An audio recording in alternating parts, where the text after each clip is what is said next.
Also, once we start this, we need to start recording, please. You got it. Okay, let me. I just did. Okay, so it just allow me to do just one streaming. So we are doing it on YouTube, but I can't do both. So we are just doing YouTube. Okay. Okay. Do you want to make me a host again? Yeah. And I'll make you co host. Okay. Now you are the host.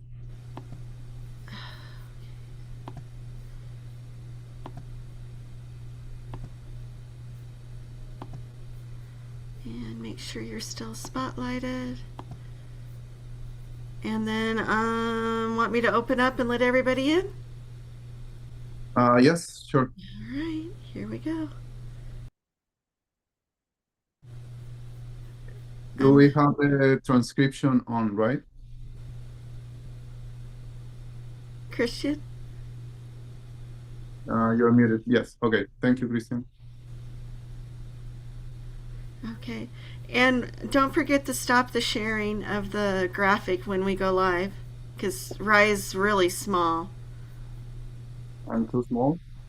Yeah, because the graphic is really big and you're Ah, really okay. small. So I was like, Yeah. Got it. do you want to stop sharing the graphic before we go live? No, no, no. Let's start when it's the right time. Okay, I'll let everybody in now.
We're about to start. Welcome, everyone.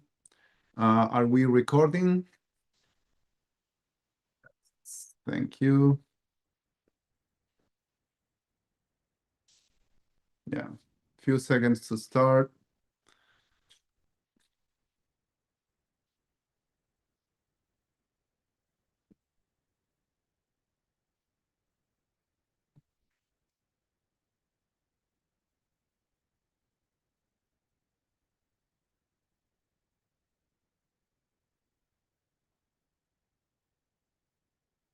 Okay. Satnam. Welcome, everyone. We are live in our Healthy, Happy, and Holiday 2026, honoring the Citizen Sahib and his teachings. We are streaming from different parts of the world, and we are going to start with a special guest. We have Priti Nivas Kaur from Germany with us. I want to tell you a little bit about her and her amazing music that she's going to share with us to start this journey. She's part of the Guru Ramdas Ashram in Portugal. She's a student of Chief Chanan Singh. She has an album that was released on 2021, Inner Sanctuary. So, Pretty Nevas, it's all yours. Thank you so much for being with us from Germany. Satnam, welcome.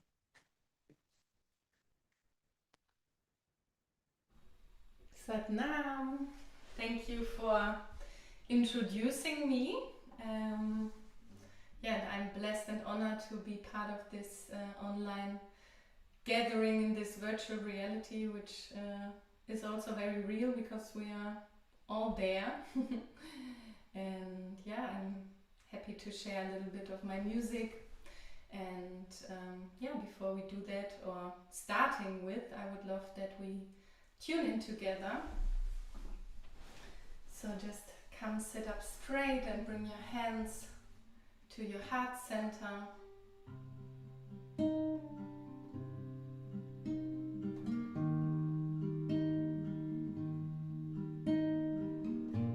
Take a deep breath in and out, and in to start.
Out.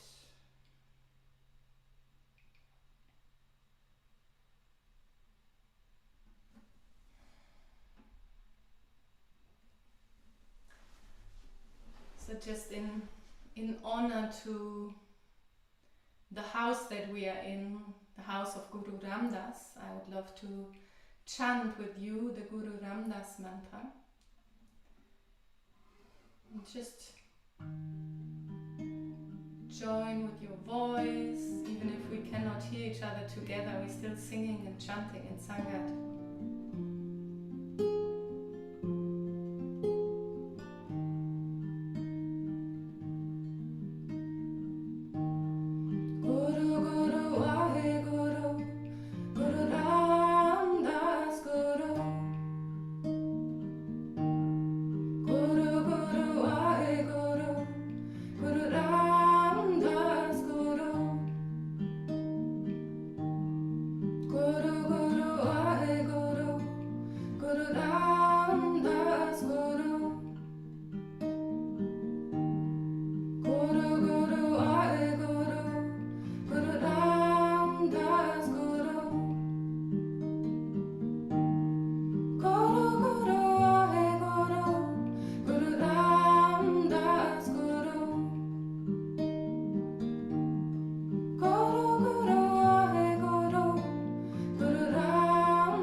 So staying in the field of Guru Ramdas, inviting in the grace of Guru Ramdas. It's a mantra with a little bit of English lyrics as well, in thy grace, and the mantra is Ram Das Guru Har Satakiyo Samrata Guru Sirihata Dario. And it invites in this quality of that hand that is placed upon us, and Guru Ramdas that has been put upon that throne, and the grace that is within us, with us, in the field of Guru Ramdas.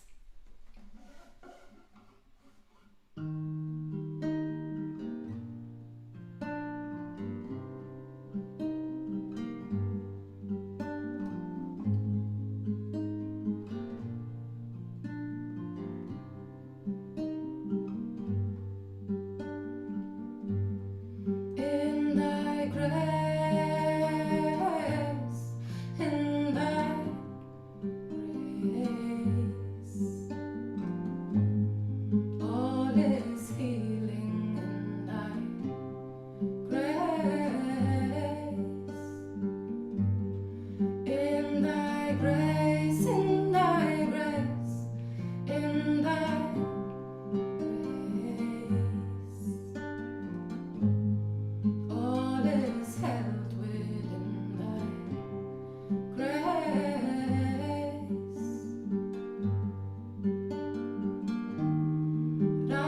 Ramadas Guru Har Satakiyo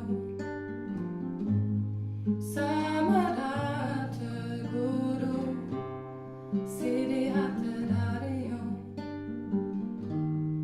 Ramadas Guru Har Satakiyo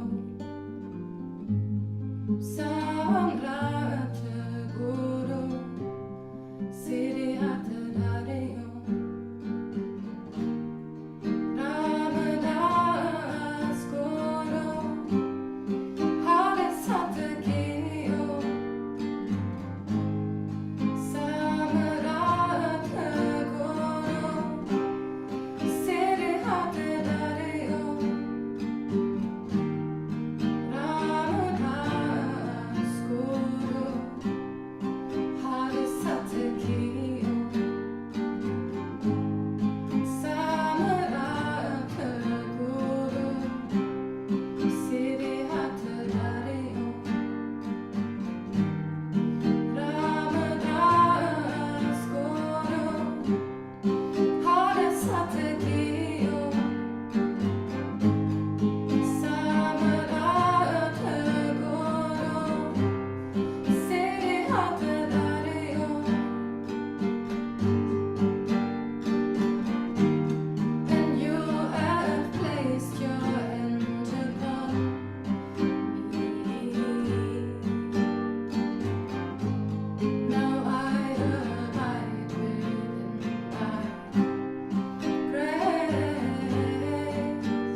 ਜੀ ਕਾ ਖਾਲਸਾ ਵਾਹਿਗੁਰੂ ਜੀ ਕੀ ਫਤਿਹ।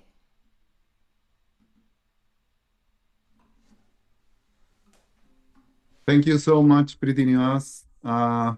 Your music is amazing. So for everyone that wants to know more about Pretty Nivas and wants to keep hearing her music, just go to the chat. We have a link shared there. So thank you so much for connecting from Germany. Very welcome.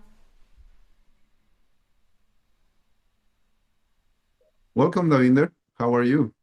Satnam, very well, thank you. How are you doing?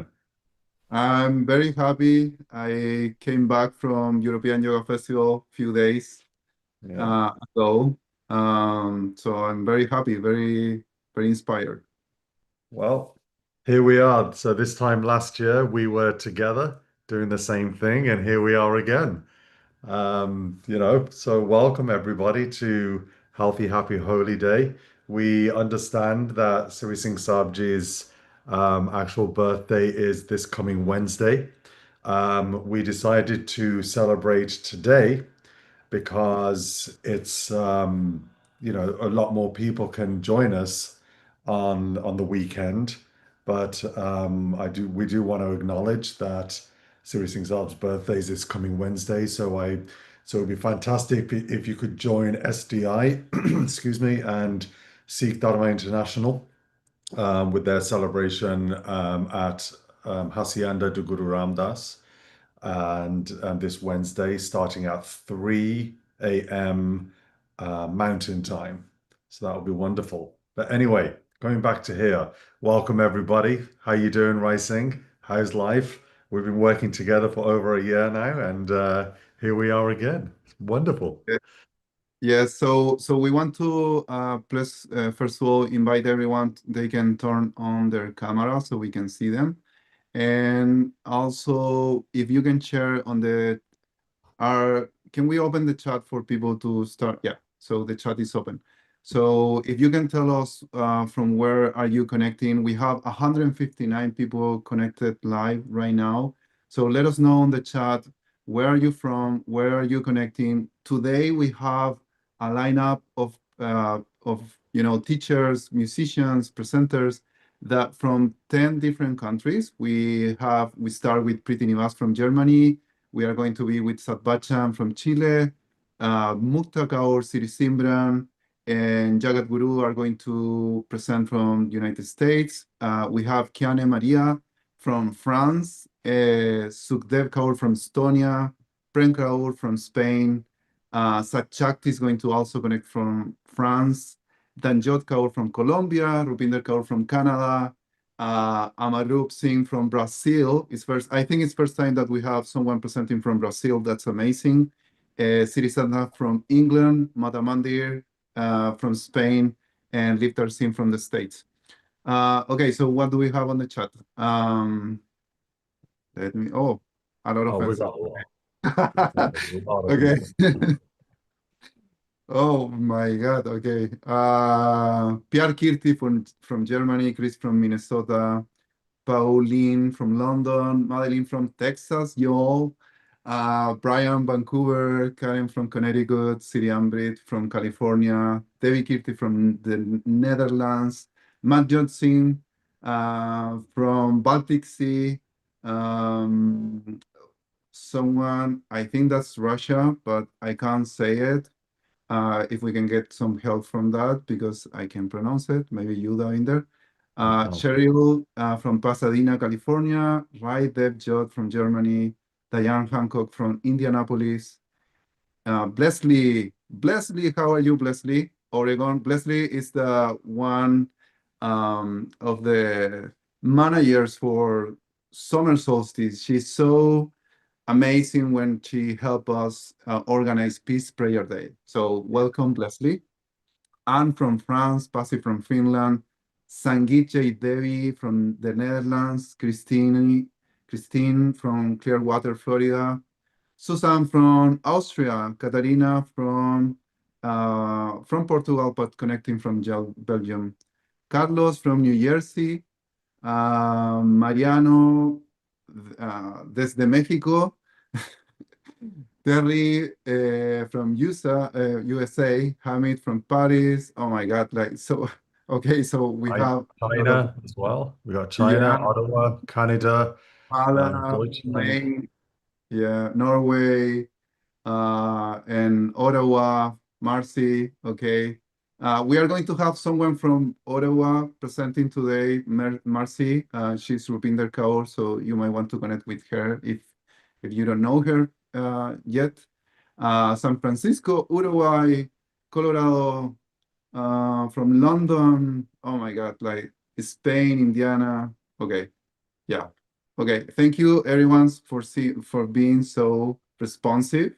It's first time that I see like so many people answer on the chat. Yeah, so what do we have for today, Davinder? Let's lay it down like what are we doing? Absolutely. So, I mean, we have a lot of exciting things. As you've seen, we've got so many people who are from all over the world live with us. So we all really appreciate the global Sangat that we have across the world who have tuned in right now.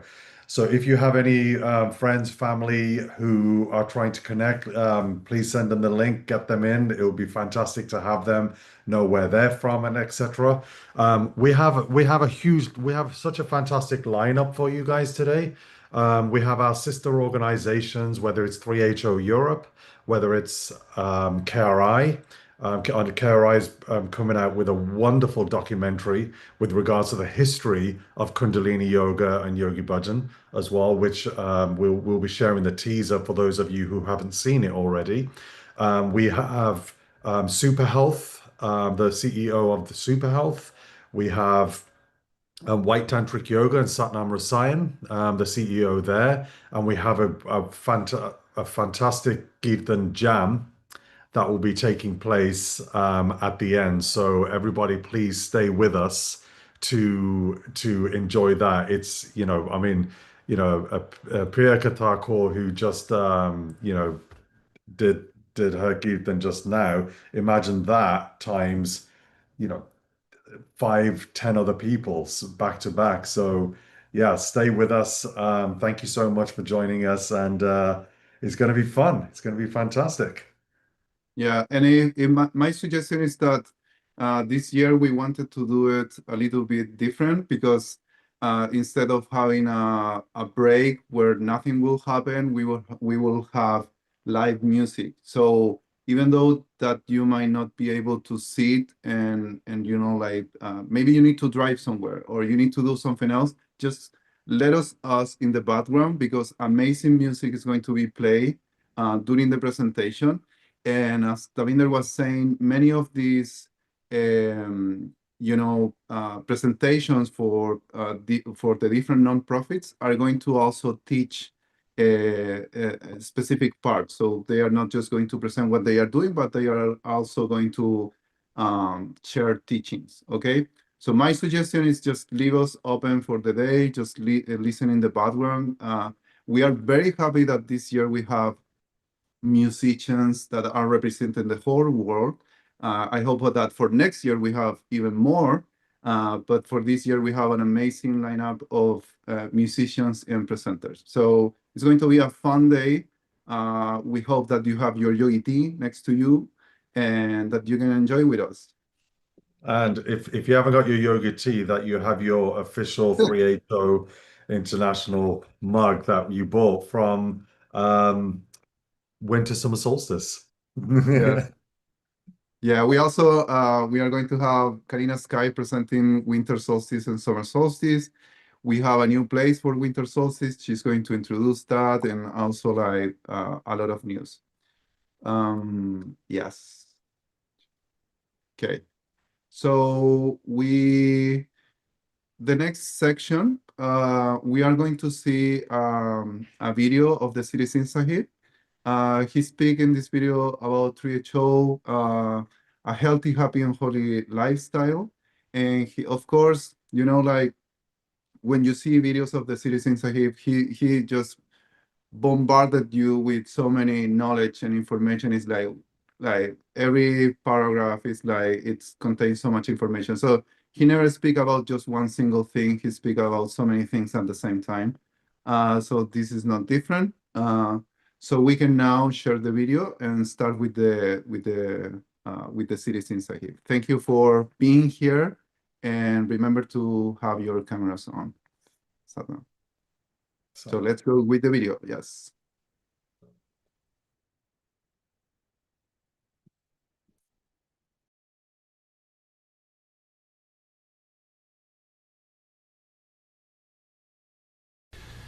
Technically speaking, what you don't understand about life is that you do not manage life. It's a very ridiculous thing to say to you. But you don't breathe.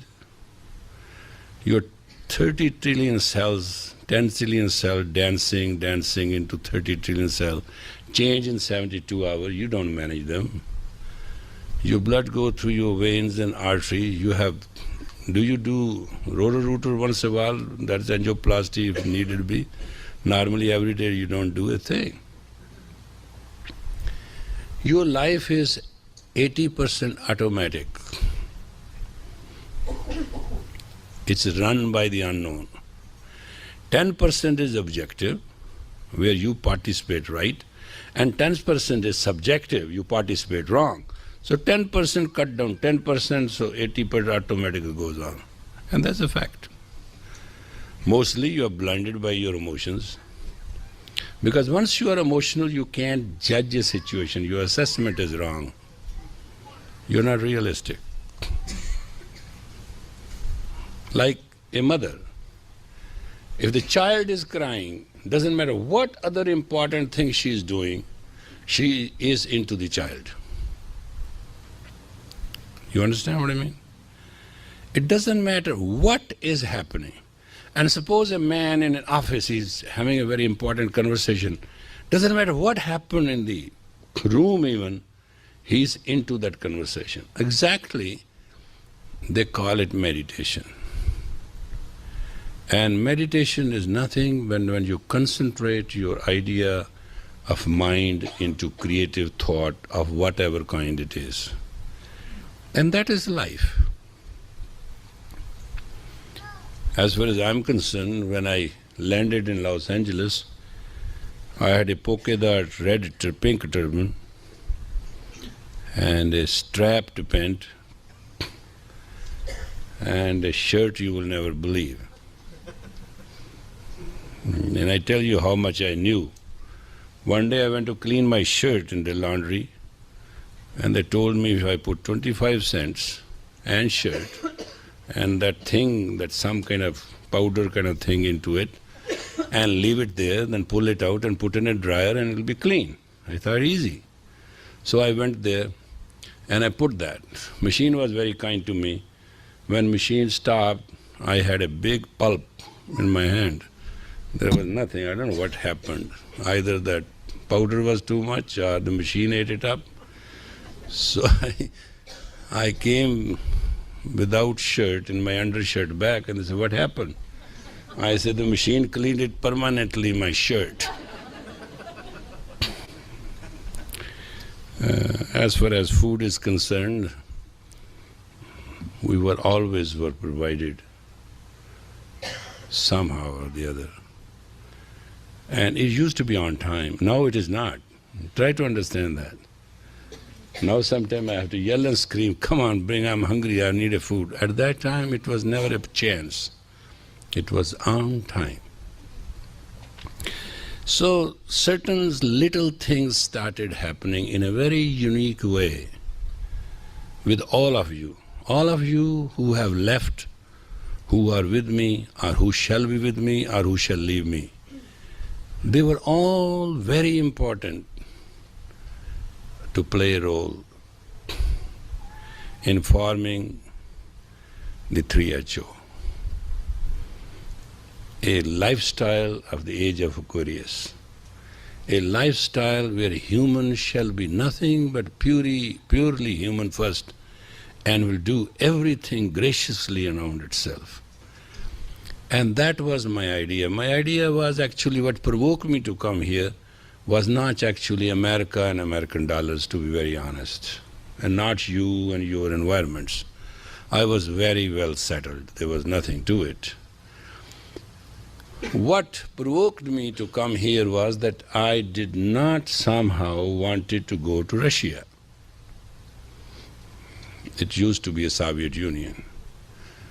And it was a very beautiful plot in which I was going to be put in, because the knowledge I have, nobody has. So they wanted me to get to that. So I thought it's better to run to Canada.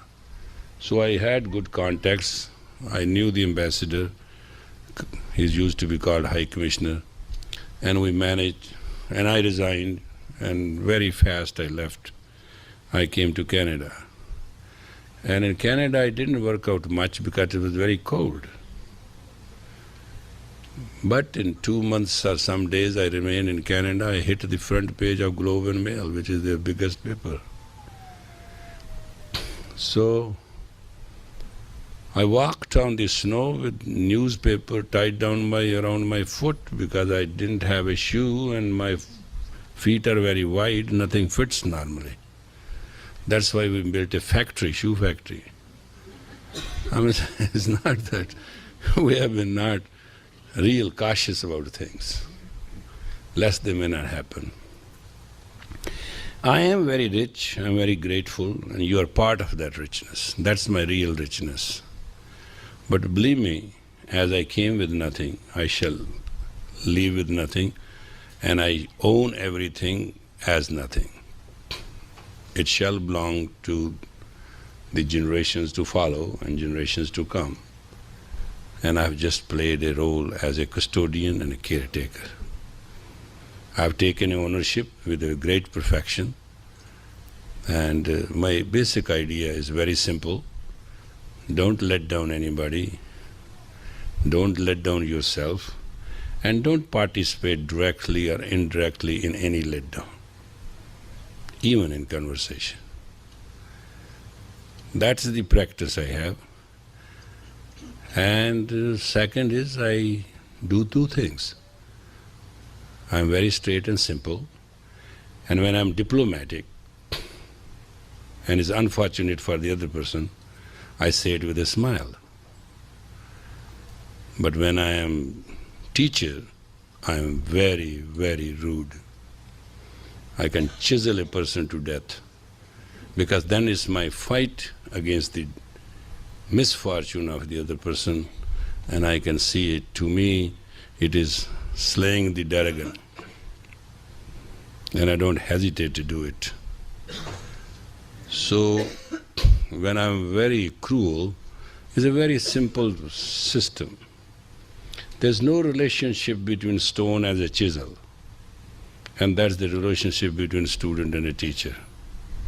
And you may not understand as Western what a teacher is. Teacher has no investment in his own life and his environments and in his greatness except a great student of tomorrow. You must understand that. Teacher greatness is not how great teacher is. Teacher grace is not how vast he is. Teacher greatness is not how happy and wealthy and how many people serve him and how many people adore him and how many people like him and how people dislike him, how powerful he is. That all I am. That doesn't make any sense. The only sense which makes to a teacher is, will there be a teacher tomorrow which will be 10 times better than me? That is all what it matters. And if that is not done, then the legacy of the golden chain breaks.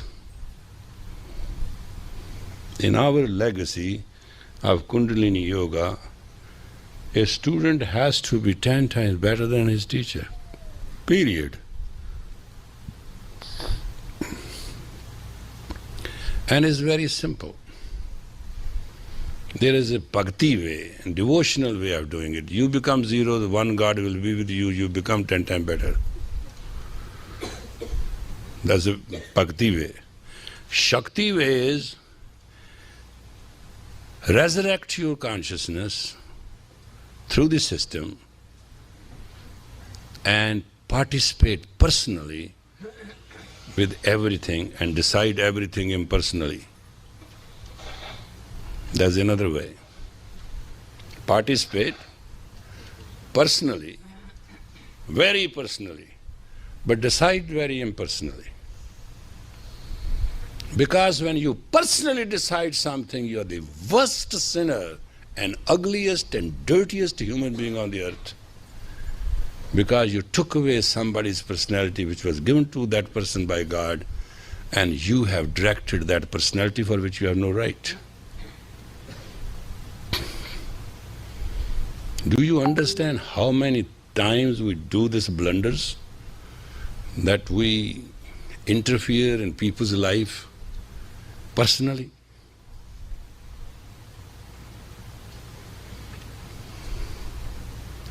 When you have to let something go, let it go with grace. When something come to grace. And there's a one simple thing in your life you should understand. Take it granted. You give anybody something or not, you share with anybody something or not, you be kind to anybody or not, but do not ever, do not let your grace fall apart. And there's a simple formula for it. Whenever you're doing anything, just remember, does it serve your grace or it doesn't? If it serves your grace, that's fine. If it serves somebody's grace, it is wonderful. If serves nothing, don't participate. You did not create anybody. God is creation of all.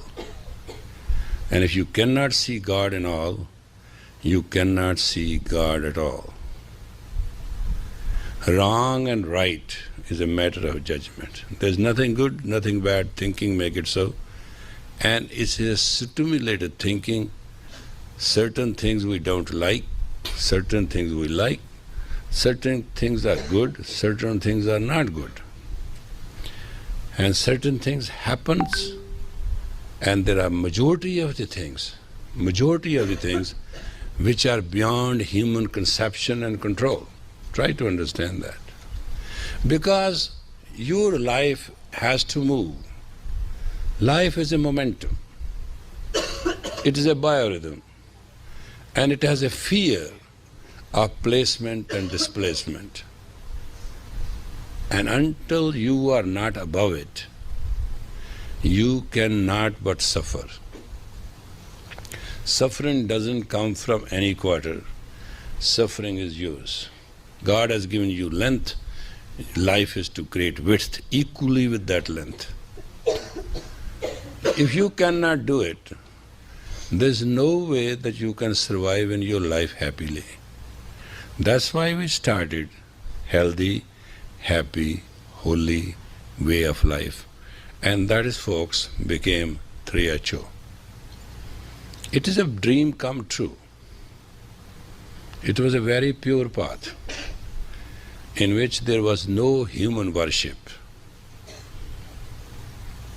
But every human was worshipped equally. There was no teacher. Everybody was to be a potential teacher. There was no yes and no, but there was a set discipline to follow. Sometime you may understand why our discipline is so strict. I'm very sorry to tell you, it's a very simple gimmick which you should know very clearly. Life is X amount of energy, and if it's not channeled properly, you will never cross the channel. And when you are making life left and right, and it becomes exhausting, then a lot of things are very difficult to understand. Majority of the people are very numb. They have no feelings. They are so numbed. What they hear, they don't hear. What they see, they don't see. What they feel, they don't feel. They are like volcanoes. Their inner emotions are broiling them, and that's all they know.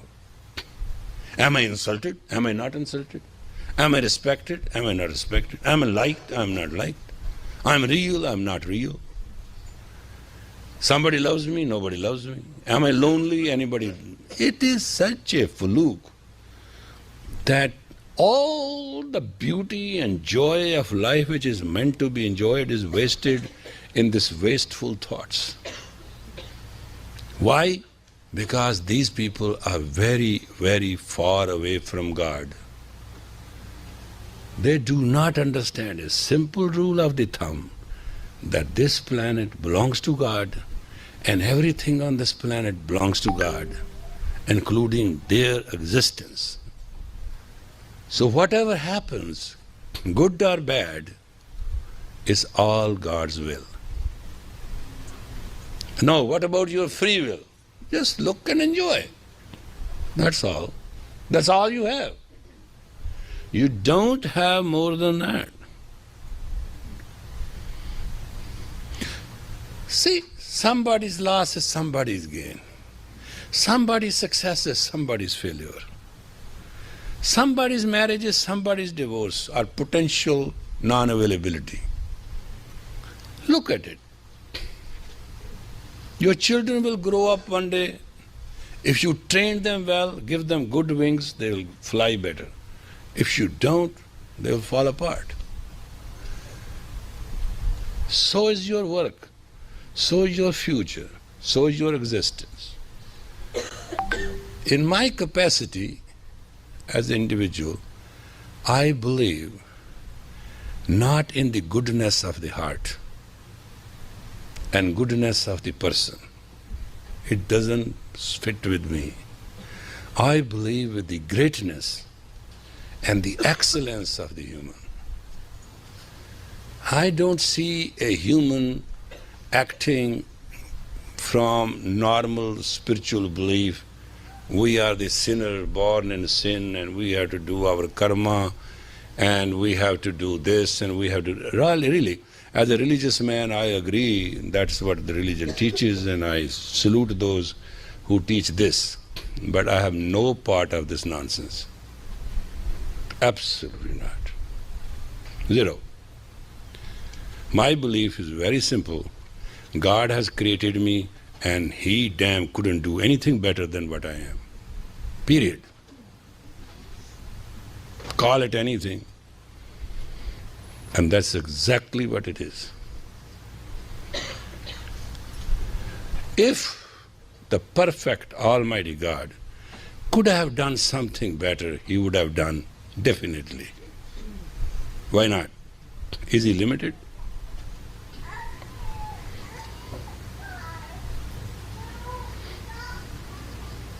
If somebody is nuts, let's put it this way, somebody is nuts, somebody is neurotic, somebody is short-tempered, somebody is wrong, and let's say there is a bunch of them, hallelujah, you look wise if you are not part of that. Life is a comparative study. There's no reality in it.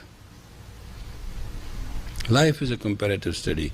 If you have a caliber and you have intuition, and you have a caliber and intuition, and that gives you grit, stamina, you can make it anywhere.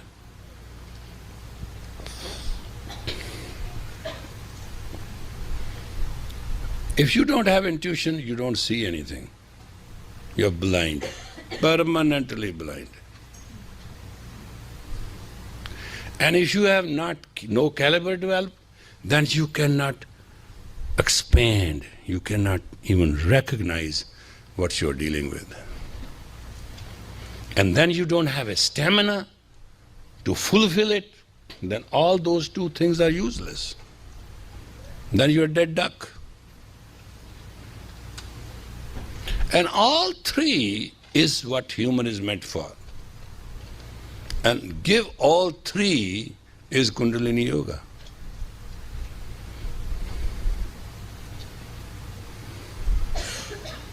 Open up the chakras, take care of the tattvas, and control the gunas. Call it any way you like it. It's not a big deal. To be healthy, happy, and holy does not make more work than to be unhealthy, unhappy, and unholy. What is holy? You have 9 holes, control them. See what goes in and out. You are holy. Saddam, thank you everyone. So this is a longer lecture. It's very, very interesting. So for anyone that wants to see the complete lecture, we are going to leave the link on the chat.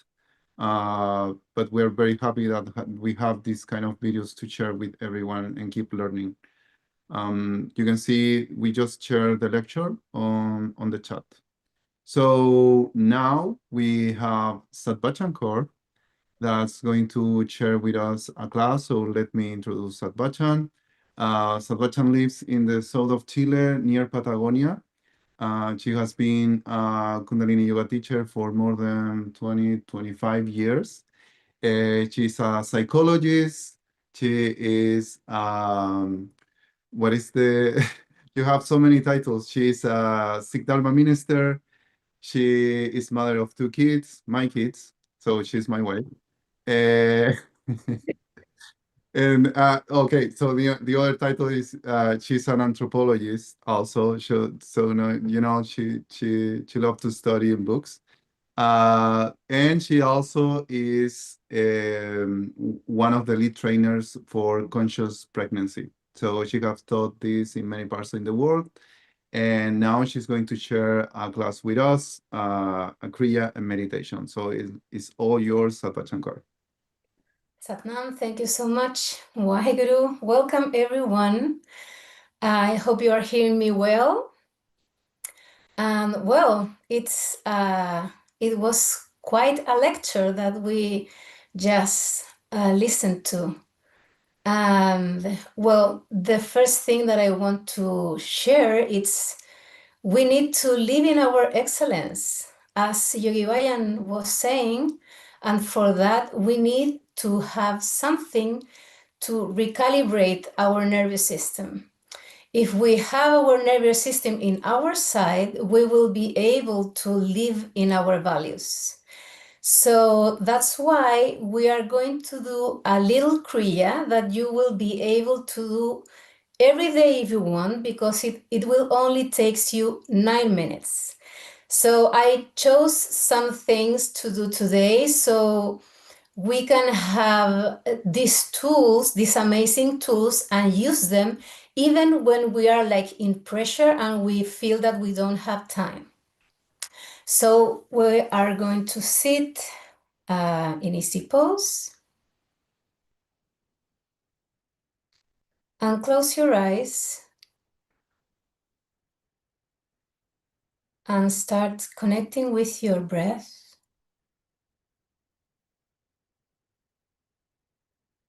And inhale deeply through your nose.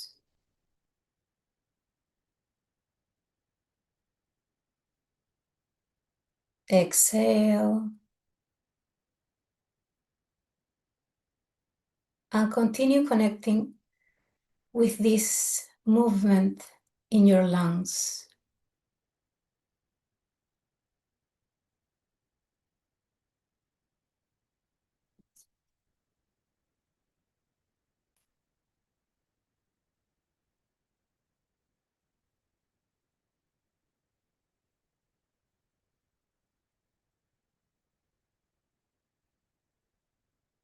And inhale deeply.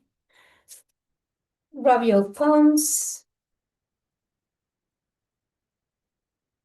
Put them in Prana Mudra at your heart center so we can tune in with the Adi Mantra.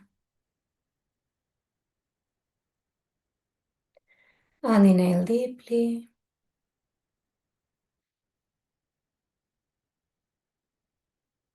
Exhale.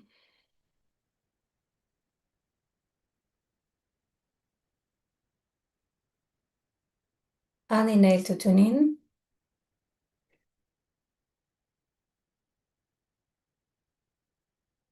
Om Namo Gurudev Namo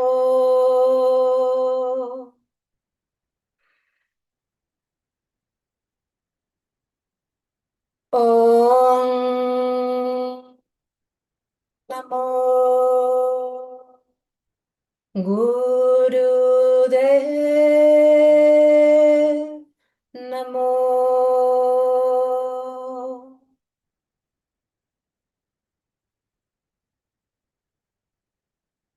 Om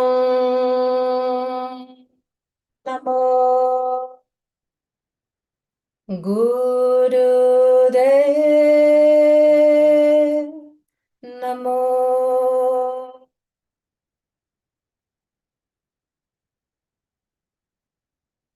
Adguranama Jugadguranama Satiguranama Siri Gurudevanama Adguranama Jugadguranama Satiguranama Siri Gurudevanama Adguranama Jugadguranama Satiguranama Siri Gurudevanama. Inhale deeply.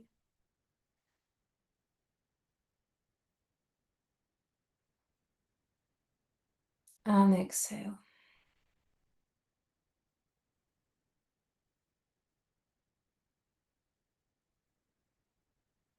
And relax. So you are going to be sitting easy pose. Our left hand, probably we are seeing like in the other way. We are going to be in Gyamudra, resting in our left knee. And with our right arm, we are going to put the elbow in this position and the hand will be straight, okay? Like fingers together, hands straight. And we are going to do a motion with the arm while we are breathing in and out through the nose, okay? Our eyes are going to be closed and we are going to put our focus in our chin, okay? In this center, okay? So eyes closed and you are going to look and focus in the chin. And the movement will be this. We are going to go up and down. The elbow will stay in the same position. So we are going to go up and down until the fingers are in the brow point and down in the navel point. So the motion will look like this. We are going to be working in the psychoelectromagnetic field of the heart. So it's kind of like you are fanning the heart, okay? So you're going to close your eyes.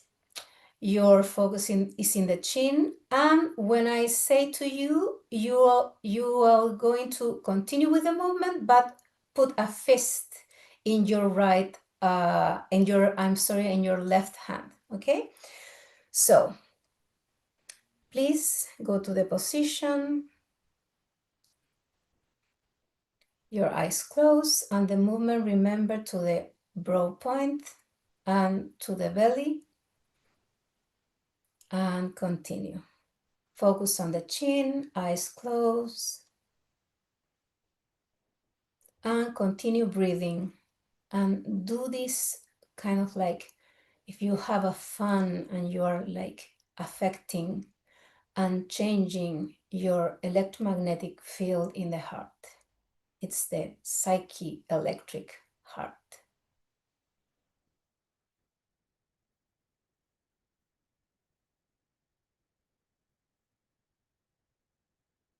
Try to do as fast as you can.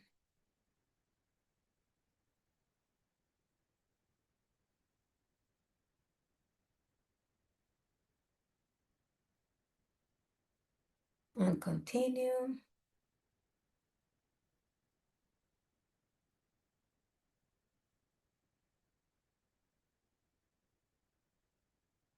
And now do the fist with your left hand and continue the movement as quickly as you can.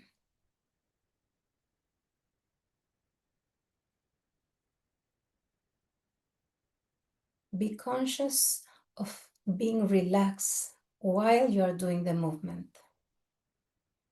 Help yourself with a long, deep breathing.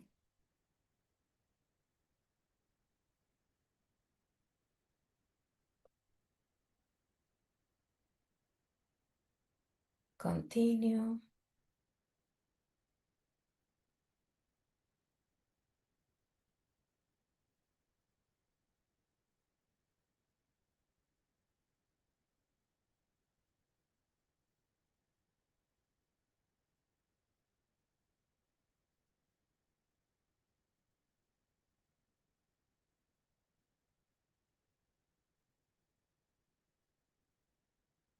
Do it fast, fast, fast, fast.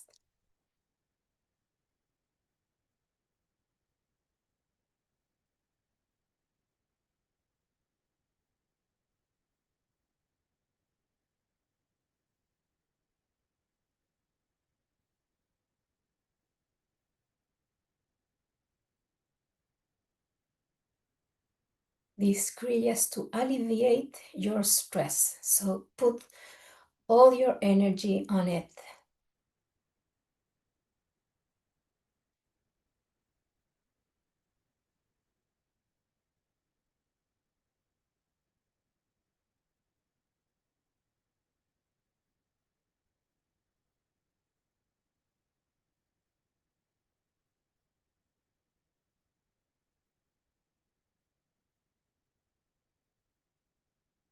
And inhale deeply, inhale, inhale, inhale. Stop the motion.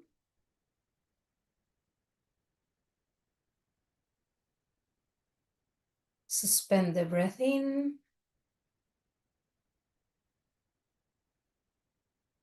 And exhale and relax. And stay still for a moment, connecting with your breath.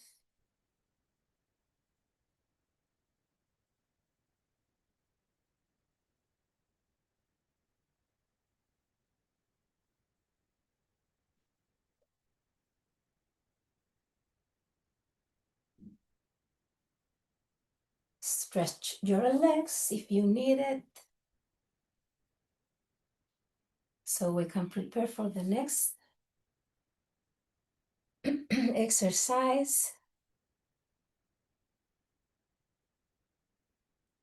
So the next exercise, we are going to have our arms parallel to the ground and our fingers are going to be together and our left hand will be facing the earth and our right hand will be facing the sky. And in this position, we are going to start moving each hand up and down as we are like kind of bouncing a ball, okay, up and down. So the left hand, it is so soothing, this exercise. The left hand is facing the earth and the right hand is facing the sky. And with this exercise, you are starting to balancing your ether and your earth elements in your side, okay? So your spine is straight, put your arms parallel to the ground. You are going to be with your eyes closed and start the motion and continue. And start feeling the energy up and down in the palm of your hands. Remember the left hand facing the earth, the right hand is facing the sky.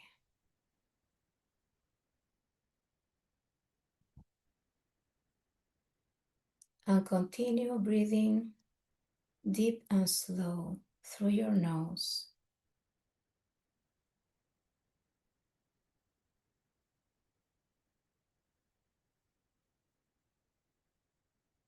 and start relaxing while you are doing the motion.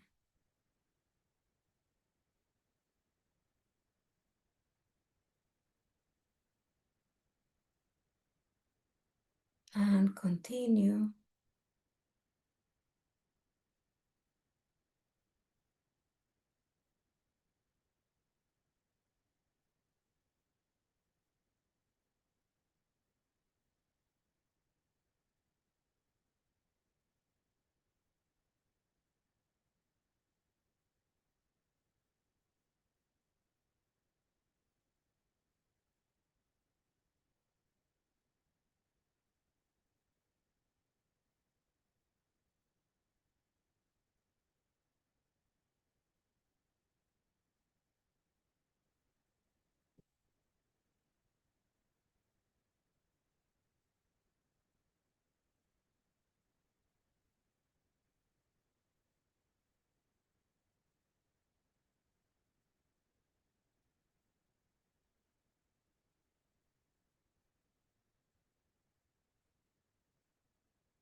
And concentrating the energy on both hands and in relaxing yourself doing the motion.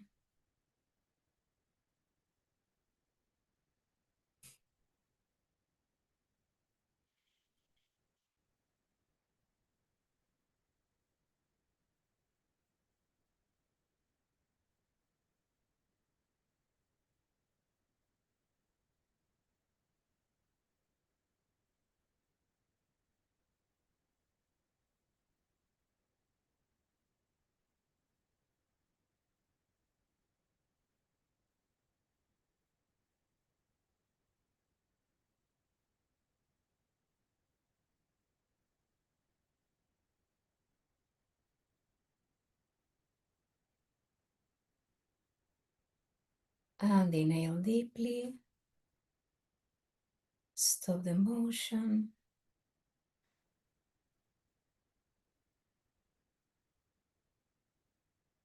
And sense the pranic energy in your body, the heavens and the earth inside of you.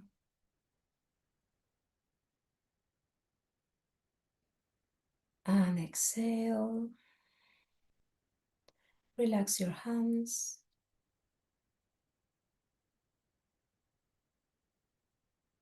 And stay still. Continue connecting with your breath.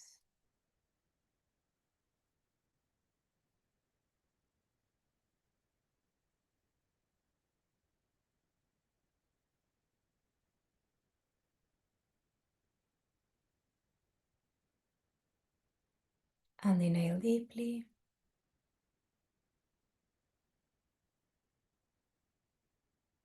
Exhale.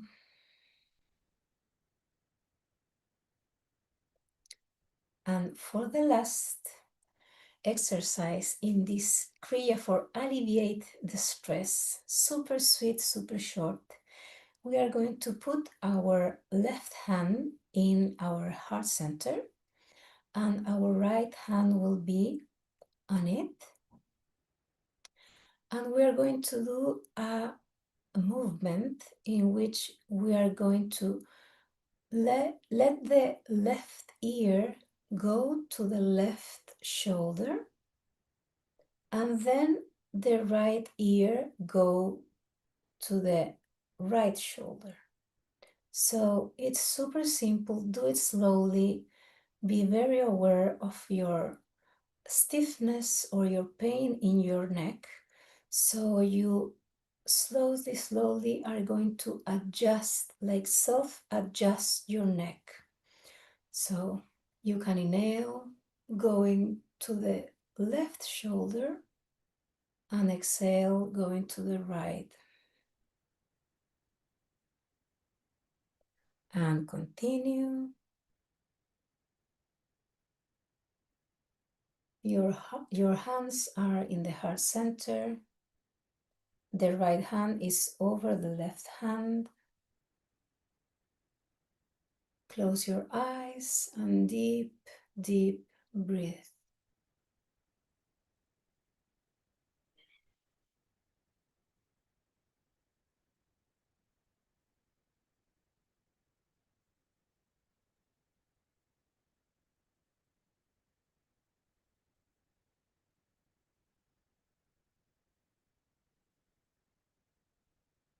And continue.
And now inhale deeply and go with your arms up to the sky. Your fingers are totally apart and like squeeze every muscle of your body and continue in this position, inhaling and exhaling through your nose.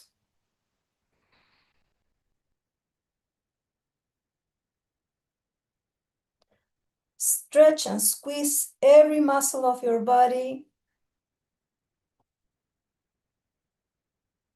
Fingers wide apart, continue breathing.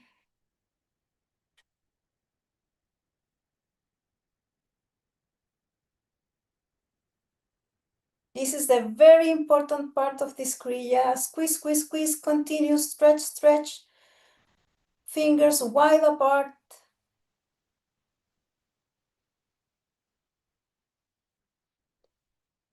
Inhale deeply. Stretch and relax, exhale. And stay there for a moment.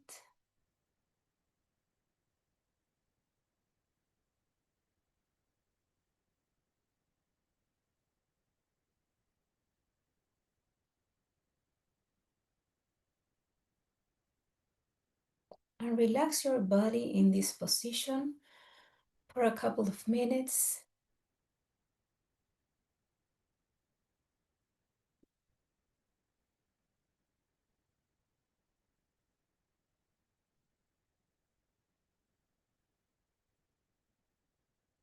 Allow yourself to relax every muscle. You are still in easy pose.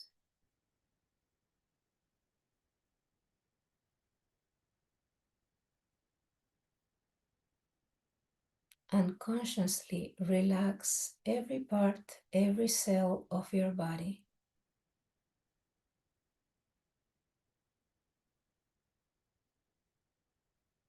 Allow your breathing pattern to be very natural.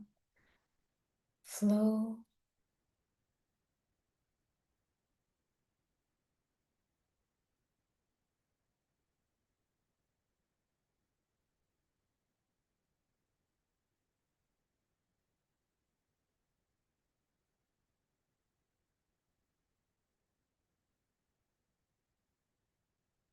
And inhale deeply.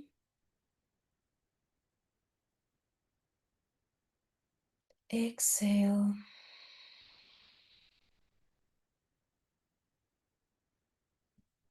If you need to stretch your legs, do so.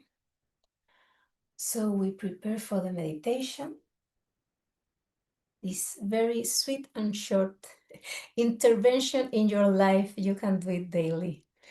And as Yogi shared in the lecture, I didn't know that this was the lecture that we will listen to. And I choose a meditation to exactly don't be numb about your sensitivity. Okay? Allow yourself to feel and be sensitive to the pranic energy, the vital force energy in your body. So the first exercise that we are going to do, this is if you feel playful and you want to experiencing something out of the realm of the material body, do this and you will experience the pranic force, okay? So we are going to be with our spine straight in easy pose, and we're going to start rubbing our fingers into the palm, okay? So do it in both hands until you feel this kind of like tingling sensation. So rub it, rub it, rub it. You are activating and summarizing the pranic force, the healing force in your hands. Remember that your hands have this healing energy. That's why when we are in pain, the first thing that we do is we touch the place in which we have pain with our hands. So continue rubbing, rubbing, rubbing, massaging, massaging the fingers into the palms until you have this sensation of like, oh, something is happening in there.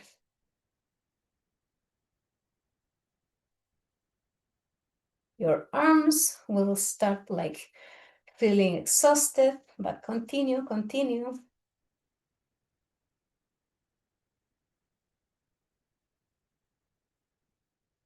A little more.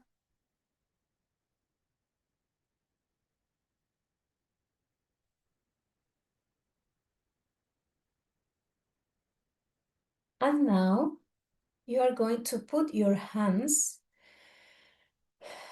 a little bit apart, one in front of the other. The palms are facing each other. And just concentrate in this energy that is shifting from one hand to the other. Continue breathing.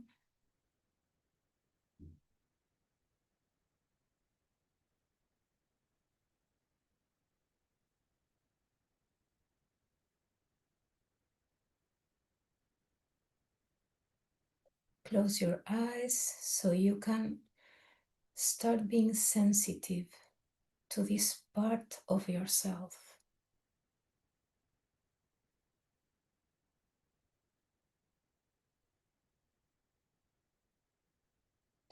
And now visualize a ray of energy, a shining cord in your spine. Beautiful, beautiful, shining cord in your spine.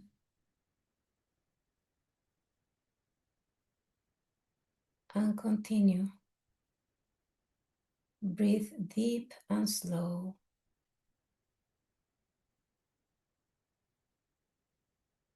Stay still.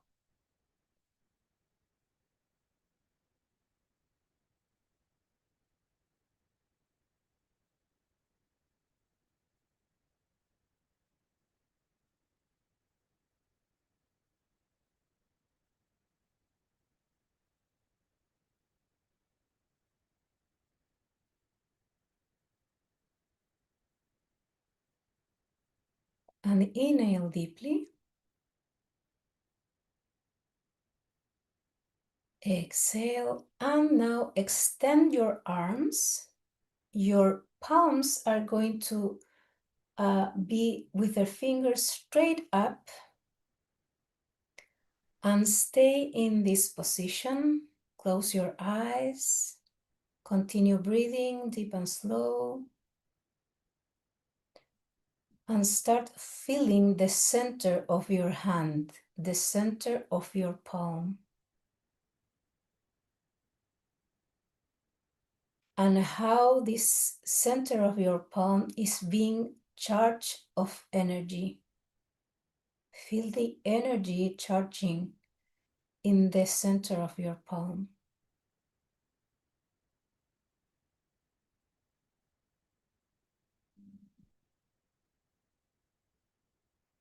Charge yourself through the center of your palm. And now consciously direct that energy to any part of your body that it is in pain. And continue this breathing in a very slow and deep way.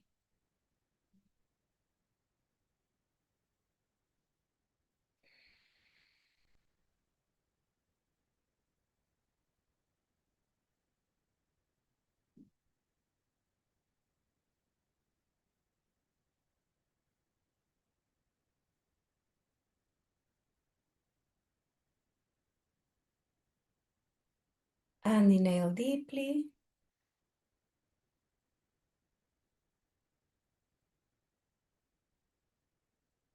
Exhale and relax your hands and feel the sensation in your hands.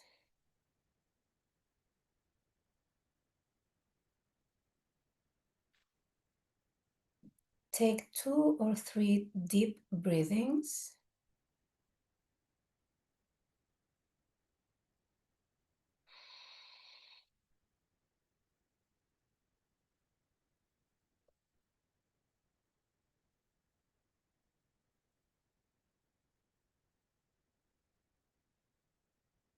And rub your hands together. And we are closing this space only with one Satanam. Long and deep. Inhale.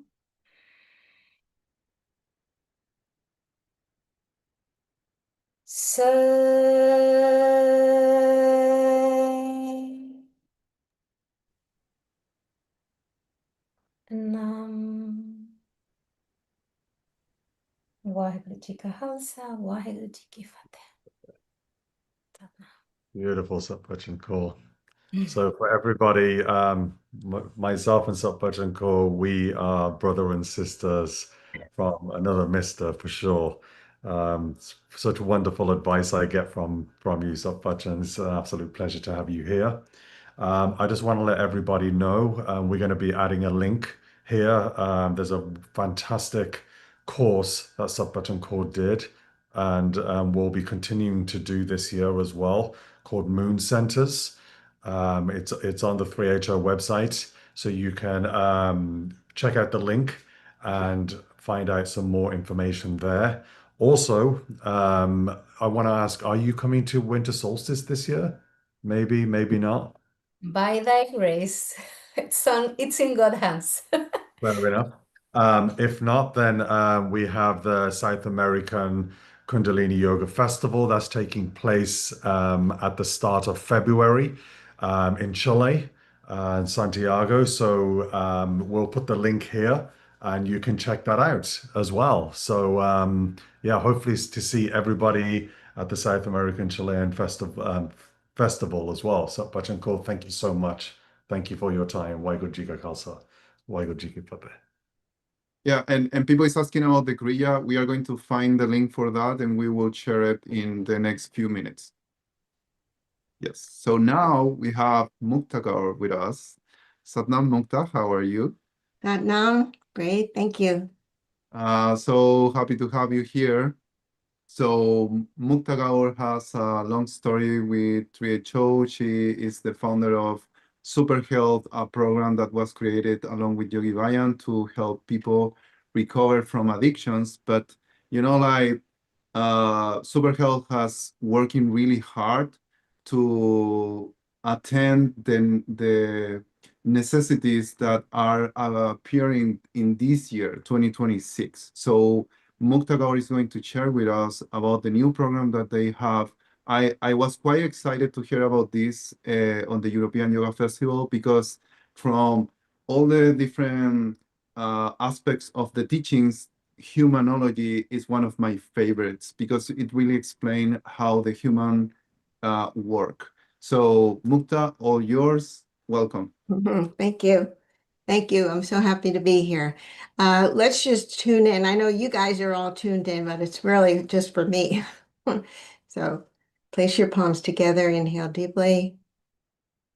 Ad Gide Name, Jagad Gide Name, Sat Gide Name, Siddhi Gurudev Name, Ad Gide Name, Jagad Gide Name, Sat Gide Name, Siddhi Gurudev Name, Ad Gide Name, Jagad Gide Name, Sat Gide Name, Siddhi Gurudev Name.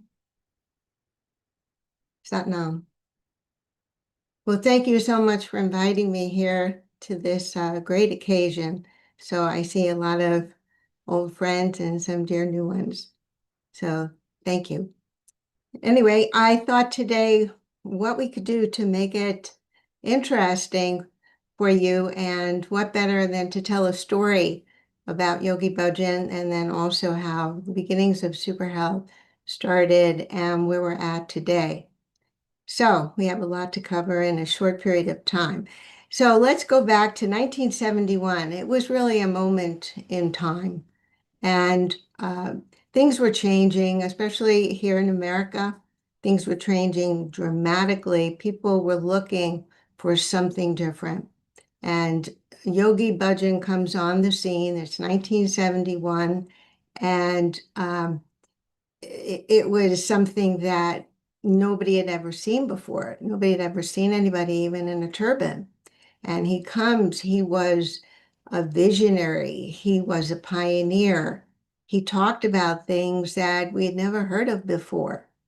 And it was just very, very new.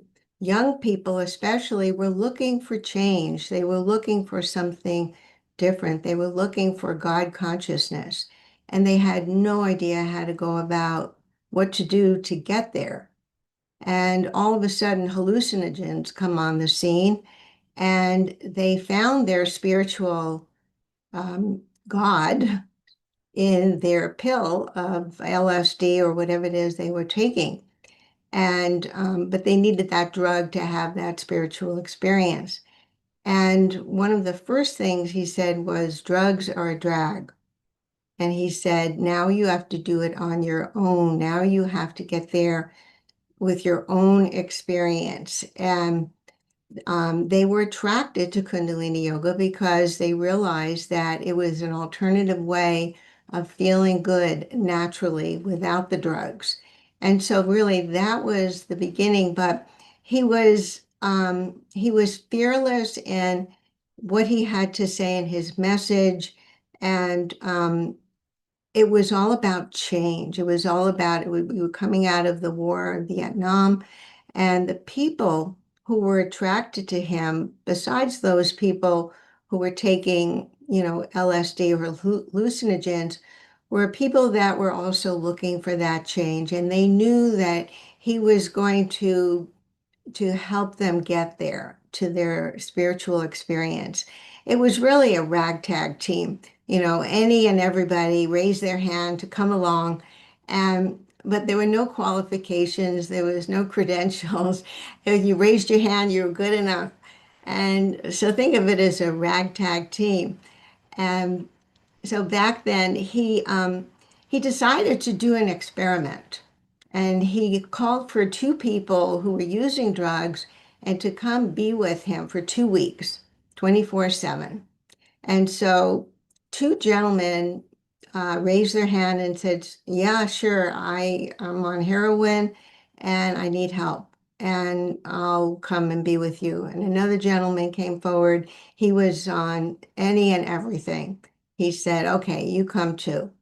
So picture this. It's in Washington, D.C., 1971, the nation's capital. He was their yoga teacher. He was their cook. He was their counselor. He met with their family and their parents.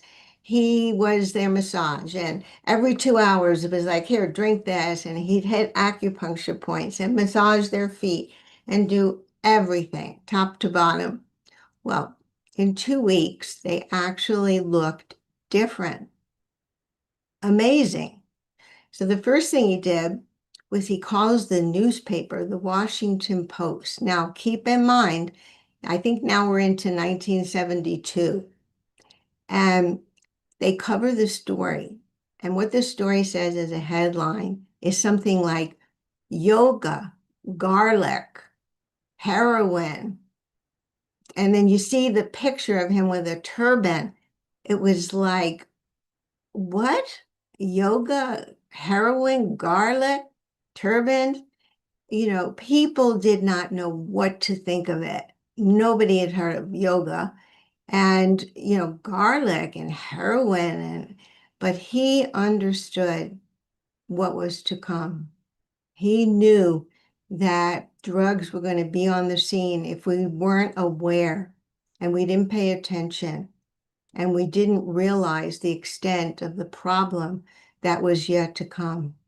So he was planting a seed and he was fearless about it.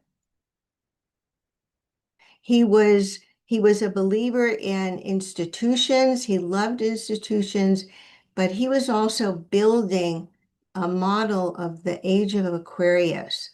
He knew exactly what he was doing. And this ragtag team who raised their hand very voluntarily, very willingly, were there to help him. And that's just any and everybody. It's us.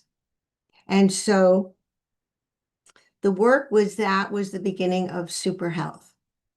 And so hearing about this in another part of the country, I thought, okay, that's work worth doing. That's great. Maybe I'll do that.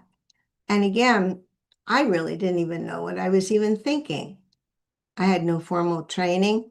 I didn't know anything about yoga, but I was willing and my hand was still raised. So we just started to bring in people that needed help. And some amazing things actually started to happen because, again, keep in mind, people weren't familiar at that point, even meditation as it is today, or even good, healthy eating. People weren't aware of this. And so when you offer a program that helps with addiction, well, I had a government official come out. This is a true story. He comes out from Washington to see our program, to think about doing a pilot project with us. And he says, oh, no, no, no, no. I know yoga. I had it for breakfast this morning. He thought it was yogurt. He had no idea what I was talking about. Absolutely no idea. So you could understand very humble beginnings. And so very, very slowly, people started to come. And again, it was different. They would do 3 Kundalini yoga classes a day. And Yogi Bhajan, he loved it. He absolutely loved it. He said, this is life-saving service. And he stood behind it. He gave the special diet to detox these people when they first came in for 3 days. Now, we were with them 24/7. And so you could really facilitate change at that point. So a special diet to cleanse, another special diet to build the system. Everything was very, very specific.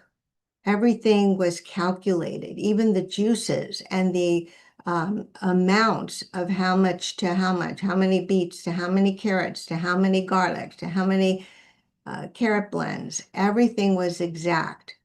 We didn't understand how it was all working, but we witnessed that it was, and people were feeling better. And he kept giving us special kriyas and areas that had to get worked on first, the nervous system, the glandular system that we know of so much today. And he was just incredible. And so I'm trying to give you a picture of what it was like. I know one time he was meeting with a physicist for lunch, and he had them come over. And here's a physicist, and he starts talking actually toe to toe with this physicist. They start talking the same language. And I was looking, thinking, how does he know this? How does he know all this language of science? And I mean, it was really deep. And I mean, I had been around enough to know that I never saw him reading a book like this. He would read newspapers and magazines, but he'd never read books on physicists or anything like that. And I kept thinking, how does he know this? And it was fascinating how he worked, because once the physicist established that relationship with him with trust in his language, then he was a credible person. Then all of a sudden, Yogi Bhajan was able to command the subject of what he wanted to talk to this physicist about. And what do you think it was? It was about his health. It was about him personally. How are you doing? How can I serve you? What yoga posture? What food? How's your wife? All these things are better taking care of them. But I thought to myself, how did he know this? Really, I couldn't make sense of it. And I thought, he must be pulling from the Akashic records all this information. And I didn't even know, what is the Akashic records? What is it? How does that all work? You know, the everything known, the etheric realm of everything that was ever spoken, that was ever acted upon, that was ever experimented in the past, in the now, in the potential future. And how to access this through meditation and your intuition, and expand your consciousness, and you become open to having all this knowledge.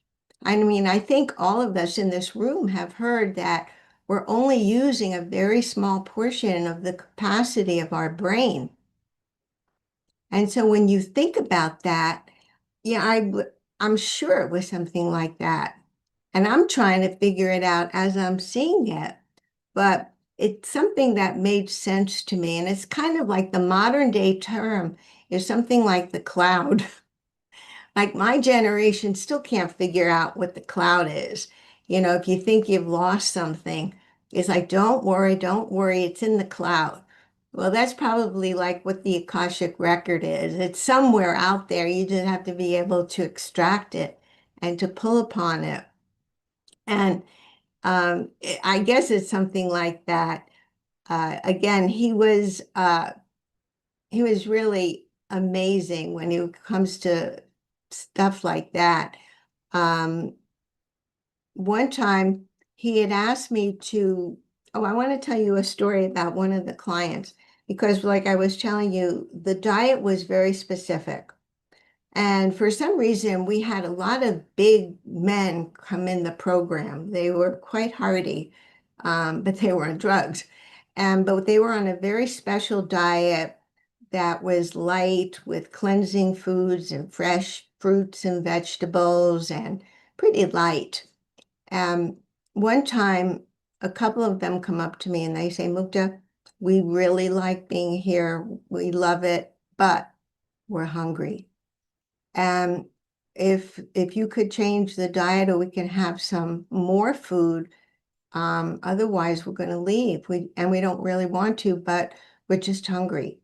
I said, okay, just hold on. So I call him. I call Yogi Bhajan and I say, listen, these guys are big guys and they want to leave. And at first he started laughing and he says, okay, listen, do this. He says, get some really good bread, whole grain bread, and give them a triple decker and put a lot of cheese and guacamole and sprouts and lettuce and onions, and put everything good and more cheese and serve it to them. and they were so happy. It was like I was giving them an ice cream sundae. They were so happy. But more than that, what I learned and what I witnessed was that even though he had given the diet, he was also the one that was so flexible that he could change that diet to accommodate the needs of that moment. And that's what really showed me, you know, in this realm of earth and spirituality and blending the both, was that flexibility, and that he could listen and he could relate to it and he could just modify it and accommodate these people. Did they have to leave? No. Would it have been better if we held to the diet and say, well, too bad, stay with it, or you have to leave? Would that have been better? I don't think so. And he didn't think so either. And so just to show you how flexible he was, he had so many things to deliver to us, to all of us, that we have these teachings today, and really a very, very few amount of people in his ragtag team when you think about it. And I remember one time, it was a Saturday morning, and he calls me over to the ranch and he said, I want you to dictate this letter and to take this down. I was quite nervous because I had never studied this in school. I never knew anything about, you know, shorthand or anything. So I brought 2 pads and 3 pens and 2 pencils. I was ready. So I sit down, he starts dictating the letter, and all of a sudden he says something, I don't understand it. So I just put my palms together, try to be very prayerful and graceful and say, sir, excuse me, I didn't hear what you said. Could you please repeat it? Well, he stopped and he turned squarely and looked at me. And then his eyes were bulging out of his head. And then there was silence. And I thought to myself, oh, he's going to kill me. There's nobody else here. There's no witnesses. Nobody's going to miss me. And more than anything, I'm confused. Like, what did I do wrong? I didn't hear. And I asked him, I tried to be graceful. I'm all confused and thinking he's going to kill me. And that silence is so thick. Finally, he says, I once fired my secretary for asking that. And I thought, oh my goodness. And he continued on to his letter. Well, I just ran out of there as fast as I could. But more than anything, I was, you know, and later on, somebody said to me, well, what did you do in the future? You know, if that happened, I said, I don't know, I just made it up. So, but I was really trying to figure out, what did I do wrong? Did I do anything wrong? You know, I didn't hear you. Ask him, clarify, please. You know, what's the big deal? But anyway, this is what I came up with. See if it makes sense to you. I'm still trying to figure it out. Is that I stopped his flow, right? He was flowing with the letter. I stopped that. And I was asking him to come down to my earthly ears while he was forcing me, even though I didn't hear it, to operate on the intuition. He was forcing me to operate at his level, even though my ears didn't hear it. And I think what he did, he had all this work to deliver with this bunch of ragtags. I actually think, I don't know how it works, if he zapped you or what, but in the future, all of a sudden, all my letters were really well done. So I don't know what he did or how that all works, but there's some amazing things that happen. So I know am I out of time? But do I have a Yes. few more minutes? Yeah, so if you can share briefly, Mukta, about the new program coming up, that would be great so people can know about that. Thank you. I will, yeah. So anyway, I just wanted to give you a little bit of taste. I know you know all about the technology, and you know it's amazing, amazing, amazing. Super Health today is what it is in very, very high credibility and credentials, and something that our country has never seen before. And it keeps Super Health, keeps yoga and meditation in the forefront of healthcare, interfacing with the medical community. I wanted to invite you to a new course that we have. It's a brand new course on humanology. I know you've probably heard the term science of humanology, but none of our courses, not level 1s, not level 2s, not even the Super Health immersion course, have covered it in depth and given it its due respect. Today, we're dealing with what's relevant today. Look, drugs and alcohol is always going to be on the scene, unfortunately. That's not going anywhere. That's always going to be. And we have that program down firm with the diet and the exercise, the kriyas, meditation, that's solid. But now all of a sudden, mental health is on the scene. And particularly our young people, our teenagers. We're losing our teenagers to this. And it's not only our teenagers, it's everybody. We're all doing it.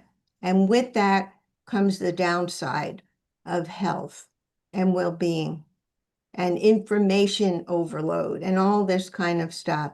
And we decided to put together an in-depth, a deep dive of the humanology, the topics such as parental phobias, inner inverted anger, compassionate parental identity, self-reliance. These are rich aspects of the teaching that haven't been really seriously mined.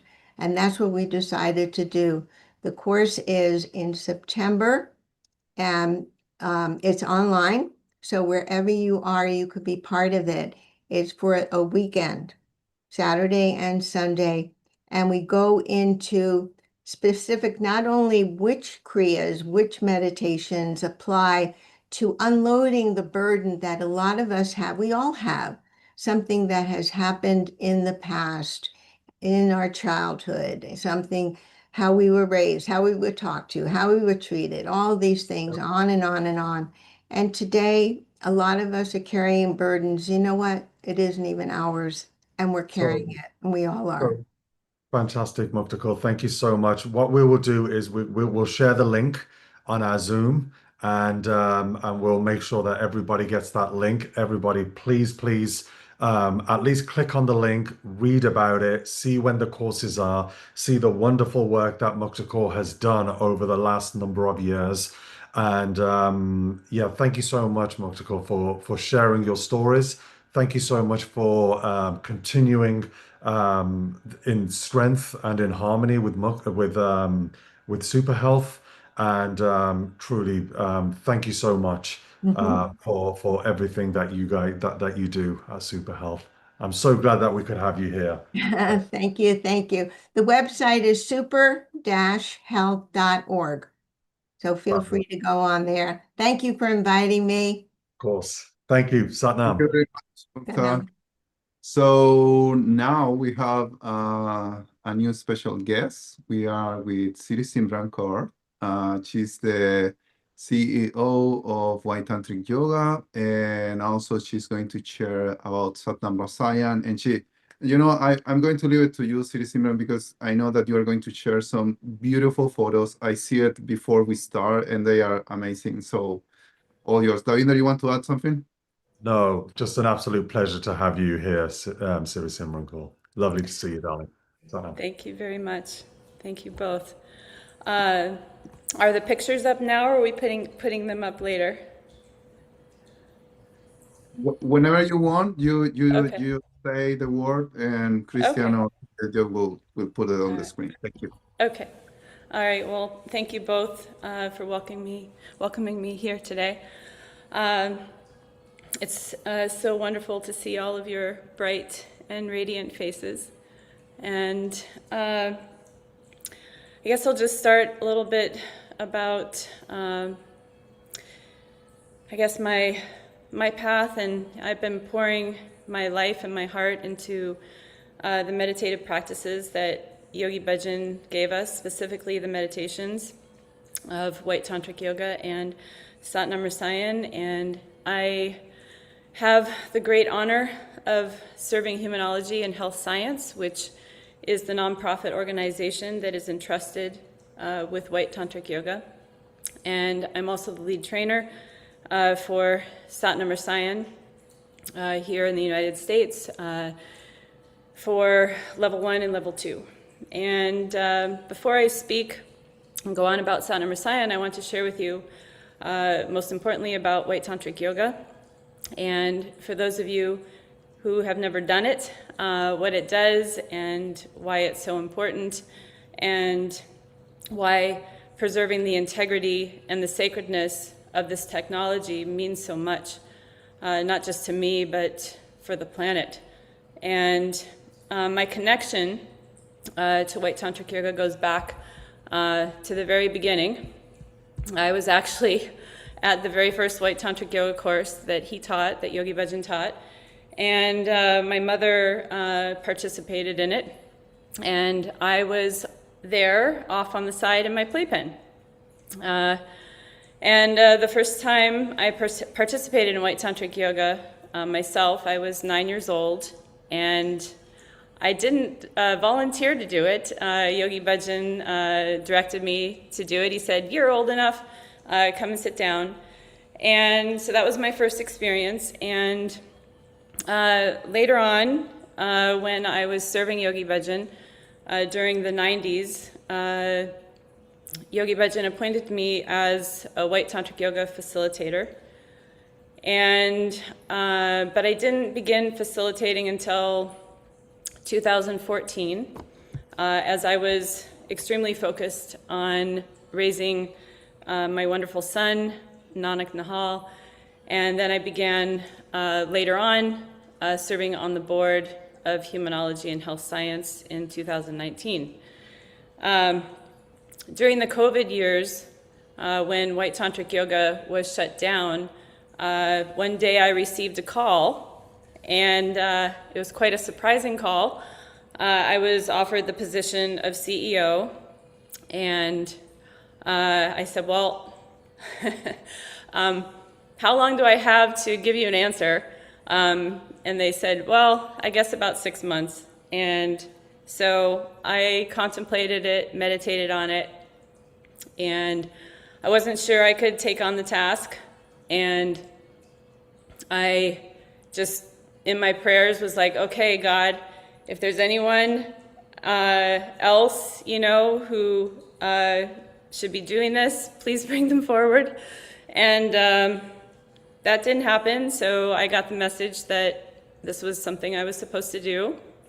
And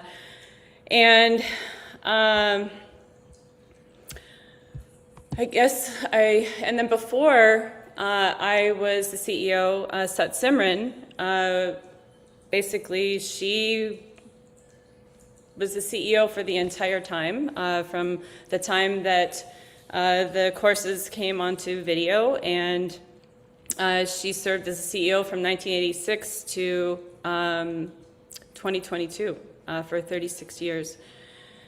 And what's interesting is when Yogi Bhajan was alive, my job for 11 years was to help keep him healthy and alive. That was literally my job.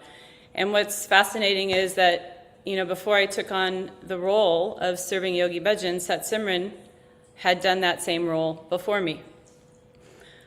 So there's some correlation there. And now my mission is to help keep this powerful experience alive and to preserve it and to protect its integrity, its sacredness, and the subtlety that is required for it to work, and to continue offering it throughout the world. And it's an enormous responsibility, and it's an honor to serve as a CEO, and also I feel like the custodian of White Tantric Yoga, and to lead it forward while protecting and preserving the integrity of how it was given. And My main focus now is to help White Tantric Yoga to grow while preserving it exactly as it was given.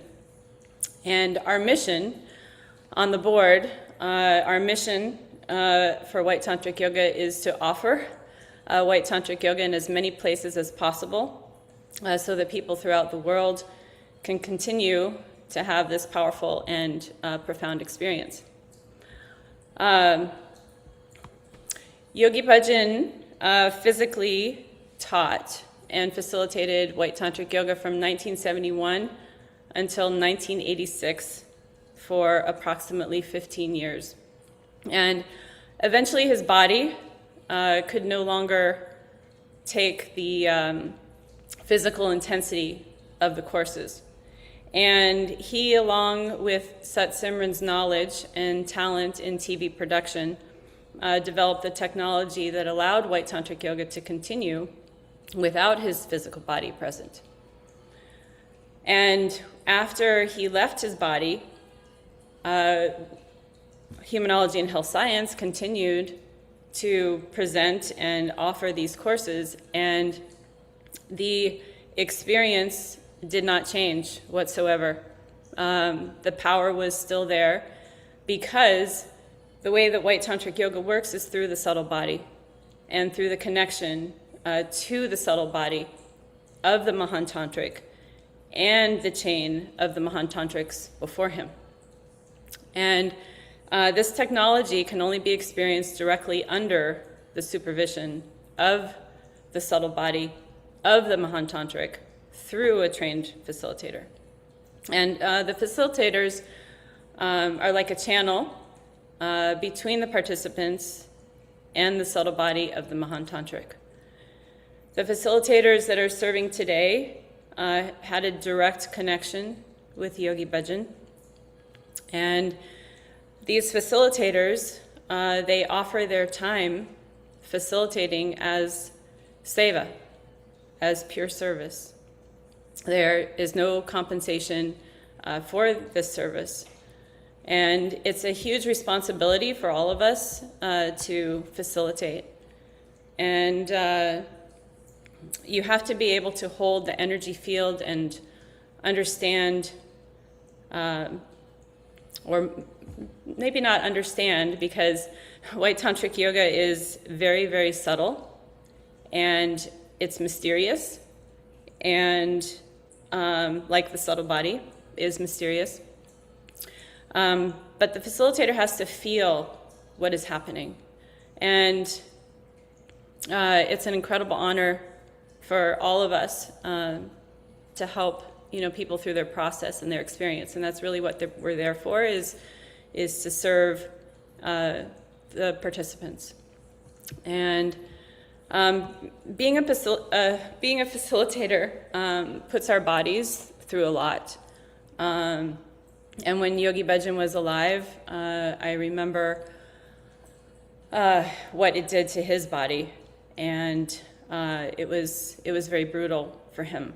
And even when the videos were developed, there have been times when I have facilitated that I've literally felt like I was on fire. Not always, but it really depends on the course and the time and the space. And at the same time, this is one of the greatest legacies that he left for the world. And he said, Sat Simran told me when I was taking over this position, that he said that White Tantric Yoga was the greatest gift that he left for the world.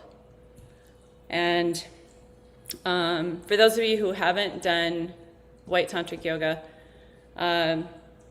what it does is it cleanses the subconscious mind of neuroses, and it creates unison and oneness. The experience of the consciousness of one is really what it does, and it brings us from darkness, into light, so that everyone can relate to the oneness of God within us. And it's really a day of facing yourself and sitting with the things that need to be healed, that need to be emptied. And it purifies the physical body, the mental bodies, and Yogi Bhajan said it even purifies the soul, even though the soul, he said, doesn't need to be purified.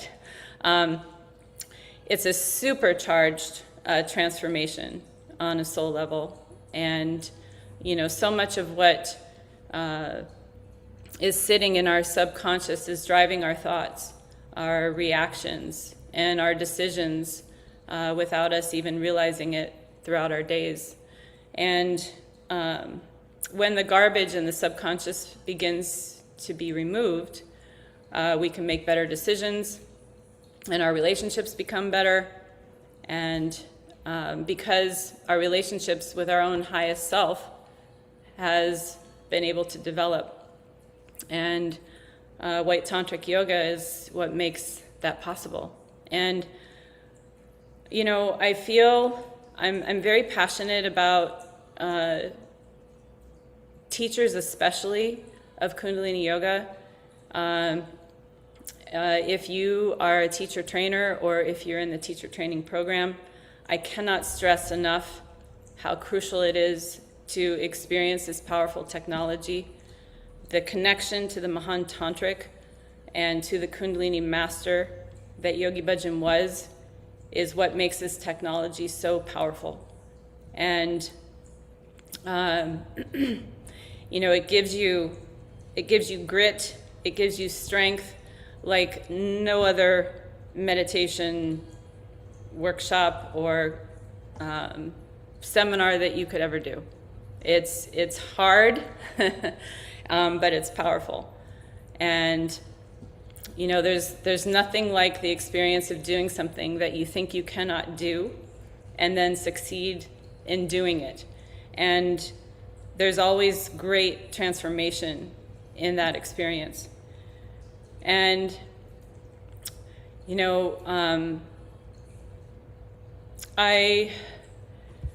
when I facilitate, I really continually encourage people to keep their position and to keep up and to not move. And that's something that I feel very strongly about, because Yogi Bhajan did this with all of us when he was here in his physical body. And he could be incredibly intense in the way that he helped people rise and to keep up. And I know from my own experience how important that is in the healing process. And, there's, when you can do something and you can keep your arms up and you go beyond, the body, a phenomenal, uplifting, transformational experience happens. And we just, which reminds me of a story, an experience from EYF, the European Yoga Festival. We just finished 3 glorious days of White Tantric Yoga at the European Yoga Festival. And a gentleman came up to me on the 3rd day after the last meditation in the morning, and he told me that for 3 days he had been in excruciating pain in his body. And that morning I had spoken about using the power of the mind to relax into all the places where you're feeling the discomfort and the pain. And in that moment when you're feeling that pain and you think you can't, keep up any longer, if you expand your perception so that you're not concentrating on the pain. Anyway, he remembered all of that and he did that. And he told me in that moment he heard a voice, and the voice penetrated his entire being. And he said all of the pain just vanished. And he came up to me afterwards crying and saying, I'm so grateful. I am so grateful for this profound and beautiful experience. And he said he was just filled with immense gratitude. And what moved me was not only that his pain disappeared, but something had opened and he had experienced a huge transformation.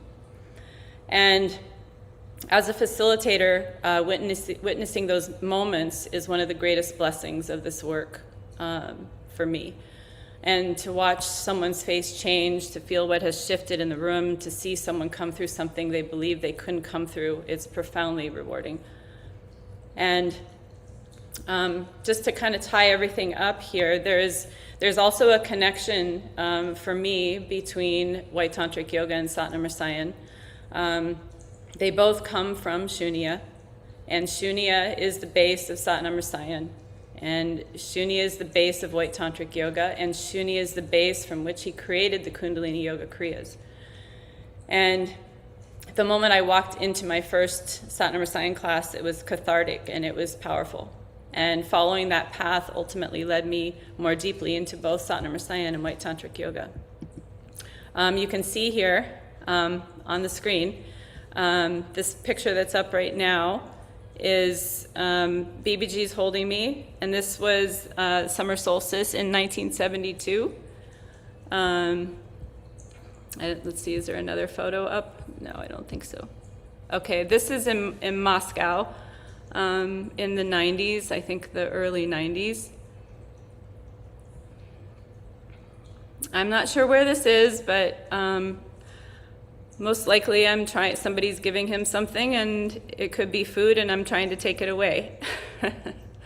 Because that was my job. This is Yogi Bhajan's grandson, his first grandson Angad, and that's me on the right. And that was before he was going up to Ramdas Puri to lead some sort of like survival. I think it might have been during survival camp in the 90s. This was my very first picture taken with Yogi Bhajan, and this was in 1970, I believe. I was like 1.5. I could have been 1971, before he started wearing white. And then these are some early days of him teaching White Tantric Yoga, and you can see that it was done outside without a shelter in the bright sun or rain. And these pictures were taken from a man called the Sir Singh Sahib.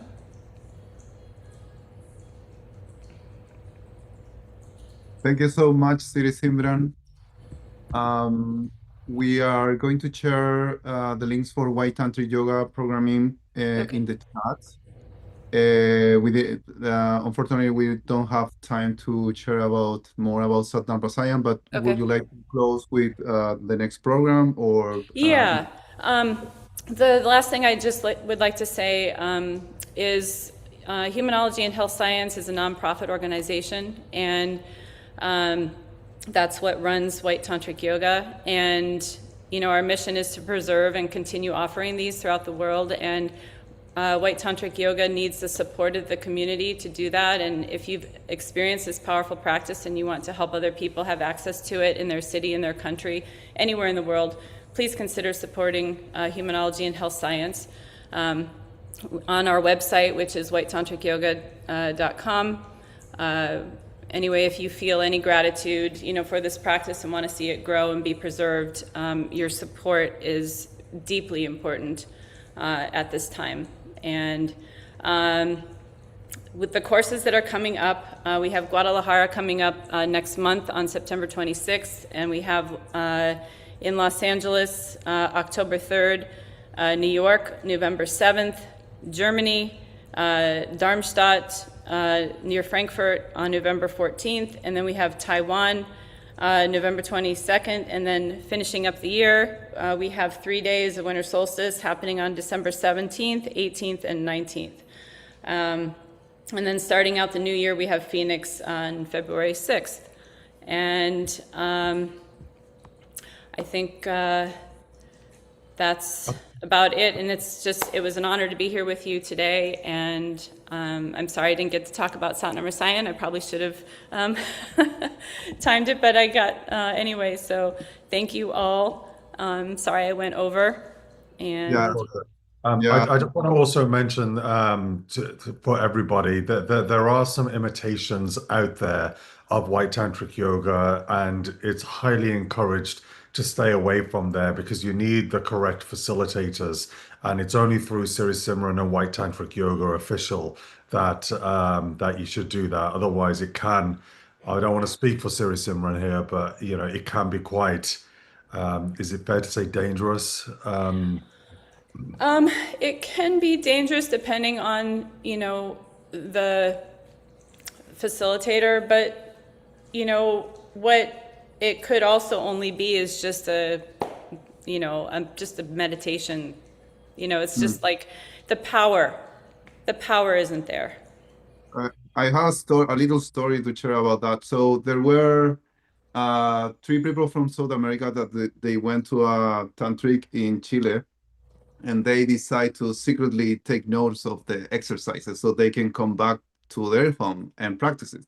So that's what they did. They bring back, they make a group, and they start doing tantric with not facilitator. So they start the first exercise, and what happened is that at some point, I think they need to relax, and they wake up the next day, like the next day, like 24 hours later, and like not understanding what was going on and everything. So that's a fun story about why you should not practice without a facilitator and without the proper guidance. So thank you so much, Siri Simran, for coming to this presentation. And people love the photo, so thank you so much for sharing that information with us. Thank you. And can I just say one little quick thing about Satnam Rasayan? Sure. Okay. For those of you who are interested in Satnam Rasayan, there's a training coming up on October 31st in Ojai. And White Tantric Yoga and Satnam Rasayan cannot be taught online, so it has to be done in person. And it changed my life. And I wish I could have shared a little bit more about that, but maybe next year. Yeah. Okay, but we are sharing the links right now on the chat. So whoever wants to connect with Siri Simran, White Tantric, or Satnam Rasayan, just go to the chat and you will see the links. So, okay, and if you want to write a letter to White Tantric Yoga, it's info@whitetantricyoga.com, and our Instagram is White Tantric Yoga Official on both Facebook and Instagram, and then for the Satnam Rasayan training, it's sirisimran.com. Thank you. Thank you very much. Thank you all. It was wonderful to be with you. Thank you. Satnam. Satnam. So now we have a new special guest, Davinder Kiane Maria, that I met her during European Yoga Festival. Her music, you are going to be delighted with her music. She's based on French, songwriter, singer and songwriter in French. She has a story with Kundalini Yoga, and she is going to release 2 new mantra albums at the end of August. She already have quite a number, so we are going to also share the links so you can hear her music. Kiane Maria, welcome to Healthy and Happy Holiday. Thank you so much. I'm so honored to be here. Is the sound all right? Because when I'm going to sing and play the guitar, just want to ask now. You hear me well? Yes, we can hear you well. So it's all yours. Okay. Great, thank you. So we're gonna do 10 minutes of Guru Ram Dass. So please feel free to sing with me and chant with your eyes closed maybe, and maybe you want to put your hands on your heart to feel this vibration of love and peace and light.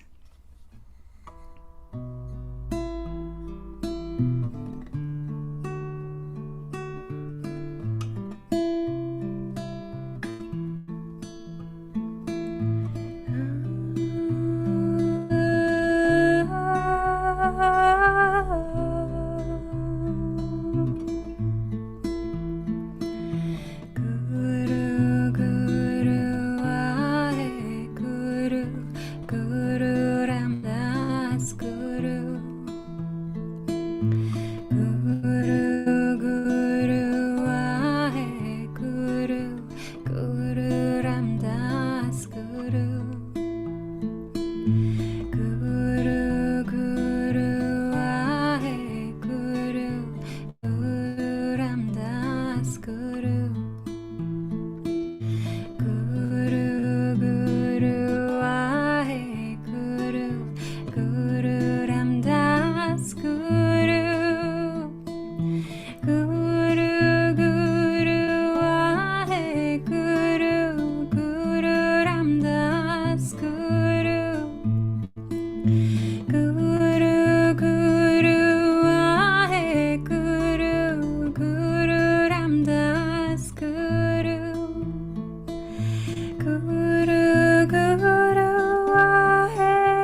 Guru Ramdas Guru,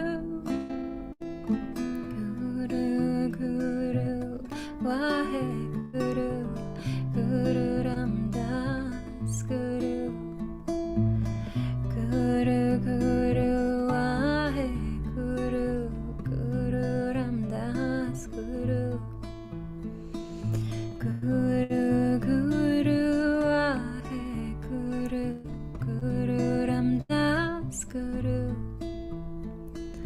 Guru Guru Waheguru, Guru Ramdas Guru, Guru Guru Waheguru, Guru Ramdas Guru, Guru Guru Waheguru, Guru Ramdas Guru.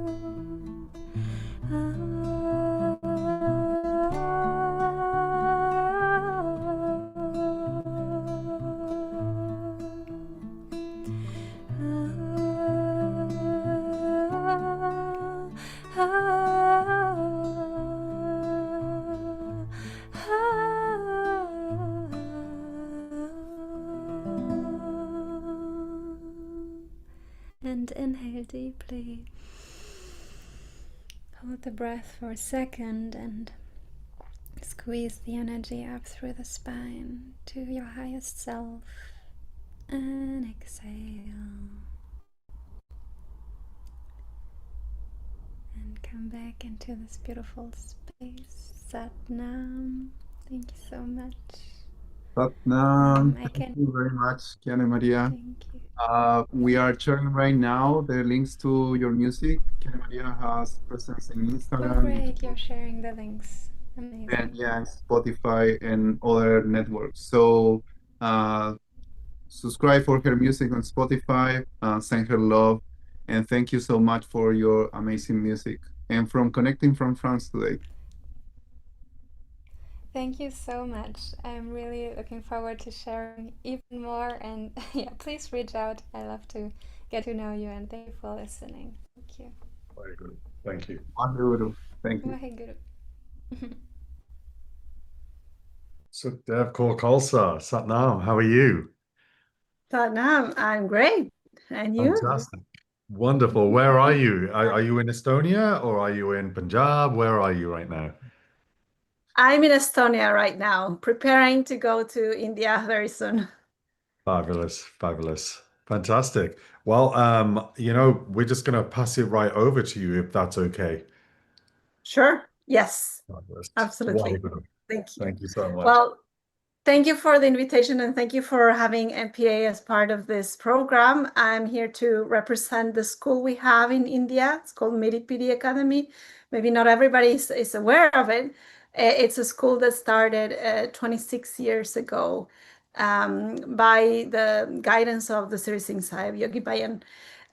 He had his vision, right? For him, education and our children, our new generations, are the most important jewels and treasures that we have to train in this beautiful technology that we all have in Kundalini Yoga, Sikh Dharma, martial arts, music, kirtan, the Gurbani, Shabad Guru. So he established this school in 1996, and since then the school has been growing and expanding and developing. It's an international boarding school for children. I'm going to share the screen if that is possible. Yeah. Thank you. So I have some pictures for you. I think it's more alive. It's called Medipidi Academy, based on the principle of the spiritual and the material, both part of ourselves. The children have, this is a school that is open from 8th grade to 12th grade, international boarding school. We have students from all over the world, 5 continents, and we also have local kids, so they integrate with the Punjabi local culture in Amritsar.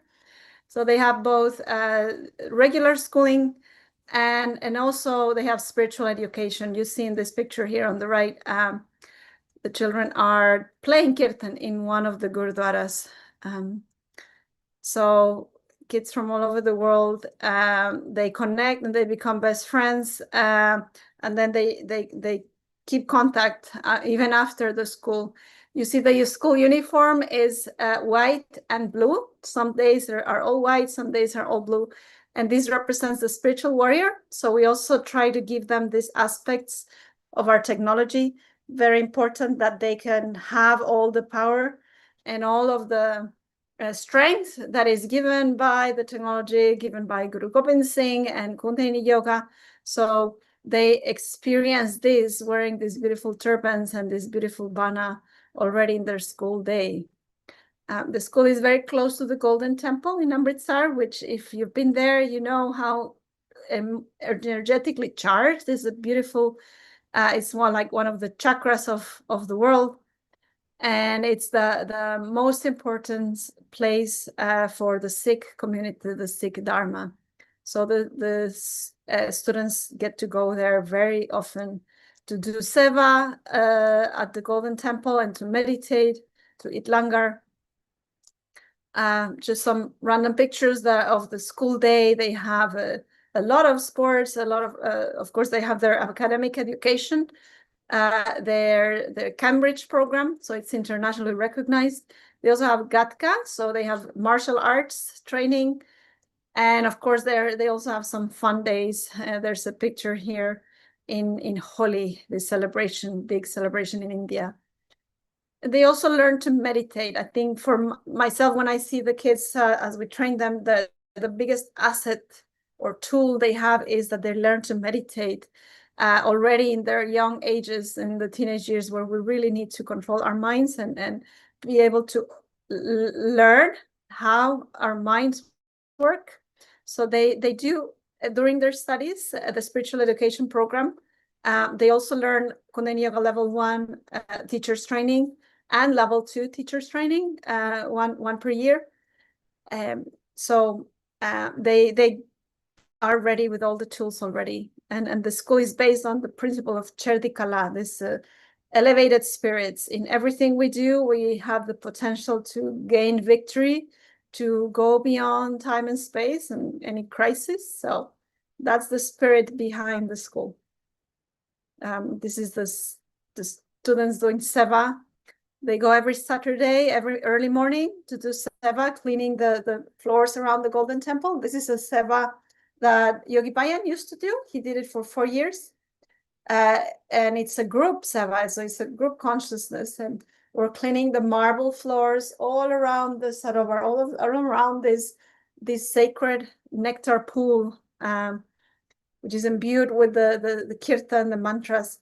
And if you do that seva of cleaning the marble floors, that also clears your karma and clears all the karma of the world. So it's a very beautiful thing to do. If you ever go to the Golden Temple, try to participate in that seva. It's beautiful. Yes, so they have very tight schedule. They also travel around India. They do fun stuff. And it's this is just an invitation to, if you have children or teenagers, or you're interested in going to the school, you always can visit us and see how it is set up, and have a taste for yourself. If you are like me, that you're an adult and you didn't make it in your youth, we also have adult programs. These we started after COVID to give that opportunity for any one of us to have the taste of what it means to have that Miripuri spirit, and to immerse yourself in India in a way that it's taken care of. It's our courses are spiritual courses. They are educational courses. They are not simple traveling and touristic events, but they are really about learning the way with the locals, the Sikhi, all the spiritual aspects of why we do things, why we bow, why we wear a turban, why we meditate and chant the Guru. And we learn also the technology of Kirtan. So We have different courses now this October. Every October, November, we have Sikh Dharma course. This time is for fearlessness or grace. You're still, if you're interested, and we're gonna discover the steps. We're gonna trace back the steps of Guru Gobind Singh after the battles in Anandpur Sahib, and also the teachings of Guru Har Gobind. And then I'll also have every autumn the Kirtan course, which is to learn how to play Kirtan, to sing, to develop your voice, to play the harmonium or the tabla or guitar, rabab. So this was one of the guidelines that Yogi Bayan wanted us to train people at MPA in Kirtan. So we're doing it with great teachers, the ones who have trained many of our musicians in the Sangat, like Cherti Kalajeta. Their teachers are still teaching at the school. They teach the children as well. And then every February, March, we have a women's camp.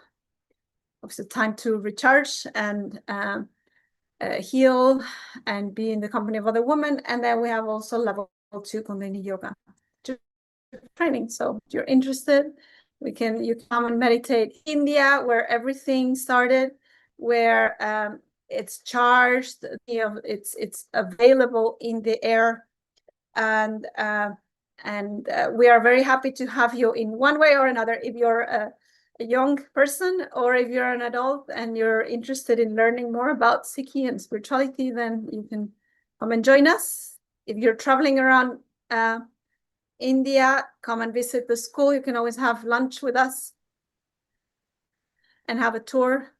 So very happy to welcome anybody. So that's it for me, and try to keep it short.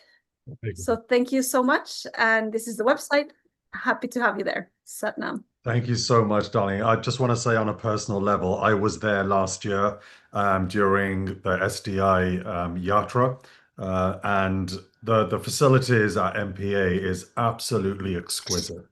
Truly is. It's absolutely beautiful, fantastic. So anybody who is thinking about going to Punjab, please visit MPA. Just call ahead. And we've got the website. Thank you so much. We've also added it into our chat as well. So everybody, please check that out. Next time you're in Punjab, reach out to MPA, and I know that you guys will certainly accommodate. So thank you so much for sharing that. Thank you so much for being here, and safe travels to Punjab. And I'm looking forward to getting there as soon as possible. Satnam, Waheguru. Thank you, Satnam, and blessings to all of you. Take care. Thank you. Beautiful day. Fabulous. Waheguru. I have the pleasure and honor to introduce everybody to Jagat Guru, my colleague of our sister organization, KRI, the CEO of KRI. And he's got, for those of you that haven't seen it, the very few people that haven't, we have a very special documentary that's coming out very soon, but I'm gonna zip it. I'm gonna just pass it over to yourself, Jagat Guru. Much love, mate. Lovely to see you. Satnam. Satnam, thank you very much, Devinder. Thank you. Appreciate it. My name is Jagat Guru Singh. Satnam, everyone. I'm very happy and honored to be able to celebrate this incredible day and event with all of you. This is a very special time, and you know, I'm what we hopefully lovingly call a second generation. So when I was born, my parents had met Yogi Bhajan, had started a Kundalini Yoga practice, started doing sadhana, meditating, going to yoga class, and were living the lifestyle already. And so from the time I was in the womb, was exposed to these teachings and to this technology. I got married when I was 18 years old, and I'm about to celebrate soon enough my, 34th or so wedding anniversary. I forget now, maybe it's 32nd. I'm 50 years old, and I'm somehow still considered in our community young, though I have 3 kids myself, and my daughter, who is my middle child, just had her own young baby girl. So very recently now there's a 4th gen that are joining us on this planet and that are alive and kicking. I had the love of my life really, aside from my marriage, was Miripiri Academy actually. And so I was there from the first year.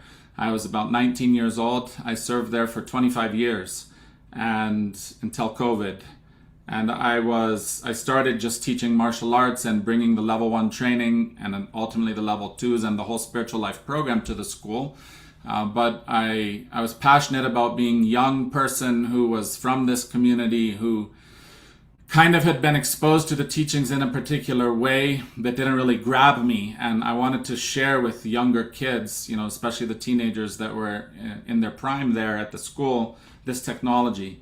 I myself went to school in India when I was 9 years old, and I graduated from a boarding school in India, came back, got married, then decided I wanted to go back. Ended up being the principal for the last 10 years of the school, and it was an extreme passion of mine to serve these incredible kids and this incredible generation of young adults who were immersed in this technology, and kind of we were able to transform it into something that was, you know, that was cool.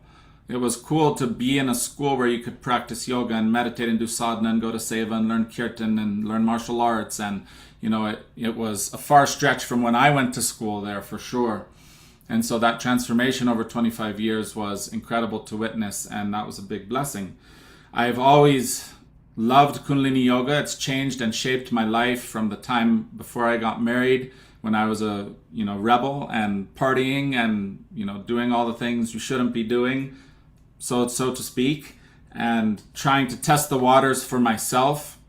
I ended up saying I'm going to practice Kundalini Yoga and try it for myself once and for all, not for the external pressure. And I'm not exaggerating, an 8-hour sadhana. I'm a Scorpio, so it's all or nothing for me. If I jump in, I jump in. I don't like to dabble a little bit. So I was doing this crazy practice, and, you know, 2-3 weeks in, I was on it. I was sold. I stopped everything else I was doing, all the nonsense, kind of, well, not all of it, but, you know, most of it. There still has to be some in your life, but, you know, all of the damaging things to my system, be it drugs or drinking or whatever that was as a teenager, you know, you're exposed to that. So I kind of made this commitment to myself, and I practiced, and that turned me around, and I've never looked back. I was fortunate to have the direct guidance of Yogiji my whole life. I've had multiple personal sadhanas from him, guidance to run the school directly from him, all the way through until he passed away. And I'm also very, very fortunate to have been close with Gurudev Singh, the Satnam Rasayan healer and master, who I spent since I was about 15, you know, a lot of time every year with as well, at the command and hukum of Yogiji personally, who connected me with him and asked me to learn from him. So I feel myself very lucky. I also am a founding member of the Charity Kala Jetta, who you know very well, hopefully. If not, look us up. We had the great honor of playing Kirtan in the Golden Temple about almost 30 years ago. I was just doing an interview with Saraswat Simran, my friend, my brother, my partner in crime with CKJ yesterday. And we were talking about some old stories, and some of that's going to be included in this documentary that we're putting forward right now about, you know, the start of that and the evolution kind of the second generation of Kundalini yogis as we've come through it and as we see it in a kind of different light. Because I had this exposure 35 years or so in India, you know, I really had the passion to want to share and educate myself, first of all, but other people about the culture of not only yoga, but the intersection between Sikhi or Sikh Dharma and Kundalini Yoga, and why it's prevalent. You know, Yogiji, sometimes when he shared and he taught, as we know, for example, with postures, in the beginning, he didn't care. He didn't say, do the perfect posture. He didn't do anything. People, you see in the classes with your own eyes, he said, arms at 60 degrees, and people are like out here doing some weird stuff. And, you know, he just let it flow, and he did what he could. After a while, he named someone posture master and said, all right, go back. We need to refine this. People need to learn how to do the correct postures. They need to learn how to do pranayama a little better. They need to learn how to do the mantra, recite the words, learn the language a little bit better. So, of course, being in India, being fluent in Gurmukhi and in Punjabi, and reading and studying with people who were educating us on the transcripts of all of these scriptures for 30 years, you know, it became in my mind to say, I want to interview some of these people and let them speak to the cross of the culture of Punjabi culture, Sikh culture, and yoga. and why it is important and how it is something that you don't have to do it, but it's incredibly valuable. Obviously, we all know that, to anyone who practices it, no matter what belief system or religion they belong to. And then to have different faces from all around the world highlighted to kind of show that people are practicing this. Prominent people, you know, we have the runner-up to the presidency for Chile, Alfredo Sphere, who's a great longtime student of Yogi Bhajan as well, and he was the head of the World Bank. You know, people like this who are practicing Kundalini Yoga, people also the normal average person like you and me who are living a normal householder's life practicing Kundalini Yoga. We wanted to show some of the research behind it because there's incredible research. When I took this position as the CEO for CARE-I 2 years ago, I didn't know there was over 200 papers published by Harvard. I didn't know there were hundreds of others published from other universities all around the world that show the scientific correlation of various practices and things of Kundalini Yoga that are just, they're incredible. And we don't need them because we have the experience, but that language is becoming more and more, you know, prominent in society now, and we outdate ourselves if we don't keep up with that. So showing that is very important, and understanding it is also a language that helps you explain it to people as a teacher much better. So it's beautiful to see, you know, some of the research, the crossover with some great saints from India, and of course the connection with Yogiji. You know, Yogiji lived and studied and was blessed as a master at 16 years old of Kundalini Yoga, and he lived in Amritsar, stationed as a military officer. In his later years, 20, 30 years old, and practiced Prakarma Seva there, but he lived and stayed in a little small Udasi Baba Siddhi Chand ashram, and they knew him very well. So I met one of the guys who was with him then and interviewed him. He's the head of that Udasi ashram, and he's on this documentary.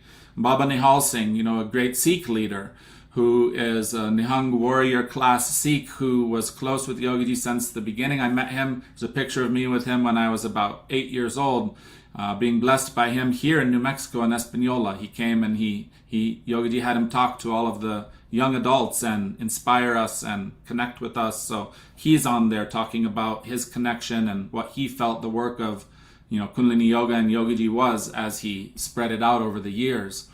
And then various other people. So I'm going to show you a small clip.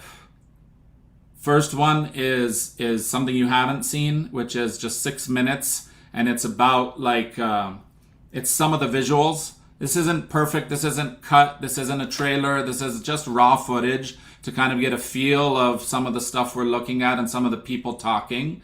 And then the last, right after that, I'll play the trailer, which is only 1 minute long. It's really a teaser.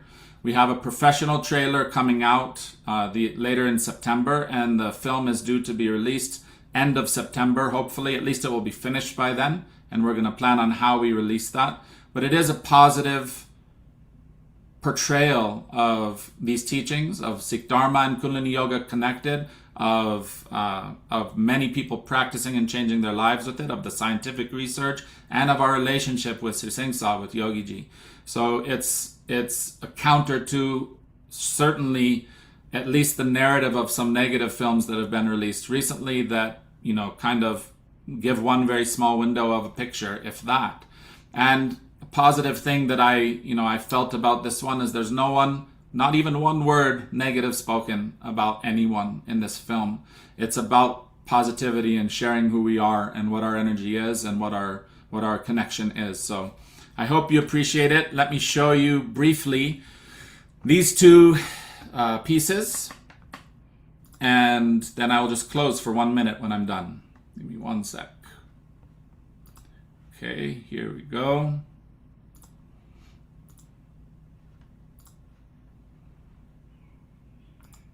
So whilst you do that, mate, just want to let everybody know that we have added Jagat Guru's personal website in the link, and also CARE-I's website in the chat as well. So please check his personal website out for where he's going to be, and also CARE-I. Satnam. Thank you very much. And you can see my screen? Yes. Here we go. एक ओंकार सतनाम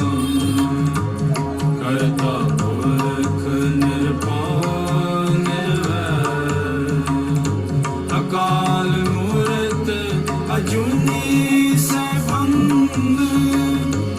ਗੁਰ ਪ੍ਰਸਾਦ ਜਪ ਆਦ ਸੱਚ ਜੁਗਾਦ ਸੱਚ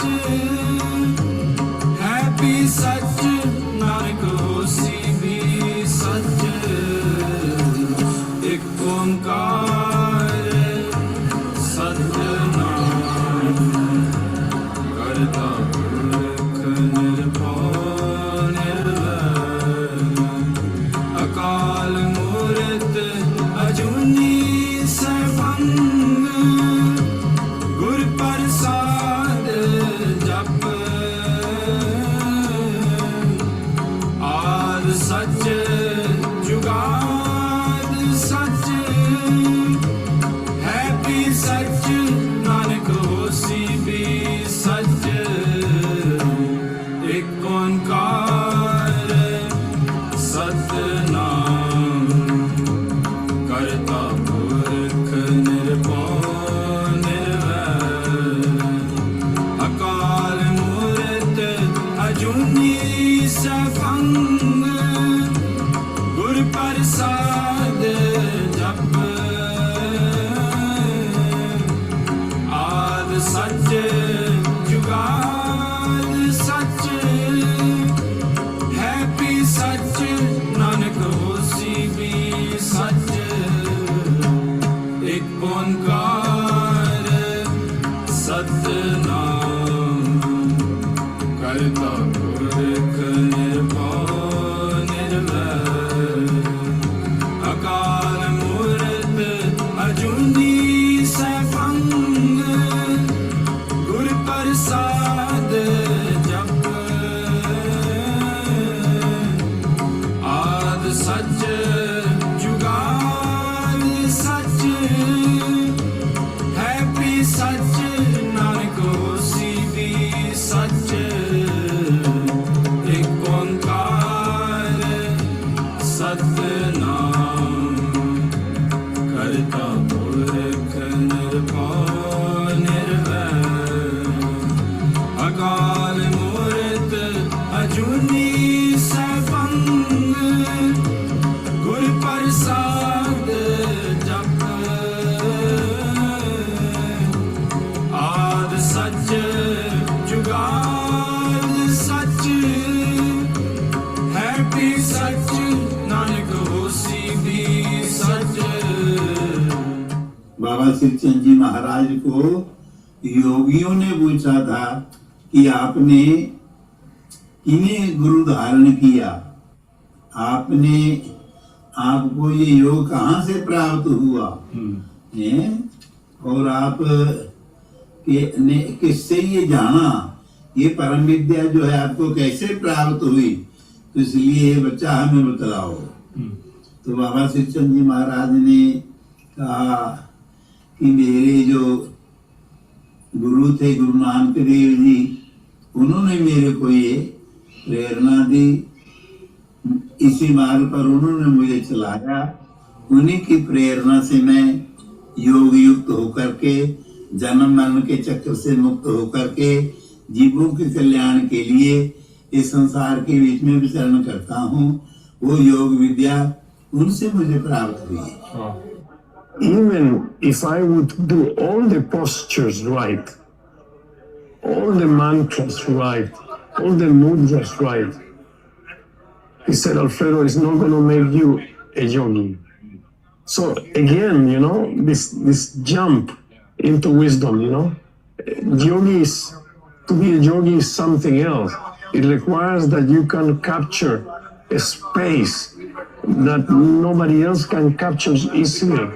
And this one, yeah, okay, you practice. But it's not only understanding and practice, it's also self-realization. And the teacher must be self-realized people. ਜਿਹੜਾ ਯੋਗਾ ਆ ਇਹ ਕਿਸੇ ਇੱਕ ਧਰਮ ਦਾ ਨਹੀਂ ਹੈ, ਇਹ ਸਾਰਿਆਂ ਵਾਸਤੇ ਜਿੱਦਾਂ ਐਕਸਰਸਾਈਜ਼ ਆਪਾਂ ਕਰਦੇ, ਜੇ ਸਾਡਾ ਸਰੀਰ ਠੀਕ ਹੈ ਤਾਂ ਫਿਰ ਸੁਰਤ ਵੀ ਠੀਕ ਹੈ, ਜੇ ਸਰੀਰ ਠੀਕ ਨਾ ਹੋਵੇ ਤਾਂ ਸੁਰਤ ਸਰੀਰ ਵਿੱਚ ਹੀ ਖੁੱਪੀ ਰਹਿੰਦੇ, ਮੇਰਾ ਲੱਕ ਦੁਖਦਾ ਜੀ, ਮੇਰਾ ਸਿਰ ਦੁਖਦਾ ਜੀ, ਮੇਰੇ ਮੋਢੇ ਦੁਖਦੇ। ਸਰੀਰ ਨੂੰ ਤੰਦਰੁਸਤ ਰੱਖਣਾ, ਸਿਹਤਮੰਦ ਰੱਖਣਾ, ਉਹਦੇ ਲਈ ਐਕਸਰਸਾਈਜ਼ ਦੀ ਲੋੜ ਆ। ਸਭ ਤੋਂ ਨੰਬਰ 1 ਐਕਸਰਸਾਈਜ਼ ਜਿਹੜੀ ਆ ਯੋਗਾ ਆ। ਕਈ ਵਾਰ ਇਹਨੂੰ ਇਸ ਗੱਲ ਨੂੰ ਚੱਕਰ 'ਚ ਪਾ ਦਿੰਦੇ, ਯੋਗਾ ਹੈ ਫਲਾਣੇ ਦਾ ਜੀ, ਫਲਾਣੇ ਦਾ ਯੋਗਾ। ਕੋਈ ਵੀ ਕਰ ਸਕਦਾ ਤੇ ਸਾਰਿਆਂ ਲਈ ਫਾਇਦੇਮੰਦ ਹੈ। And so I think there's enormous potential for yoga in society. It's my belief and the belief of many of my colleagues in the field of yoga research that yoga needs to be embedded deeply into our culture and our society. It needs to be in our public schools. It's a mind-body hygiene. We already have dental hygiene, and that's already embedded. Nobody thinks about it, but we don't have a mind-body hygiene. There are no drugs, there's no surgeries for stress. And so we need to have these practices embedded in our culture, in our schools, so that people learn how to breathe, they learn how to meditate, they learn how to maintain their physical bodies. And that's an enormous prevention strategy, because the biggest burden in healthcare right now are so-called non-communicable diseases. These are responsible for 90% of deaths in the United States. They're responsible for 90% of healthcare costs. And the medical system is failing to address these, because what we need to change is the behaviors that are responsible for these diseases. And yoga is ideally suited for treating these non-communicable diseases. All right, and here we have the official trailer. The teaser, sorry. Very short, sweet. Here we go. Kundalini एक ऐसी शक्ति, परम शक्ति, जिन्हों जीवन शक्ति कहने, चेतन शक्ति कहने। Shri चंद्रदेवम। One of the core teachings of Kundalini Yoga is that the crown of spirituality is bestowed on you. योग कहने जोड़ने, जब इकट्ठे हो जाओ ना योग कहने। Kundalini Yoga, it's a tool that will give you the capacity to go through rough and tough and difficult times. Me as a Punjabi Sikh, it just opened me out of my rib cage. We need this desperately in these modern times. We can reduce craving, we can reduce greed. We've published about 40 papers so far and shown many positive findings. Kundalini Yoga is the sledgehammer that made that happen. We need to spread it fast. Yogi Bhajan gave me God, and I'm not giving him back. Dwell in God, and may all the peace, prosperity approach you forever. Satnam.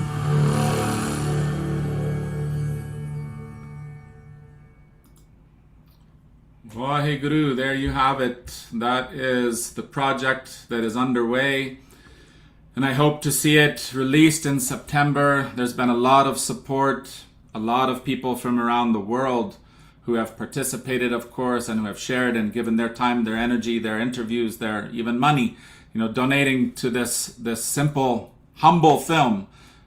For example, Breath of Fire cost $4 million or $6 million, took 4 years.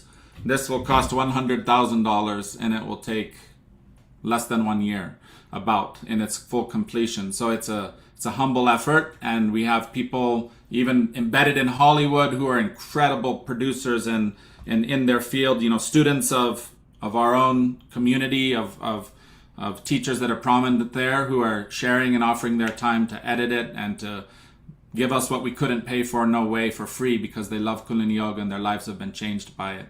So thank you for this time. Thank you guys. Thank you 3HO. Thank you for all of us, our whole family, global family worldwide, who's celebrating this lifestyle. And please do connect with KRI. We have a lot of exciting things happening step by step, stabilizing and moving forward, working together with our sister organizations, especially 3HO International, doing our best to collaborate and move forward in a good way, hand in hand. And I look forward to more of that. So thank you guys very much. Satnam.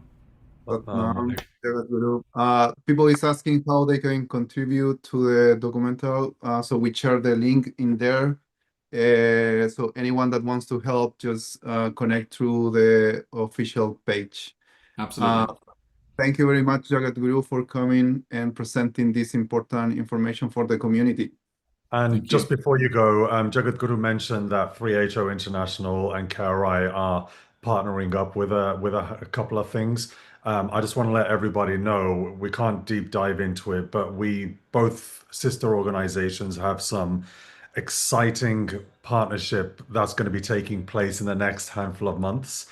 So watch this space. I'm looking forward to work even closer with Jagat Guru with regards to this partnership. So and with this documentary coming out as well, a lot of fantastic positive things moving forward with us are going to be happening. So watch this space. Thank you. Beautiful. Satnam, thank you so much, mate. I look forward to seeing you at Khalsa Council in October. Sounds good. Thank you. Sanam.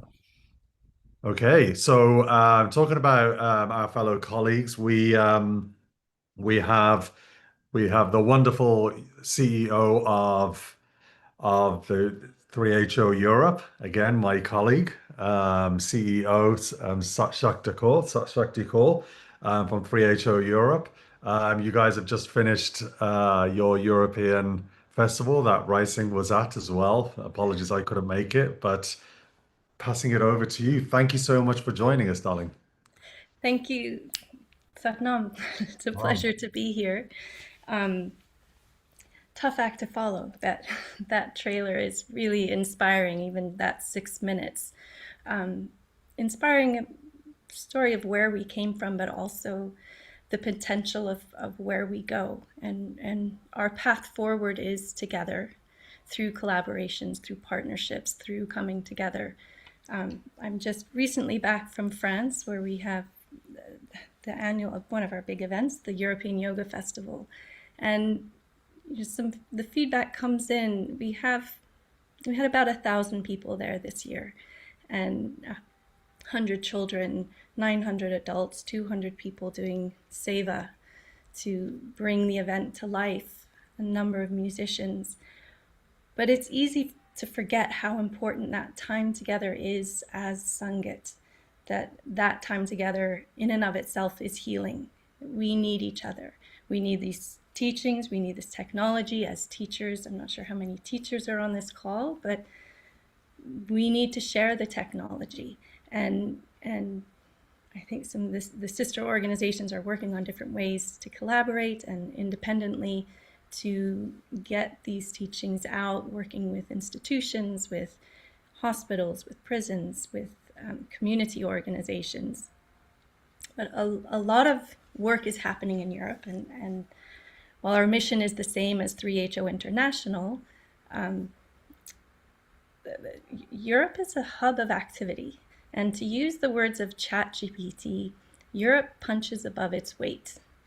So a statistic to illustrate that, Europe is about 9% of the global population, and at the moment about 50% of teacher trainings happen, Kundalini teacher trainings happen in Europe.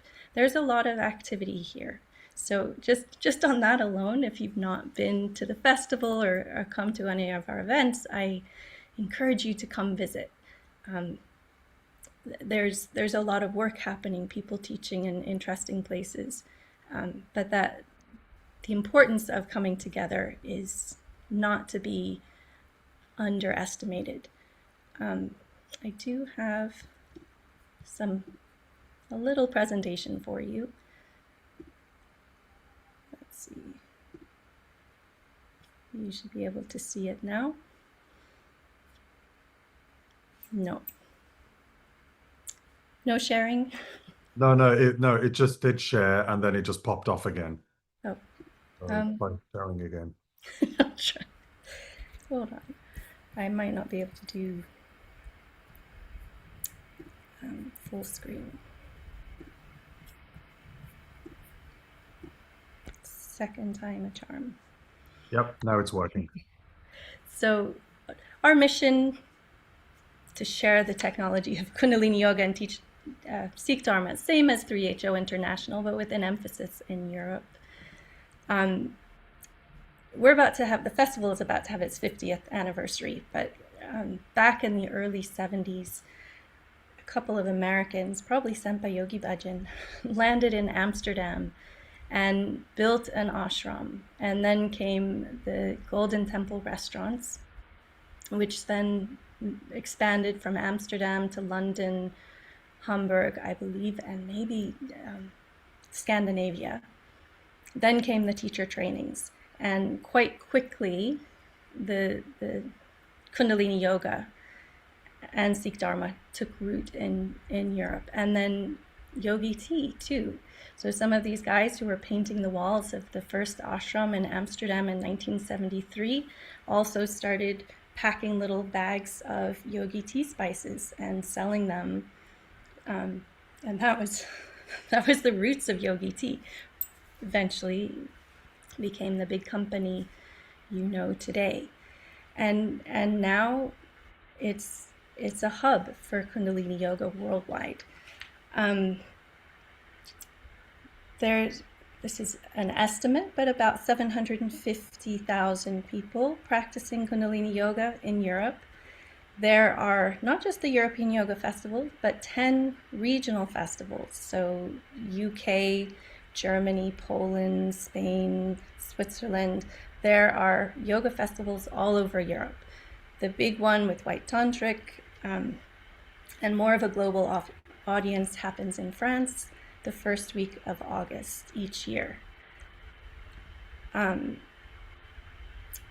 Sikh Dharma is present as well. There's a European Khalsa Council and 6 ashrams. There used to be more. We have 6 now, including Amsterdam, Boisenberg, Estonia, Portugal, Spain, and there's a new one being built in France. I don't have data on the number of ministers, but each year we add a few more. Our big event, as I mentioned, is the European Yoga Festival. We also own 2 properties, including the ashram in Amsterdam and a property in the south of France, La Fontaine. And this is where a small French festival happens every summer. It's a retreat space. It's very rustic. There used to be farming there, and if you're interested in an ashram experience, this might be a place for you to visit. We also try and share what you all probably already well know. Kundalini Yoga is not about what you can do on the mat. It's tools for living your life, to live successfully, to live to your potential. So we try and catch some of these stories and share them through Le Journal. These are stories not about how to do Kundalini Yoga correct or a manual for Sikh Dharma, but more how has the technology, how have the practices, the teachings balanced your life. In the same vein, we launched a podcast last year. We had 9 interviews with some of the leaders in our community to talk about how the practices have supported their life. This year we've raised the bar on our podcast, and we have a professional filmmaker, documentary filmmaker, and someone experienced in doing oral histories run the interviews. So stay tuned. We expect to release those in October, November. We also launched last year a music label. So if you can't make it to France, you can still hear the music. So these are recordings of the concerts. They're shared on Spotify, iTunes, and a number of sort of the mainstream streaming platforms.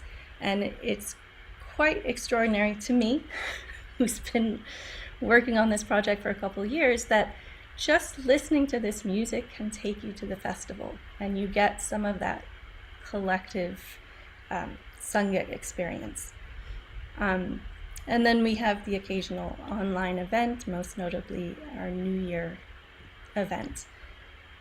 The festival, 8 days, 3 days of White Tantric, usually an Akhand Pod, Gurdwaras there, Aquarian sadhana every day, concerts every night, bazaar with some of the local entrepreneurs selling their wares. The location is in the middle of France, in the Loire Valley, which is beautiful countryside, and about 2 hours from Paris. We had about 1,000 people this year. We're in a build back phase. In our heyday before COVID, we had 3,000 people. So slowly we're building back. The Amsterdam I've already shared with. It's small. We used to own the whole building, but it's now a space. If you're a teacher and feel inspired to teach in Amsterdam, you can come and stay there. There's a little room and a teaching space, a kitchen, so you can make yogi tea. It's available for hire workshops, and then the Gurdwara can be opened on demand as needed. La Fontaine, south of France, beautiful countryside. Basic, but perfect for yogis looking for a more spiritual experience. And I've mentioned these other projects already. You can find all of these online. We're in the middle of a upgrade to our website. So we're trying to be a better hub, share more information about what's going on locally, and connect with our sisters organizations, connect with the national associations and community groups in Europe. But please come visit. We have two websites, 3ho-europe.org and then EuropeanYogaFestival.eu.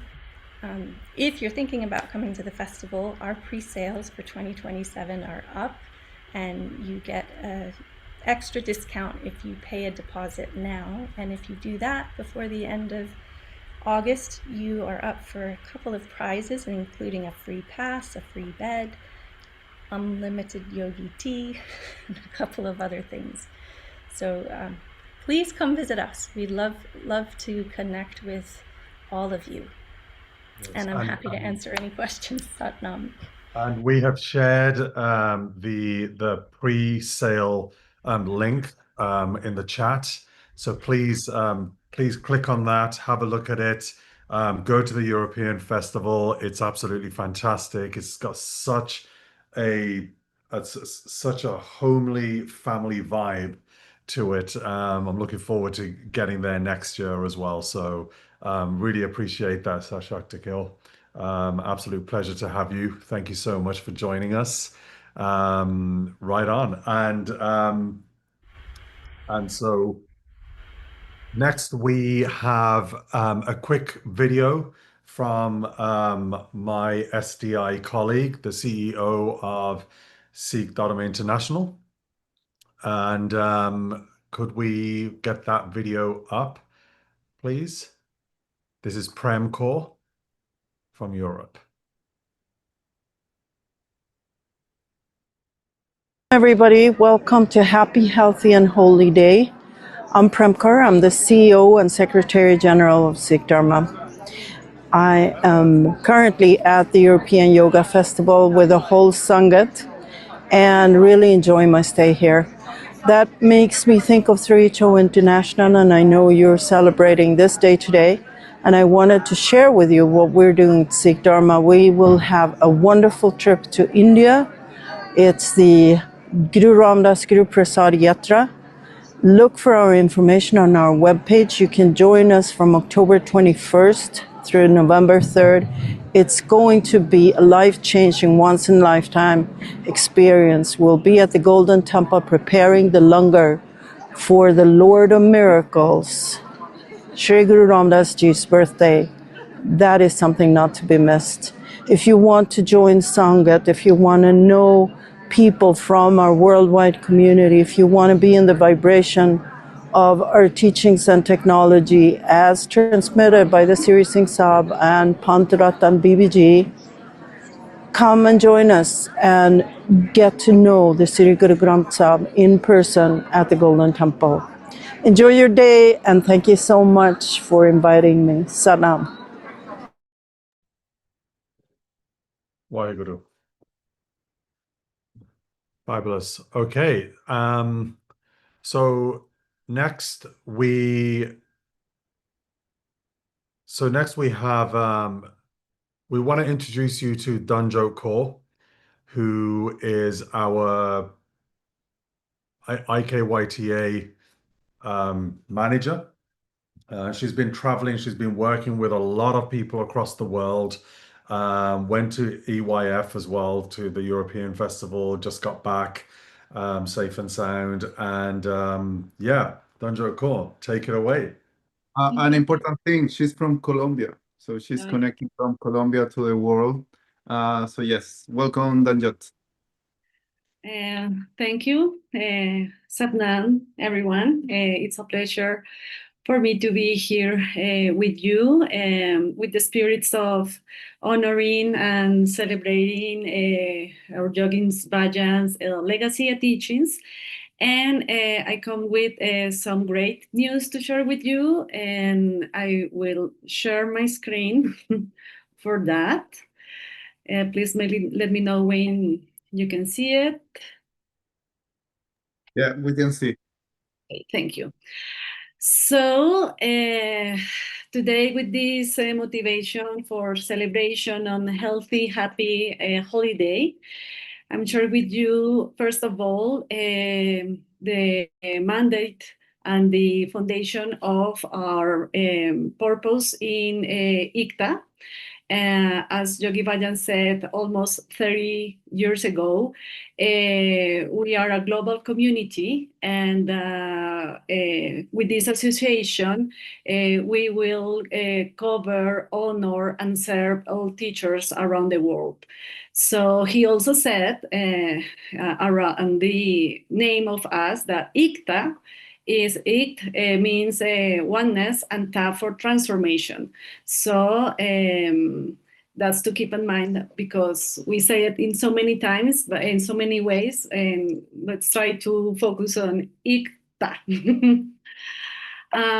So moving forward, so we are now a global community. And as I was saying before, we want to honor, serve, and be a platform, a home, a family for every certified KRI teacher around the world. And I will go deep about national associations as well. So we are becoming a living network. We are growing, and we are becoming stronger together. Today, we have representations in more than 100 countries and more than 30,000 certified teachers, and this is still growing. Just a glance on a map, I couldn't map every country that we have a teacher involved, because sometimes there's one country, one teacher. But I was thinking after this morning seeing Yogi Bhajan's video that he might be proud about what we have been doing and how we are spreading the teachings and his legacy, and how we are sharing the teachings and Kundalini Yoga all over the world. Some countries have national associations because there are an important number of teachers, so they gather together, and for now we have 20 national associations functioning, from Latin America, from United States, from Europe, Thailand. The newest association, one of the newest, is in Cuba, and there's also news from Uruguay, and some countries like Puerto Rico, and others initiatives in Vietnam and Japan, and becoming together. So maybe in the future we will see national associations on those places. So we are having these presence all over the world.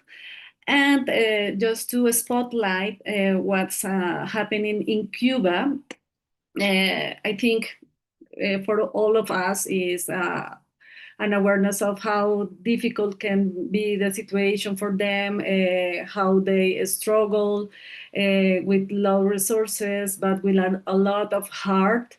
They finally made this alliance because for difficulties and laws in Cuba, it was hard to make an association, so they joined an alliance of Cuban Kundalini Yoga instructors. So they just joined ICTA last June, and they are 30 plus members. Some are all based in Cuba, and some are outside of Cuba, mostly in United States.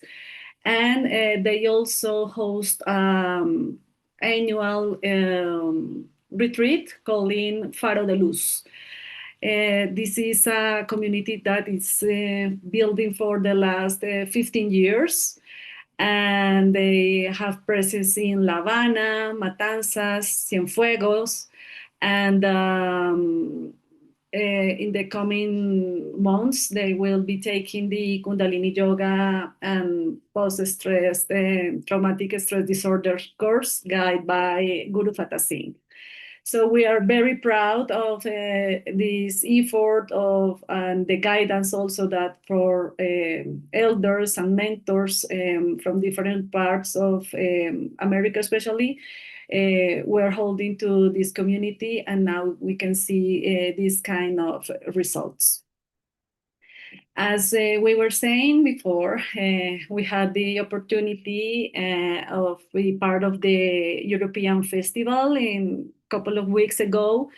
So it was a great experience because we could establish in-person contact and meetings and communications and relationships and networking and friendships also, I might say, with a lot of participants, and that gave us a very good insight of what teachers or national associations need from ICTA. So we have this input, and for the upcoming weeks, we are going to develop more strategic and direct options for us to offer to our members. So on this same line, our concrete actions that are coming and that we are working on, it's about digital tools. We have a new webpage, which I invite you to visit. And for those who are certified QRI teachers and you are not part of ICTA, please join us.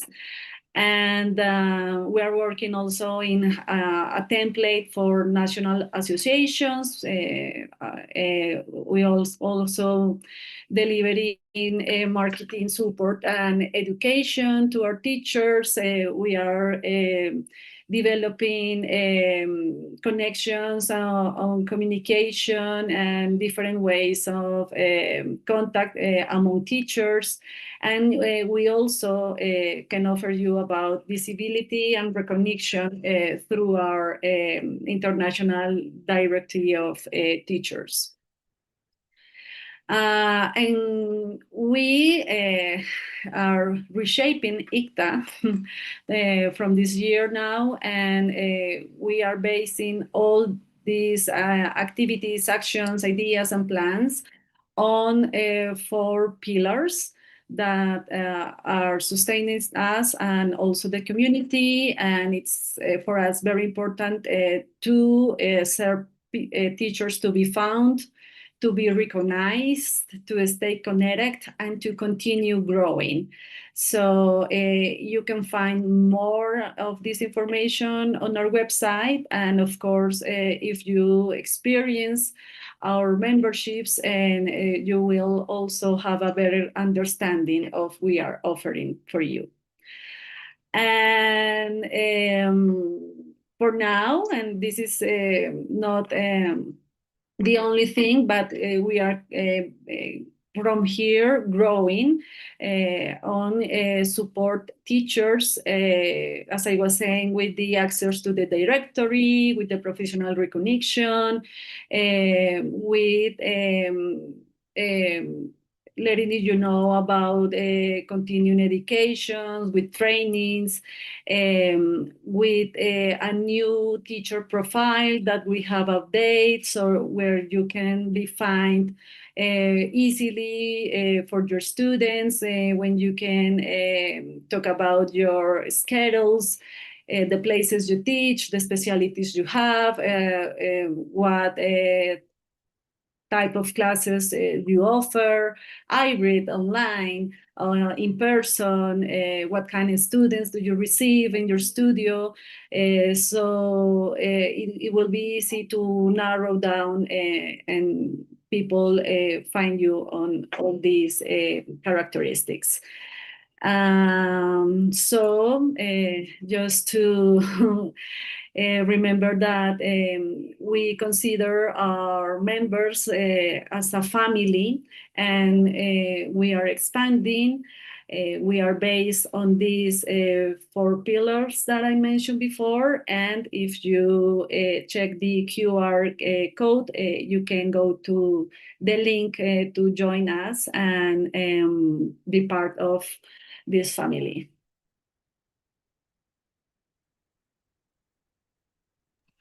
Waheguru, thank you so much. I tell you what, the amount of work that has gone into ICTA in the last handful of months due to Danjot and Rising has been absolutely phenomenal.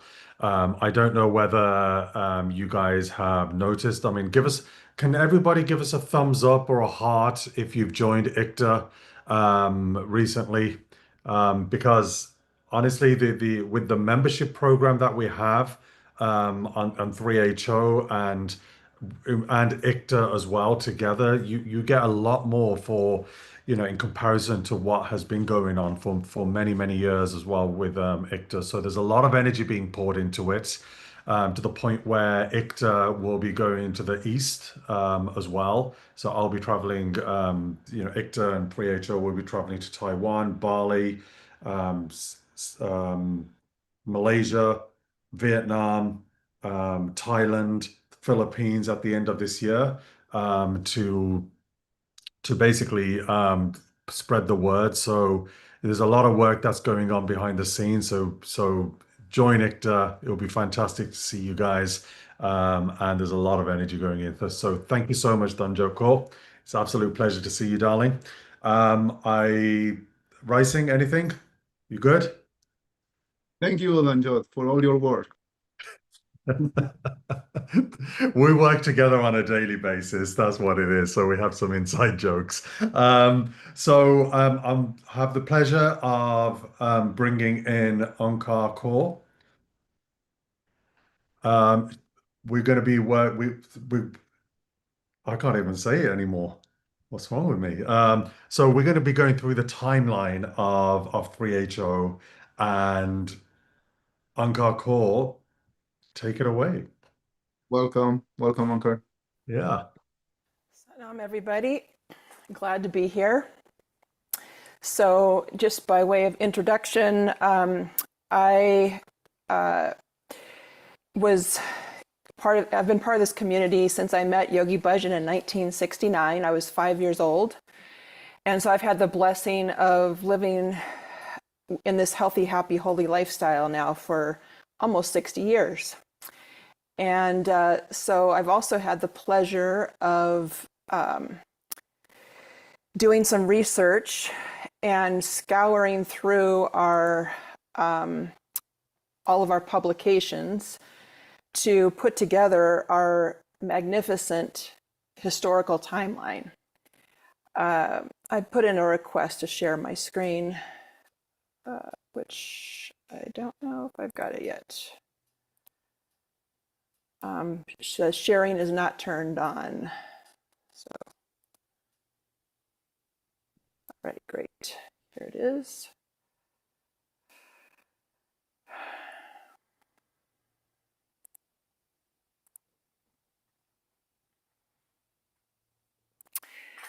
All right, so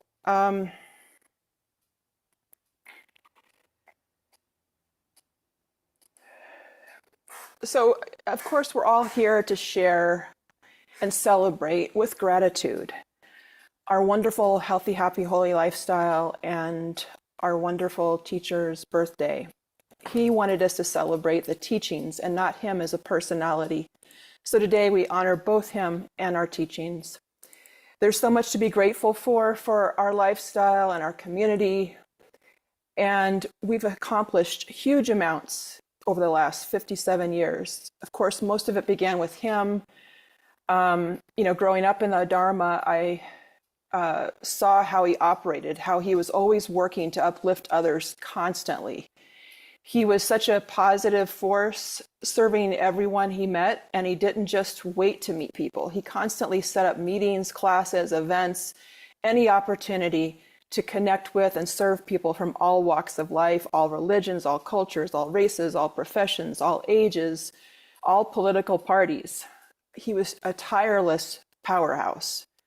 And then when he left the earthly plane, we have the challenge to continue serving and trying to accomplish even a small portion of what he did as one person. So I've had the blessing of working on our timeline. And like I said, going over all of our publications, which fortunately we've had very good documentation of our history over all these years. We have, of course, many people may have heard of Beads of Truth. They were published from 1970 to 1989. So nearly 2 decades of documentation of our history and sharing the teachings in publications. Then we also had the Aquarian Times, and those ran from 2001 through 2009. So almost 10 years of those publications. And then, of course, we had Shakti Parwakar, who was the first student of Yogi Bhajan, and he named her the mother of 3HO. And she would publish a section in each of these publications, the Beads of Truth and the Aquarian Times, called High Times. And it was information about what was going on during those days for that year or those months for the time of the publication. And then she also published numerous other newsletters, one called Keeping Up, Still Keeping Up Connections, all of these documenting our history.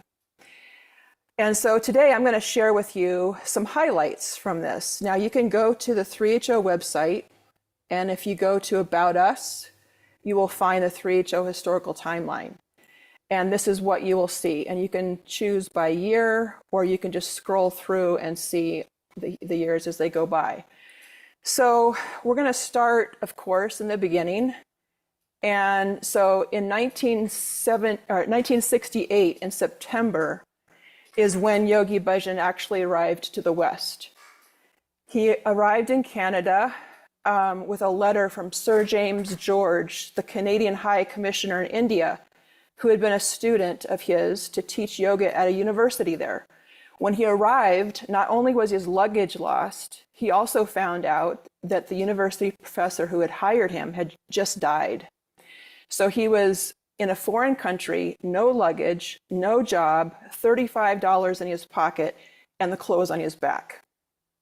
That's, what happened with him arriving here. And to have created everything he did after that is amazing. So he received an invitation to Los Angeles for a weekend. There's, in 1968, in December, so he arrived into Canada in September 1968. In December 1968, he actually taught the Long Ekankar meditation to Shakti Parwa, his first student. And so when you go to the timeline, you can see, read more about that. We give information about the meditation and his instructions to her and all that. So you can kind of find it straight from the horse's mouth, so to speak, from Shakti Parwa, the first person to receive that meditation. And of course, on his birthday, we always do 2.5 hours special sadhana of the Long Ekankar meditation. So we'll tell you more about that later. So then the beginning, kind of, he got his invitation to go to Los Angeles. When he got to Los Angeles, he saw the culture of the young hippies, they were all doing drugs and just not living a very healthy lifestyle. He wanted to give a healthy alternative to the high that people could get through yoga instead of through drugs. And so he decided to stay longer than that initial weekend in Los Angeles. Thank you, God. And he began teaching Kundalini Yoga.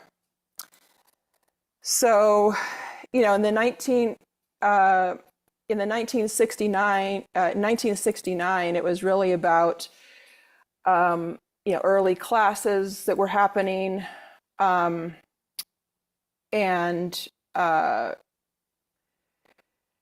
they basically had the first classes in the back of in an antique shop. They cleared out all the furniture. They would have their classes in the antique shop, and then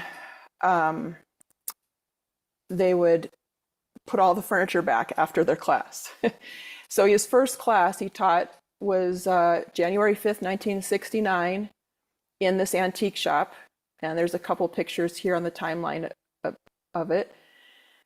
So these were all young people they were drawn to yoga, drawn to meditation, chanting, service. The classes were in living rooms, community centers, in this antique shop.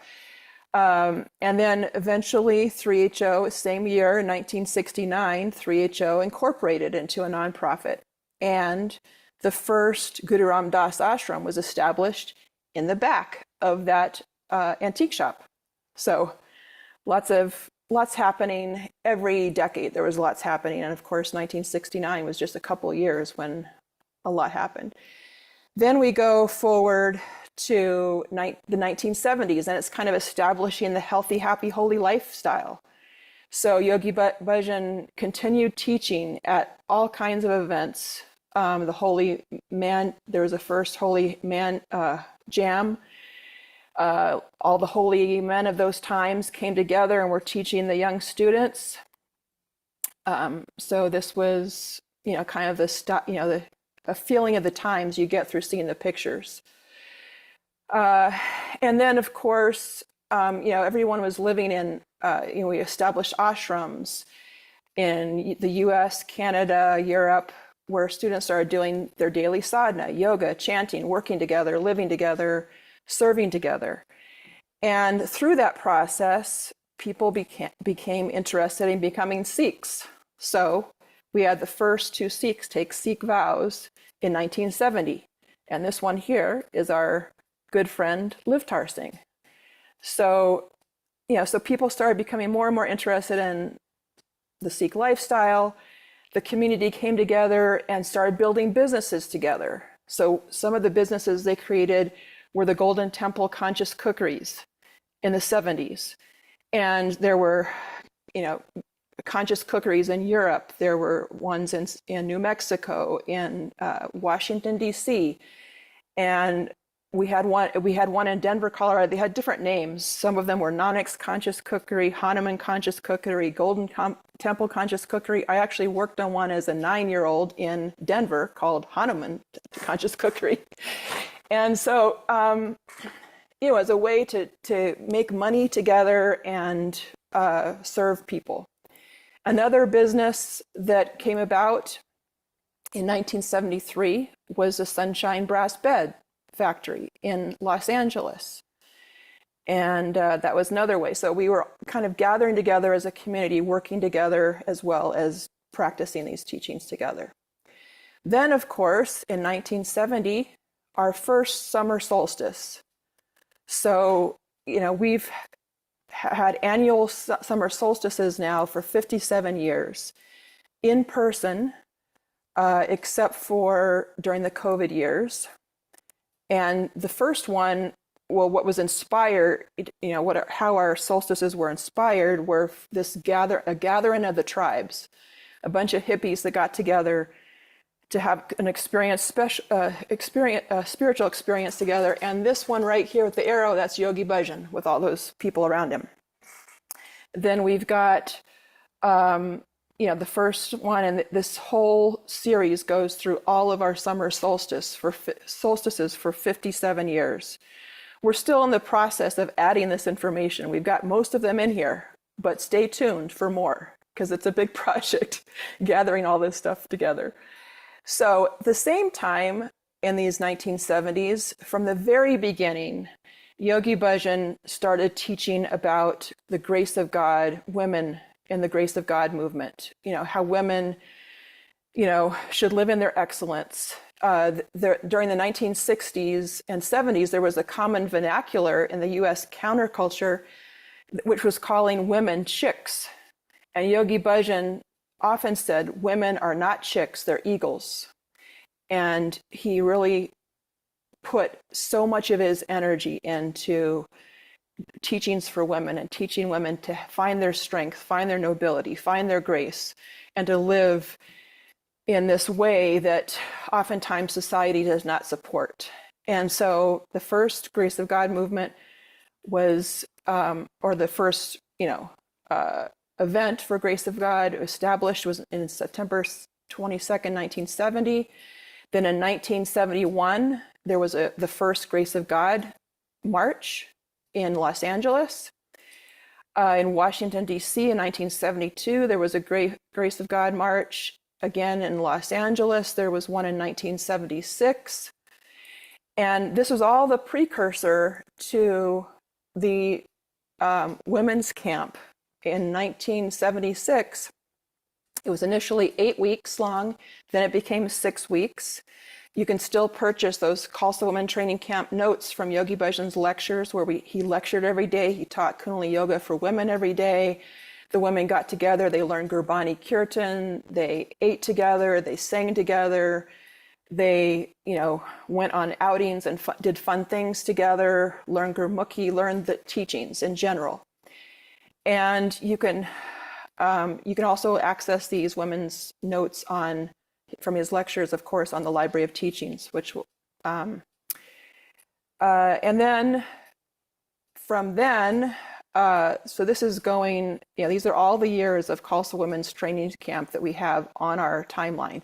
Again, we're still working to add more. And eventually, after his death, after he stopped teaching, we migrated into the International Women's Camp, format. Similar thing, but not taught by him directly, taught by other women who had learned from him. And so over the years, we've kept this consistent legacy of sharing the women's teachings every year, except for during the COVID times when there was a break. And we reestablished that this year in 2026. I'll mention that later. So then, after we get through, so that was consistent. The main message is he's been giving women's teachings. He spent so much of his life teaching women from the very beginning, and we've continued that all these years. Then, of course, we have the first White Tantric Yoga course. At solstices, Tantric started off being 8 days. And then I'm still trying to get from people that were back in those times, I'm still doing research on it, about exactly when I think it changed to 5 days and then 3 days. And then, of course, every weekend, the Sri Singh Sahib would travel to another location around the world and teach the White Tantric courses until his body just wouldn't allow him to do it anymore. It just took too much of a toll. So then he began the Renew to Be New video courses, which is the legacy that continues today. And there was the first White Tantric Yoga course in Europe happened in 1972, shortly after that first one here in the US. Then, of course, 1972, Kundalini Research Institute was founded.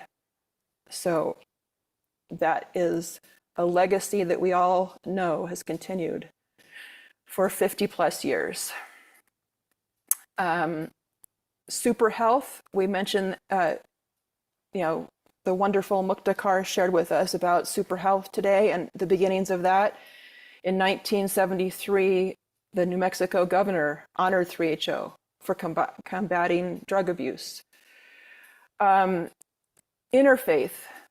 Yogi Bhajan was so focused on interfaith discussions and connecting all of us, no matter what walk of life we were in. He met multiple popes over the years. He attended many, many other interfaith meetings and events, and invited people to leaders of other religions to join him in any number of events. You can check out the timeline for more. I don't have more time to go into all that. Then music.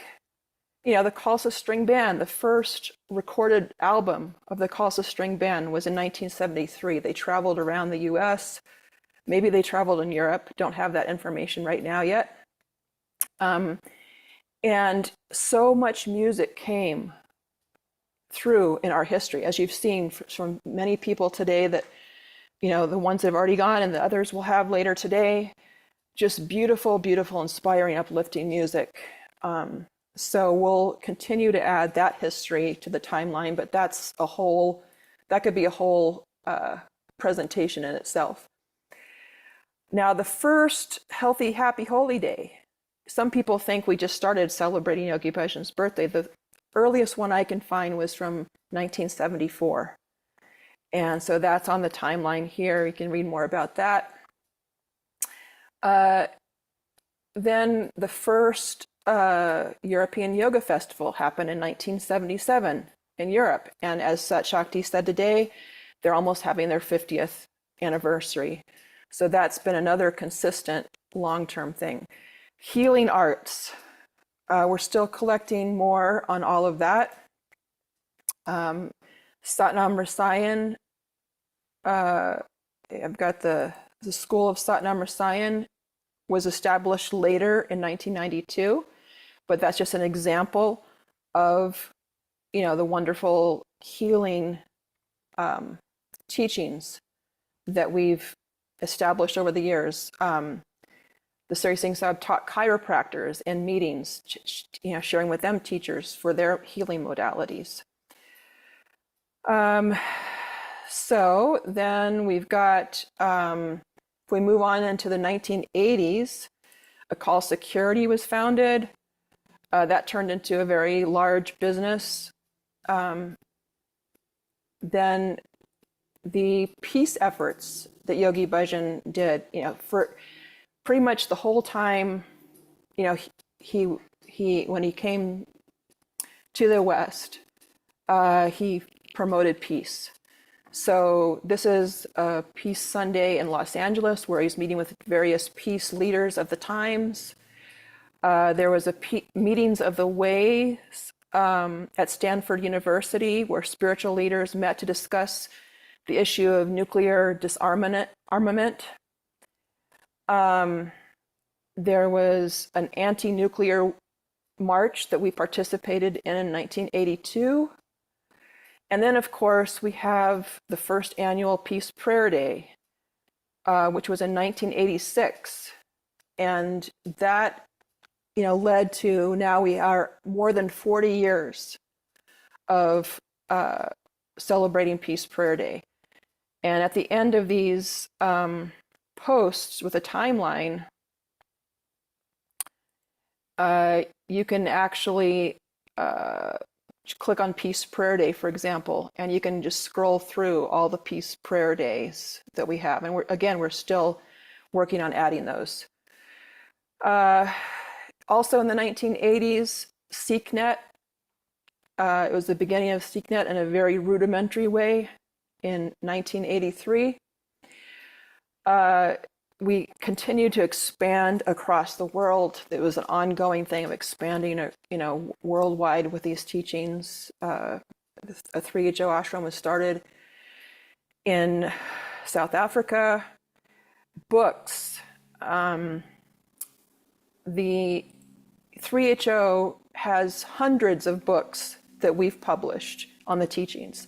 I'm just highlighting one here. It was A Taste of India by BBG in 1983, or 1985, but there's hundreds of books, and we're working on putting a list of all of those together and highlighting those. Then, of course, yeah.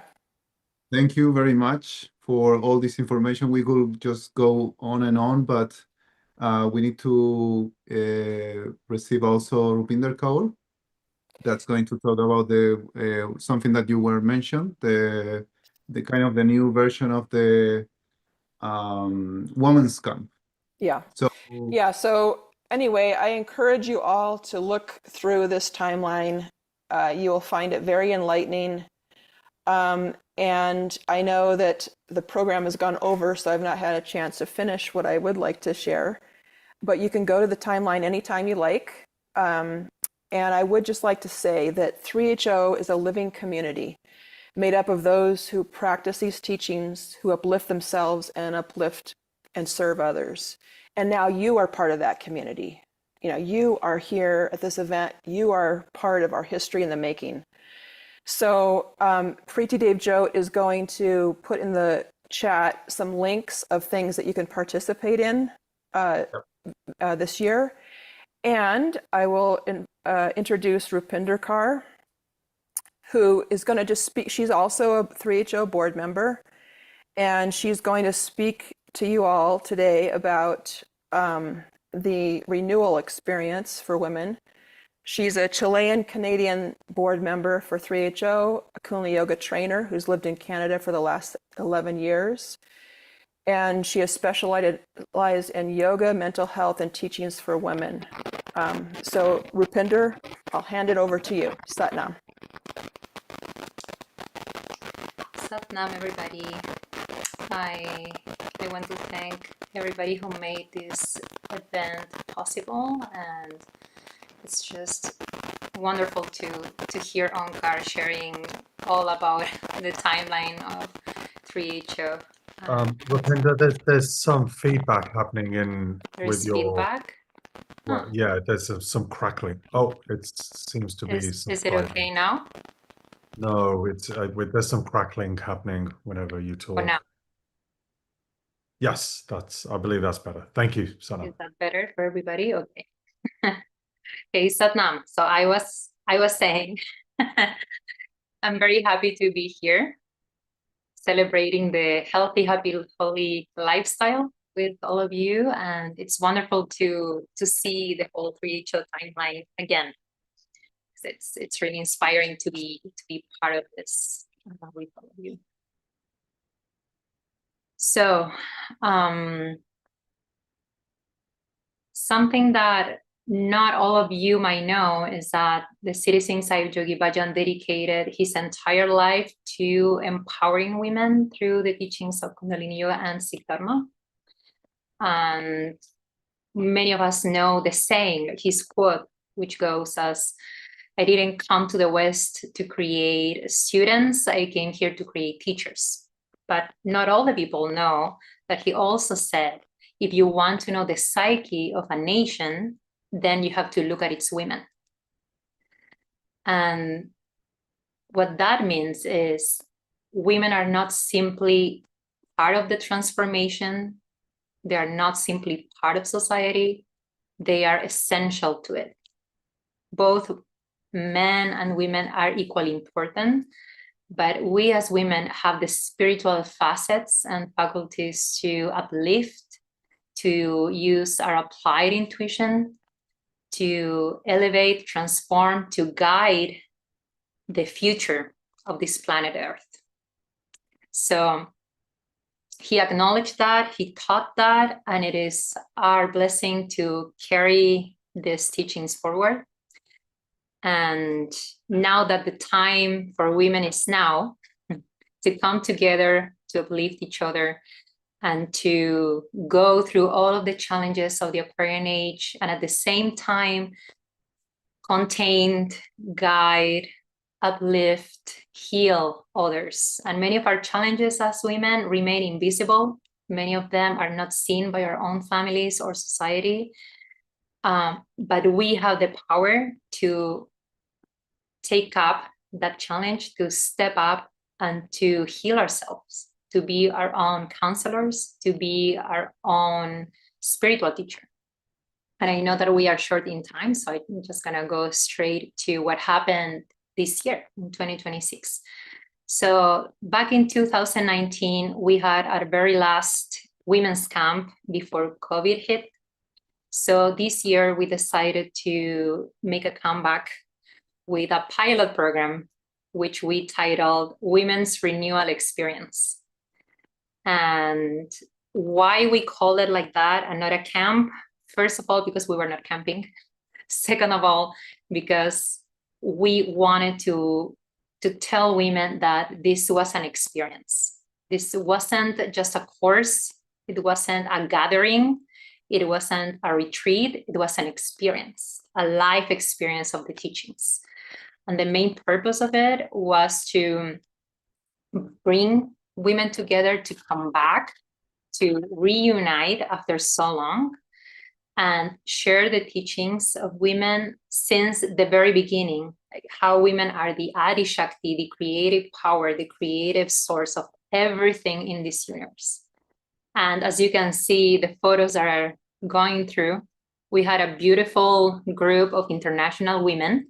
We had women from Mexico, from Brazil, from the UK, from the US, from Chile, from Panama, from Venezuela, and all of them brought their own unique beauty, their own unique contributions. And so just so you know, on the first day, it lasted 2.5 days, by the way. It was a very short first time program for this. So during the first day, in the first circle of sharing, all of them said, well, I've been dealing with a lot of stress. I want to come back to myself. I've been living for others. I want to relearn how to be myself because I lost my own identity in my, like my social identities, in my roles. So I want to reduce my anxiety. I want to become who I truly am. And by the end of it, all of them said, well, I do feel renewed. This is a women's renewal experience. I do feel renewed. I feel lighter. I feel stronger. I feel more like myself. And I feel the sisterhood. I feel that we are all really the same. And even though we come from different backgrounds, we share the same experiences. And that was truly powerful. And for next year, for 2027, we don't want to replicate what happened this year. For next year, we want to step it up. We want to keep on sharing the teachings in a profound way. We want to bring on more experiences. And for example, this year, the schedule had classes, of course. We had dance, we had Gurbani Kirtan experience, we had sadhana, we had lunch, dinner, breakfast together. We had a mini tour of Yogi Bhajan's ranch at the very end, which was not officially part of the experience, but it was an add-on to it. It happened right after solstice, after the Sunday Gurdwara. And just being there in the sacred land of New Mexico in the ashram was a healing experience for all of them. And all of them mentioned that they want for the experience to be longer, at least a couple of days. So we'll be working on that, hopefully. And many of them expressed that they would come back because it created such an impactful experience in their lives. 2 weeks ago, we had a 40-day meeting after the experience finished, and they said, wow, like I cannot say, like I have no words to express how transformative the experience was. And it was only for 2.5 days. Can you imagine what can happen when the experience is longer? And they were all radiant. They were all more clear about their purpose, about their future, their present. They were able to set up boundaries, to make decisions, or to just be able to self-contain themselves. So everything got into place, came into place for them. And it was so beautiful to see. So we want to invite you all to come next year. The dates and the landing page and all the information will be up, I believe, at the end of the year or October. We're working on it. But save your spot. It's not an expensive experience because we want to make it really accessible for all women.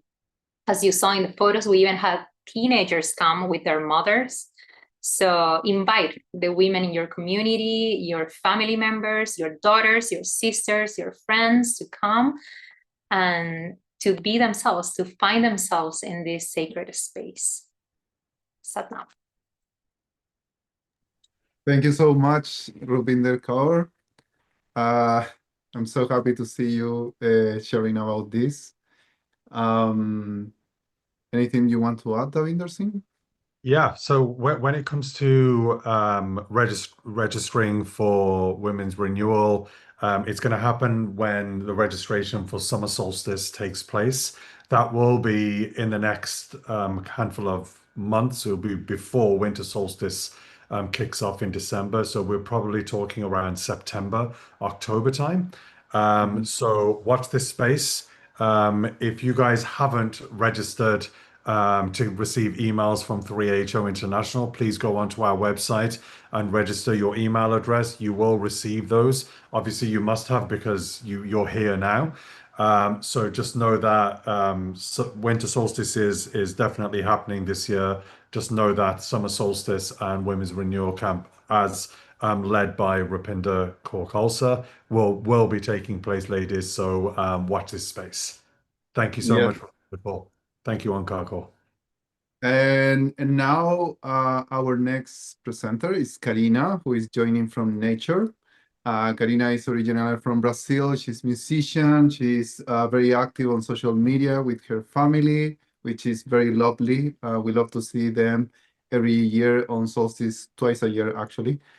So Karina is going to share about winter solstice. So if we can, we can hear it from you, Karina. Thank you. Yes, Satnam, my friends, I am here in Florida, showing you this beautiful paisage, this beautiful area, and inviting everybody to join us because winter solstice is just as special as summer solstice. We're at Paradise Down, Florida, and we have amazing, it's great for our family. My family is the best time of the year. It's the most wonderful time of the year. So we would like to invite you to come. We have a new registration system that we just launched, and you can just go to register.3ho.org, and it's so easy and self-explanatory. And we're gonna have a great lineup. There's Siddhi Chen Singh, Haribhajan Kaur, Satkiran, Olina Sergio, Jyotisimran Singh. We're gonna have Aikita Day, Dayal Gobind Singh, Hardev Singh, Siddhi Simran Kaur, Nirmal Singh. This is the lineup. I had to write it down here, but so much goodness. And of course, White Tantric and Nature. So come visit us in Florida and enjoy this time together. I'll be short and sweet. And then you see me later. I'll come from my studio and we'll sing and chant together. All right? Thank you all. And I hope to see you here in Florida. Look how beautiful, guys. You're going to have a little bit of this weather. It's starting to rain, so I had to move. But the rain is very welcome because it's so hot right now, but winter is just perfect. So come and join us. I hope to see you. Thank you so much, Dina. So for the technical team, do we have the video? Maybe we don't have it. Okay. I love you guys. In the chat, here we go. Here's a video. There is no audio. Yeah, now we get it. Happy am I, just slowly stretch and move, just move a little bit. Happy am I, holy am I. Close your eyes, be in yourself. Happy am I, holy am I. Happy am I. Happy am I,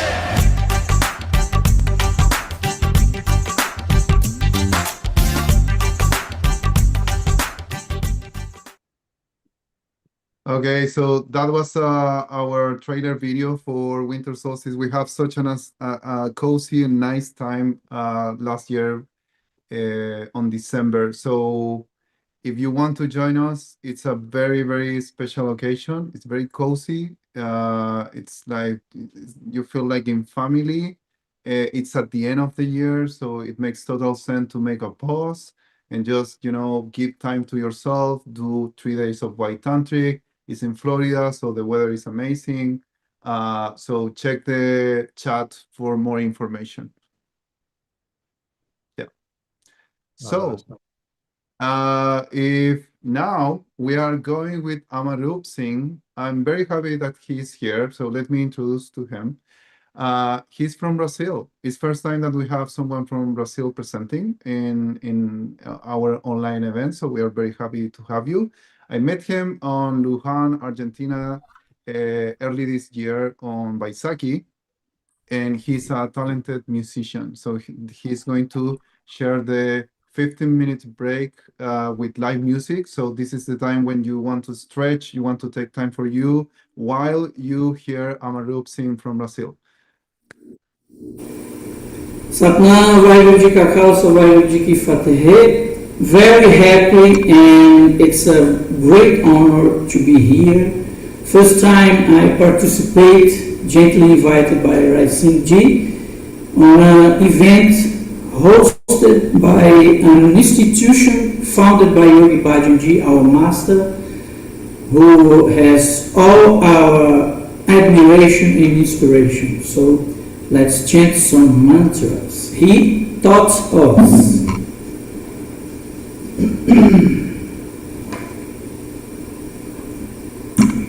Do you hear me well? Amarup, lower your volume again, my friend. Abaixa o teu volume de novo. Okay. Let's do it. 15%.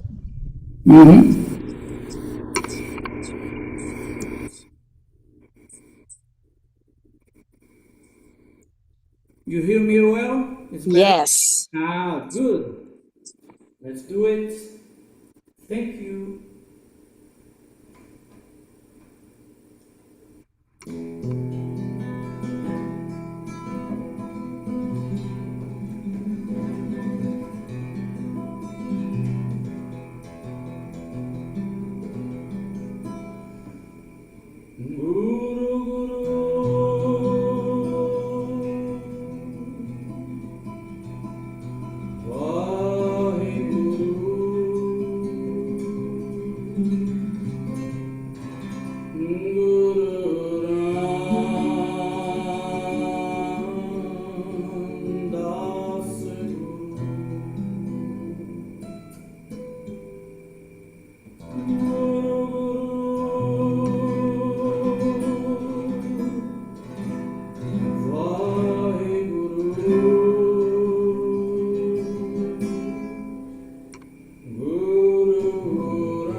Another mantra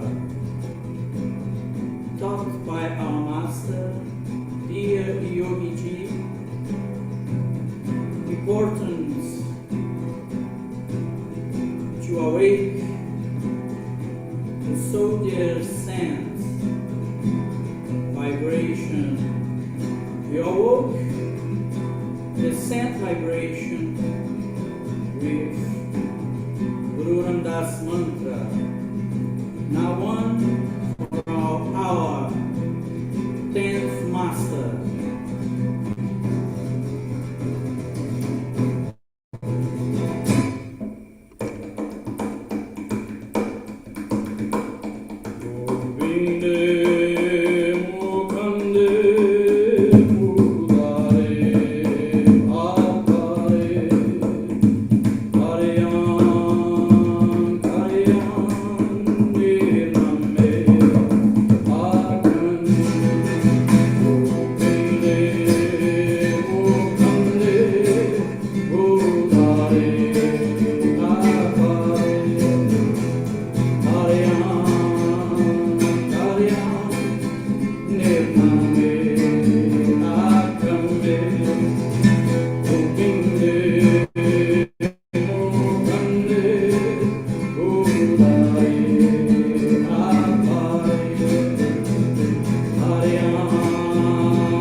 Take a deep breath. Thank you, Yogi Bhajan Ji, from our hearts for everything, everything in His name. Vaheguru Ji Ka Khalsa, Vaheguru Ji Ki Fateh. Satnam. Thank you so much, Amarup Singh, for sharing with us from Brazil. We are very excited to have you, and we hope that we will have you again. And on solstices, your music is amazing. So thank you so much. Waheguru. So next person, and this was our break. So now we don't stop until the end. We have Guru Meher Kaur from San Diego, California, United States. She works with us at 3HO. She is our support manager. I have some feedback. Yes. Okay, so over to you, Guru Meher. Satnam, thank you, Rai. Thank you for that introduction. Welcome. Thank you, everyone, for joining Happy, Healthy, Happy, Holy Day. So we're going to be practicing a little Kriya and a meditation in honor of today, in honor of Yogi Bhajan's birthday. We'll be doing a short practice for radiance and finishing with a meditation mantra, the magnificent mantra for happiness and prosperity. So I invite you to take a seat just like me. Go ahead and close your eyes. Take a nice big inhale through the nose. Let it go. And as always, we'll tune in for our practice with our Adi mantra, Om Namo Gurudev Namo, chanting 3 times together. Bring your hands to your heart center. Lift and lengthen the spine. Tuck your chin just slightly, close the eyes, roll them up to your third eye, keep them there. Inhale deep to tune in. Om Namo Gurudev Namo.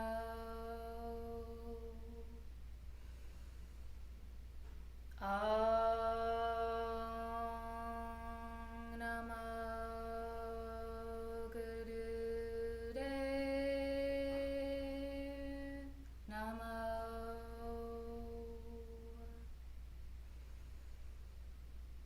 Om Namo Gurudev Namo.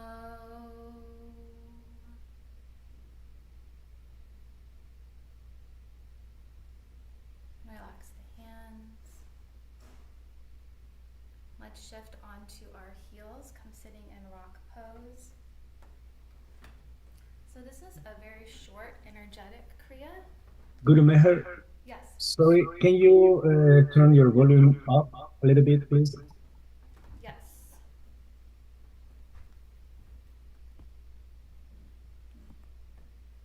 Is that better? Or the same? Yeah, it's a The little same. bit more. Is everyone having trouble hearing or just Christian? A lot of people. A lot of people. Okay. Wait, I can just bring it closer. Does that help? Yes. Okay. So hopefully we can still see everything. Come sitting on your heels.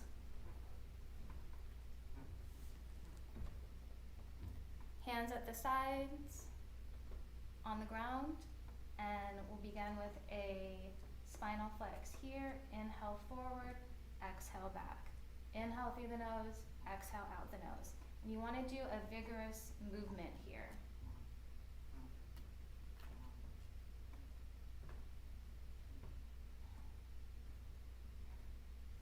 Head's looking straight forward. Close the eyes. Keep it going. Once you've got it, stay in it.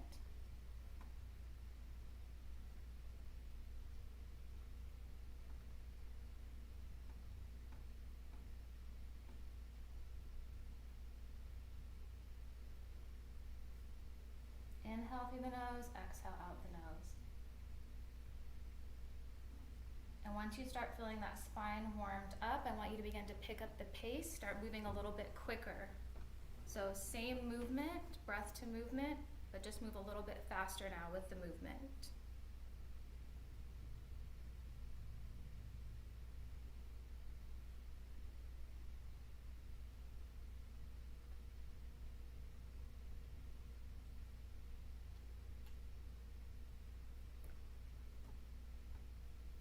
Keep it going. We're here a little bit longer. You should be starting to feel warm now. That spine should start to feel a little bit loose.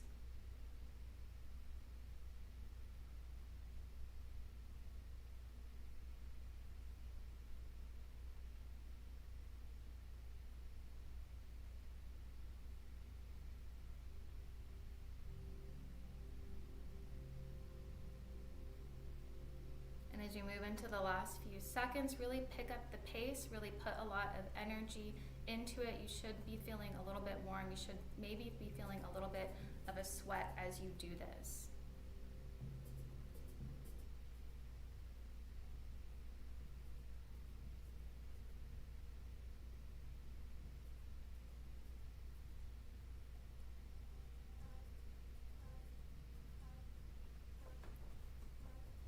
Few more seconds. And now inhale as you come to center, big breath in, hold the breath, hold. Exhale, stay as you are, suspend the breath out.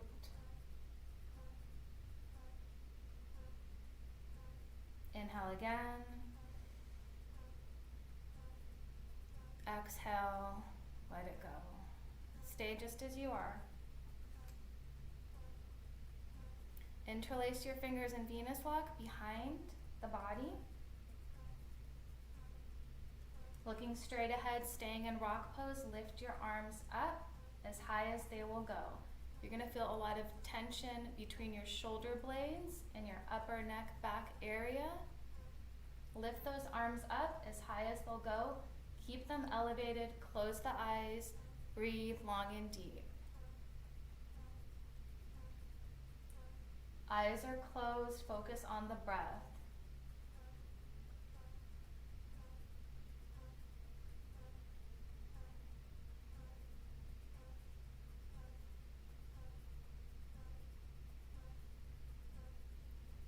Keep it steady, keep holding.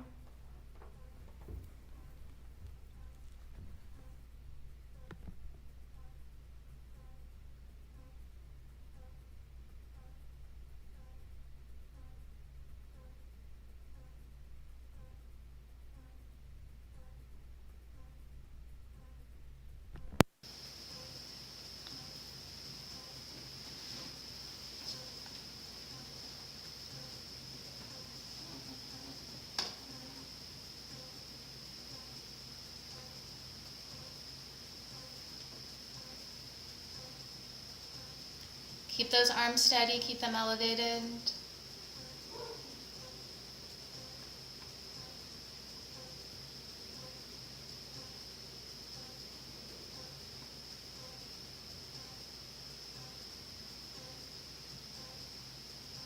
Just a few more seconds. Hold that grip.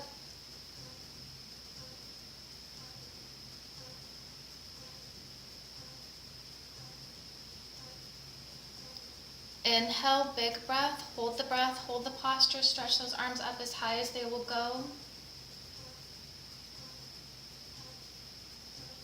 Exhale, lower them down, release, and stretch it out.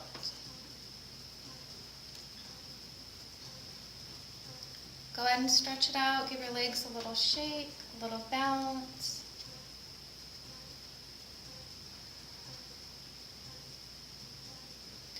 And we'll prepare for the next exercise. So keep those legs extended.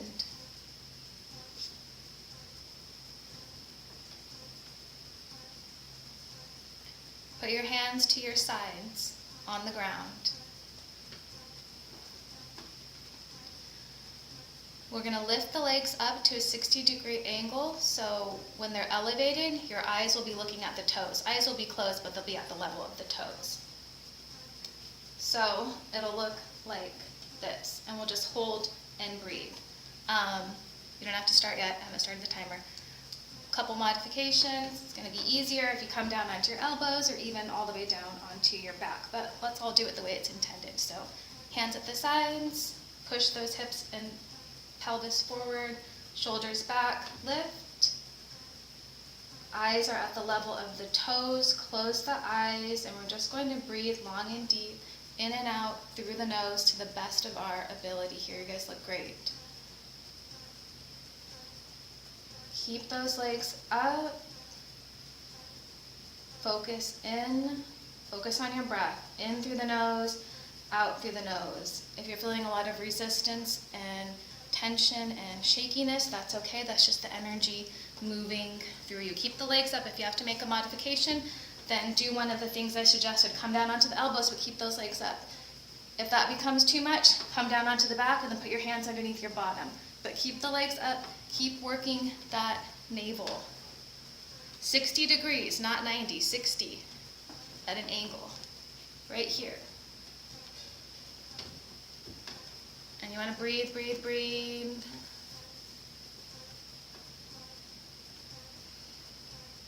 In through the nose, out through the nose.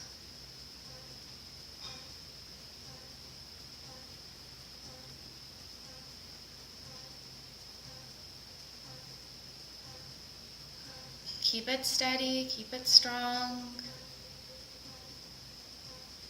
Just holding it to the best of your ability. We want to work on our navel, our core, our third chakra. That's the center that we're activating. Moving into the last little bit, keep those legs up. Remember, if you have to make a modification, do so. but keep working that intended target, keep working that third chakra, keep activating that navel. We're here just a little bit more. Your third chakra, your navel, is known as the power center, your fire center for your entire body. It's where you derive all of your determination, all of your commitment, all of your grit, all of your follow through. So use those qualities to follow through with the last few seconds of this exercise. Keep those legs up. We're almost there. Breathe.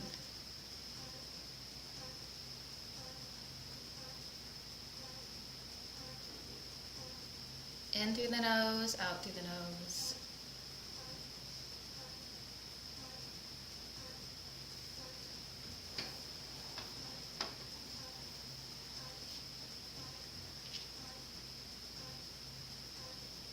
Almost there. Inhale, big breath. Hold the breath, hold the posture. Keep those legs up for just one more second. And now as you exhale, we're not going to drop. Exhale, bend the knees. Feet are hovering a few inches above the ground. Push those hips and shoulders forward. Begin breath of fire.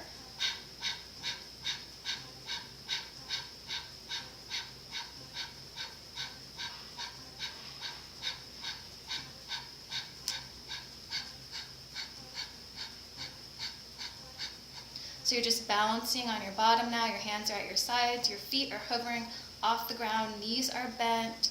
Eyes closed, looking straight ahead. Breath of fire, in and out through the nose. Powerful projection of the breath.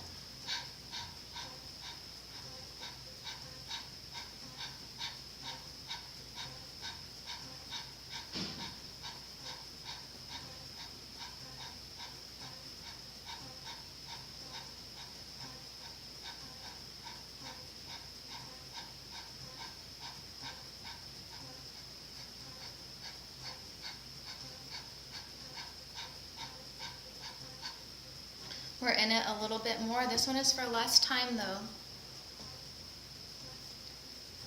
So keep your focus, keep that breath steady.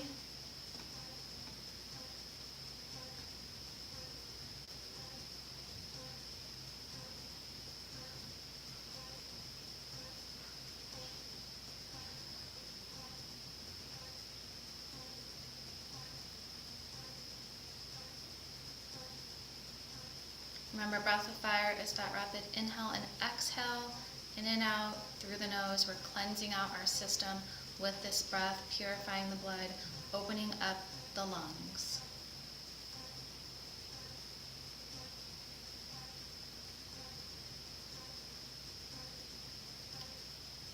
Last few seconds.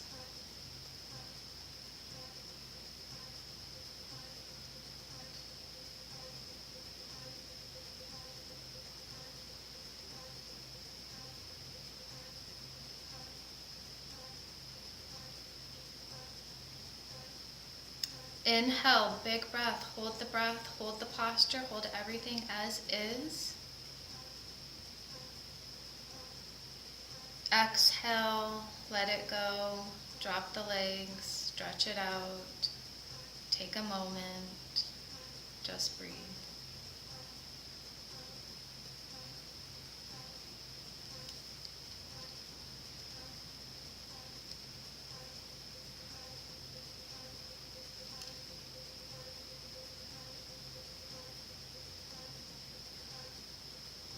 Now join me back in a seat with those legs extended.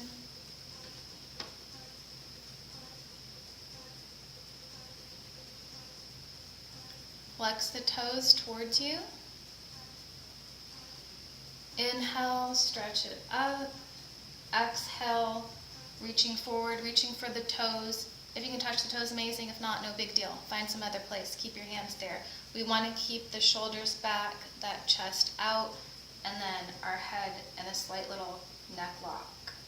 So find that posture, whether it's holding onto the toes or something else.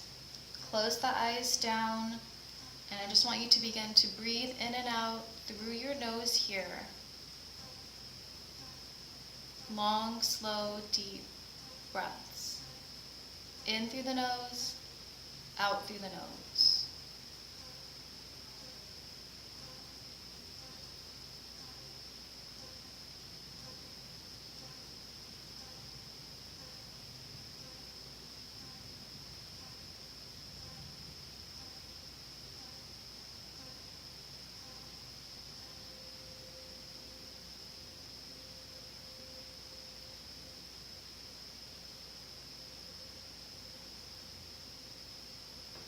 keep holding the posture, keep breathing into it.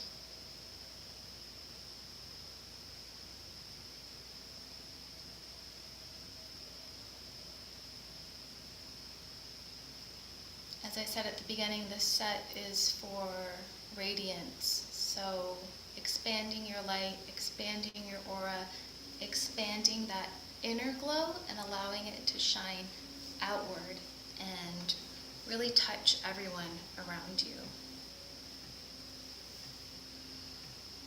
Keep the breath, keep the posture.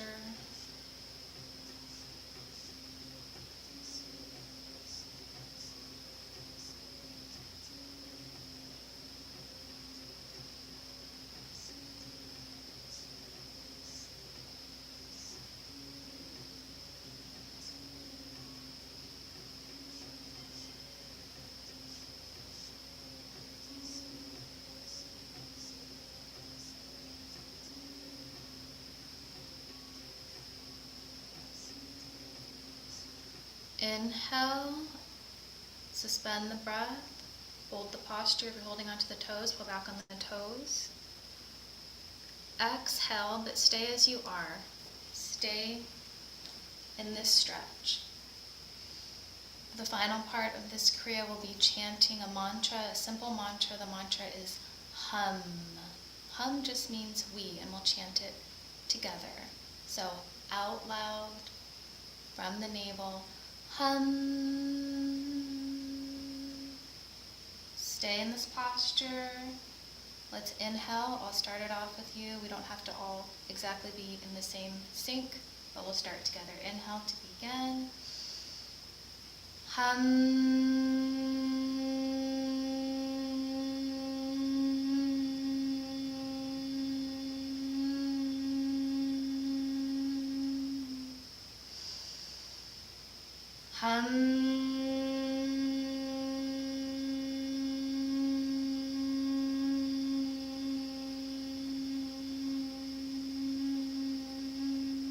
Keep chanting, keep vibrating.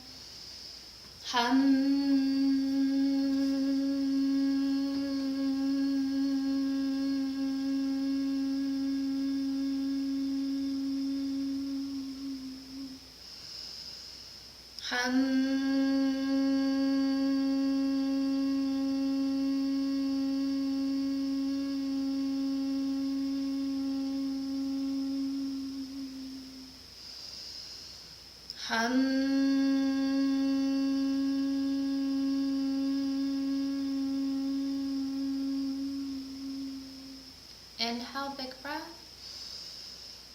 Hold the breath, hold the stretch. Exhale, let it go. Gently release your grip on the toes or the legs. Shake it out, stretch it out. Do whatever you need to do.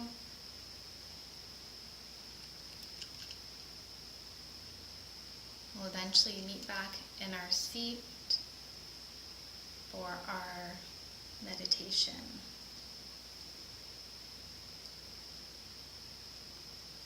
So we'll be chanting a mantra, and we'll have music as our guide. We'll be doing a little bit of a mudra as well. So the mantra is Gobinde Mukande Udade Apade Hariyan Kariyan Nirname Akame. So if you know that part, you're good. We'll be chanting Hud, Hud, Hud, Hud before each word. So Hud, Hud, Hud, Hud. The Hud is 4 times. And as we chant, we're always chanting out loud. We want to engage the navel. When we chant Hud, we're going to do like a little navel pull up and in. Hud, Hud, Hud, Hud, Gobinde. Hud, Hud, Hud, Hud, Mukande. And then so on and so on. And then the third element to that is our mudra, or our hands. So we'll start like this, elbows in at the sides, sitting up tall, hands are open like this. And each time we chant Hud, we'll do a little hand clap. So Hud, Hud, Hud, Hud, and then open on Gobinde. And then repeat Hud, Hud, Hud, Hud, leave it open, Mukande. Hud, Hud, Hud, Hud, Udade.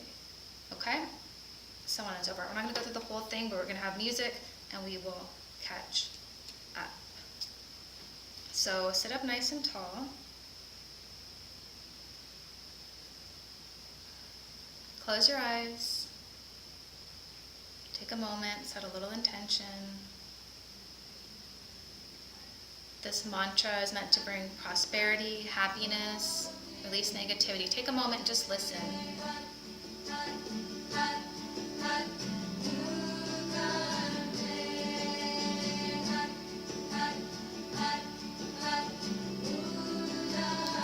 And let's begin to chant and hand clap.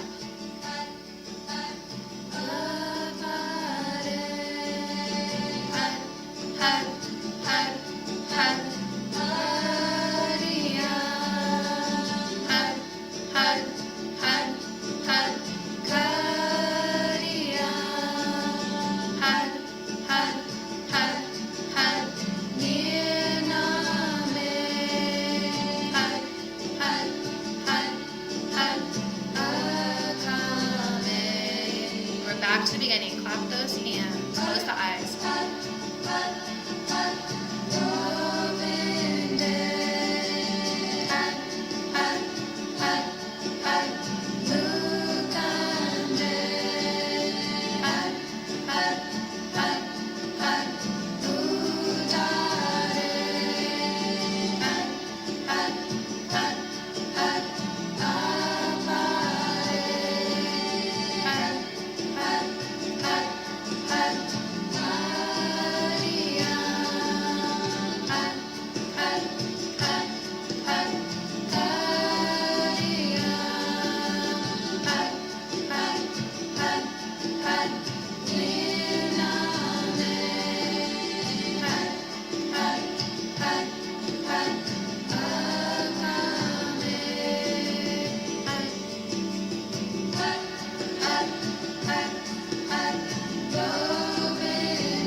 Once you feel like you've got it, close your eyes and just focus on the mantra, focus on the movement. Chant out loud from the navel.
keep chanting last little bit from the navel.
Now inhale, big breath, hold the breath, hold the posture, palms open.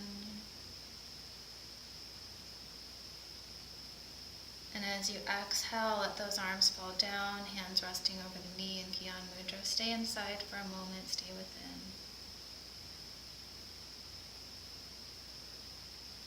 And just take this last moment to express gratitude for all of the people, all of the things, all of the practices, everything that makes your life worthwhile. Take a moment, thank the universe for giving you everything that you need.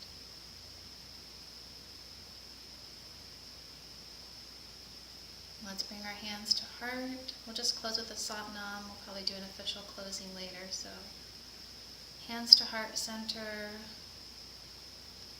Inhale, big breath. We'll chant one long Satnam together.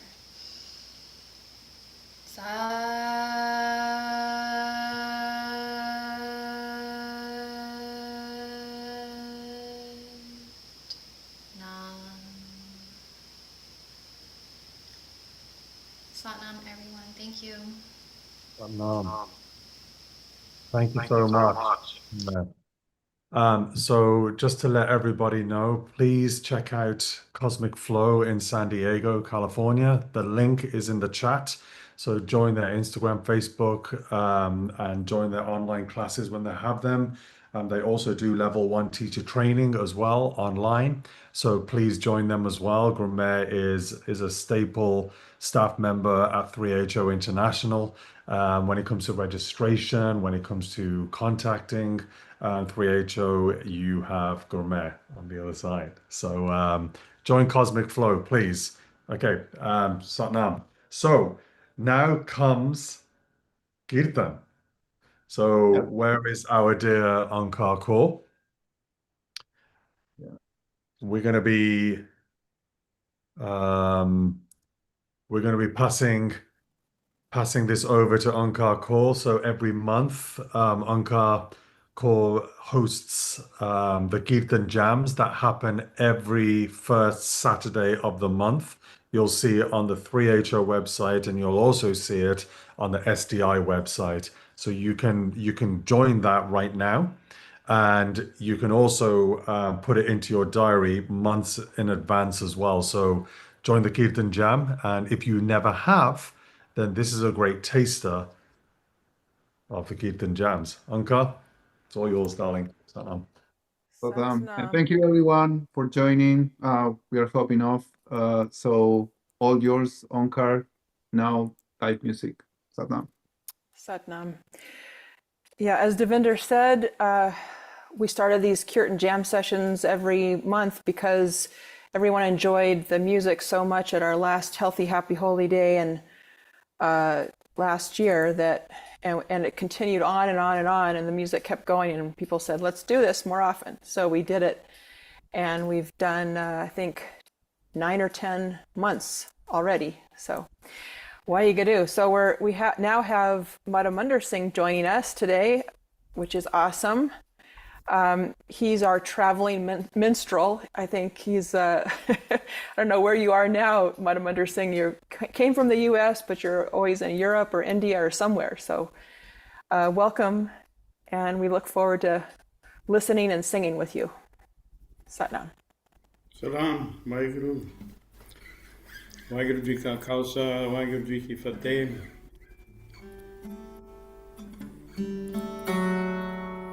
I'll start with a prayer Yogi Ji used to do often before he spoke or taught.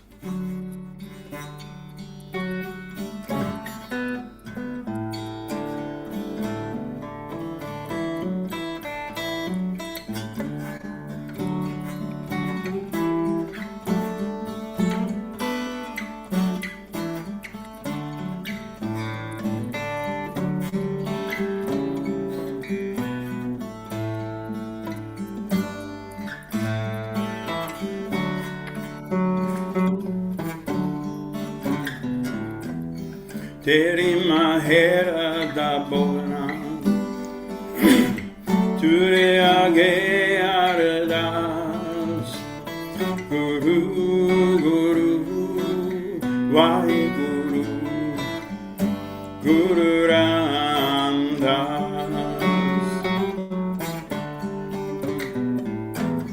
Adgure Namah. Gadgure Namah, Satgure Namah, Sri Guru Deve Namah.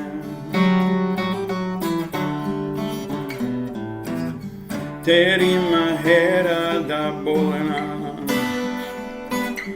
ture age ardas, Guru Waheguru, Guru Ramdas,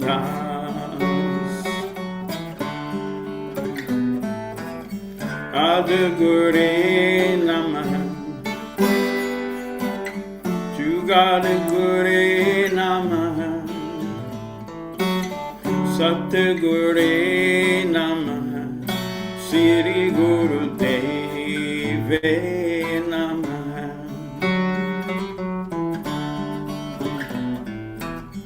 Teri mahera da bolna, ture age ardas, Guru Guru, Waheguru, Guru Ramdas,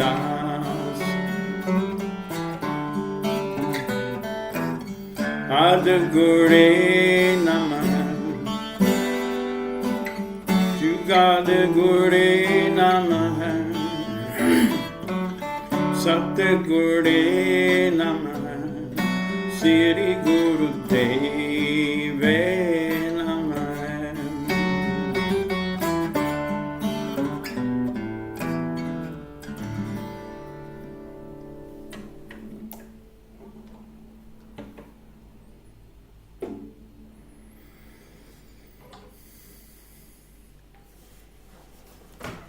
Okay, all these songs today I'll do are from the book Furtaman Khalsa, a book of Yogiji's poetry.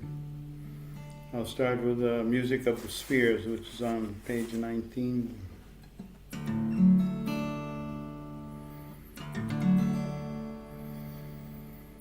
Listen while I tell the tale of the silent sound of God.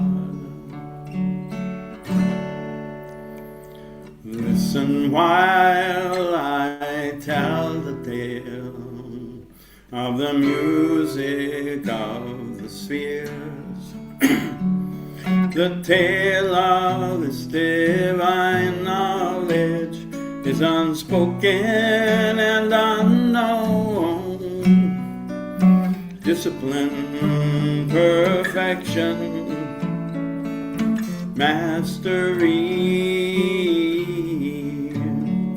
The spiritual heat of chanting brings eternal freedom. The sadhana of Raj Yoga brings God's creative power. Singing God's kirtan brings devotion to the heart. Repeating Satnam will make you ever truthful. Guru Ramdas become the yogi's protector. Repeating Satnam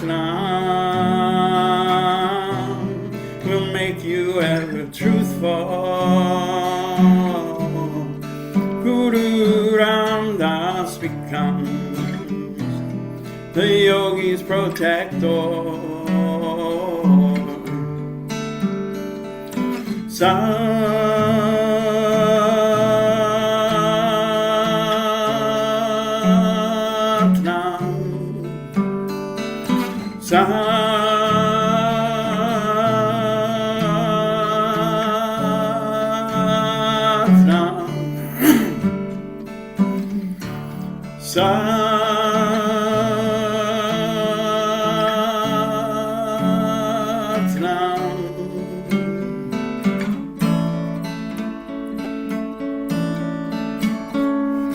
Listen while I tell the tale of the silent sound of God.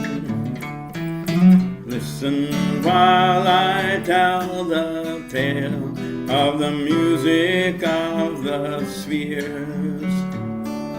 The tale of this divine knowledge is unspoken and unknown. Discipline, perfection, mastery. The spiritual heat of chanting brings eternal freedom. The sadhana of Raj Yoga brings God's creative power. Singing God's kirtan brings devotion to the heart. Repeating Satnam will make you ever truthful. Guru Ramdas becomes yogi's protector. Repeating Satnam will make you ever truthful. Guru Ramdas becomes the yogi's protector.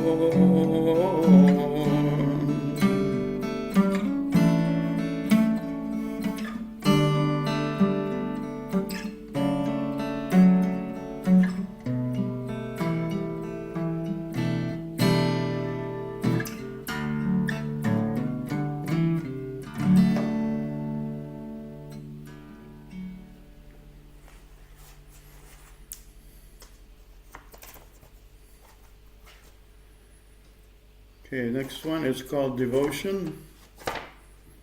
This is on page 4, I believe.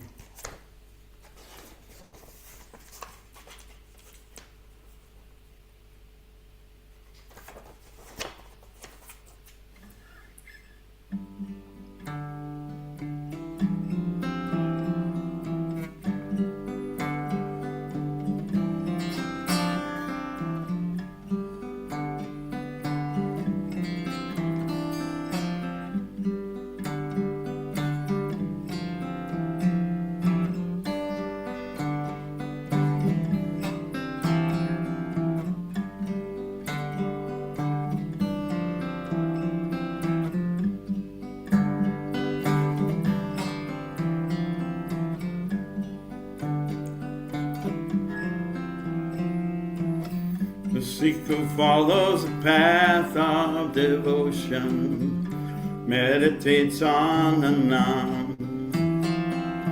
Hara, Hara, Hara, Hara, Hara, Hara, Hara. Fixing his mind in the breath at the navel point.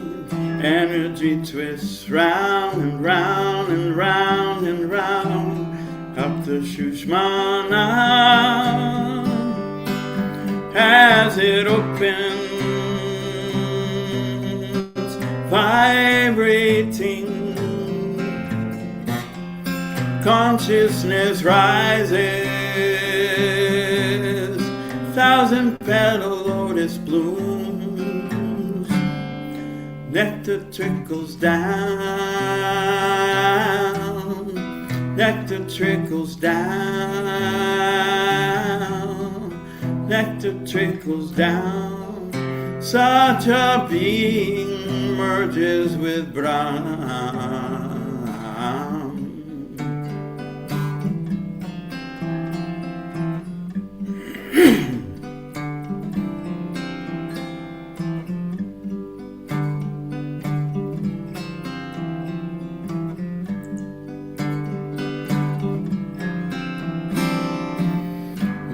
Who follows a path of devotion, meditates on the Nam. Hara, Hara, Hara, Hara, Hara, Hara, Hara. Fixing his mind in the breath at the navel point. Energy twists round and round and round and round up the Shushmana as it opens, vibrating.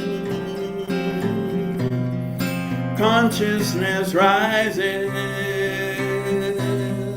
thousand petal lotus blooms.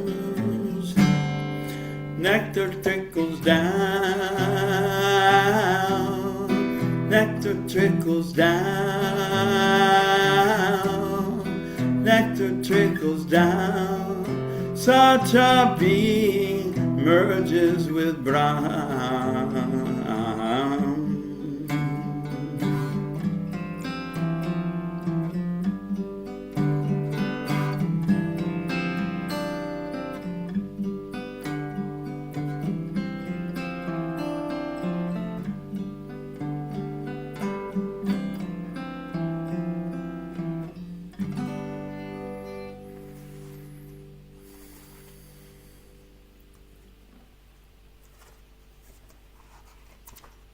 Okay, next one is a poem called Keep Up, Charity Kala. It's on page 31.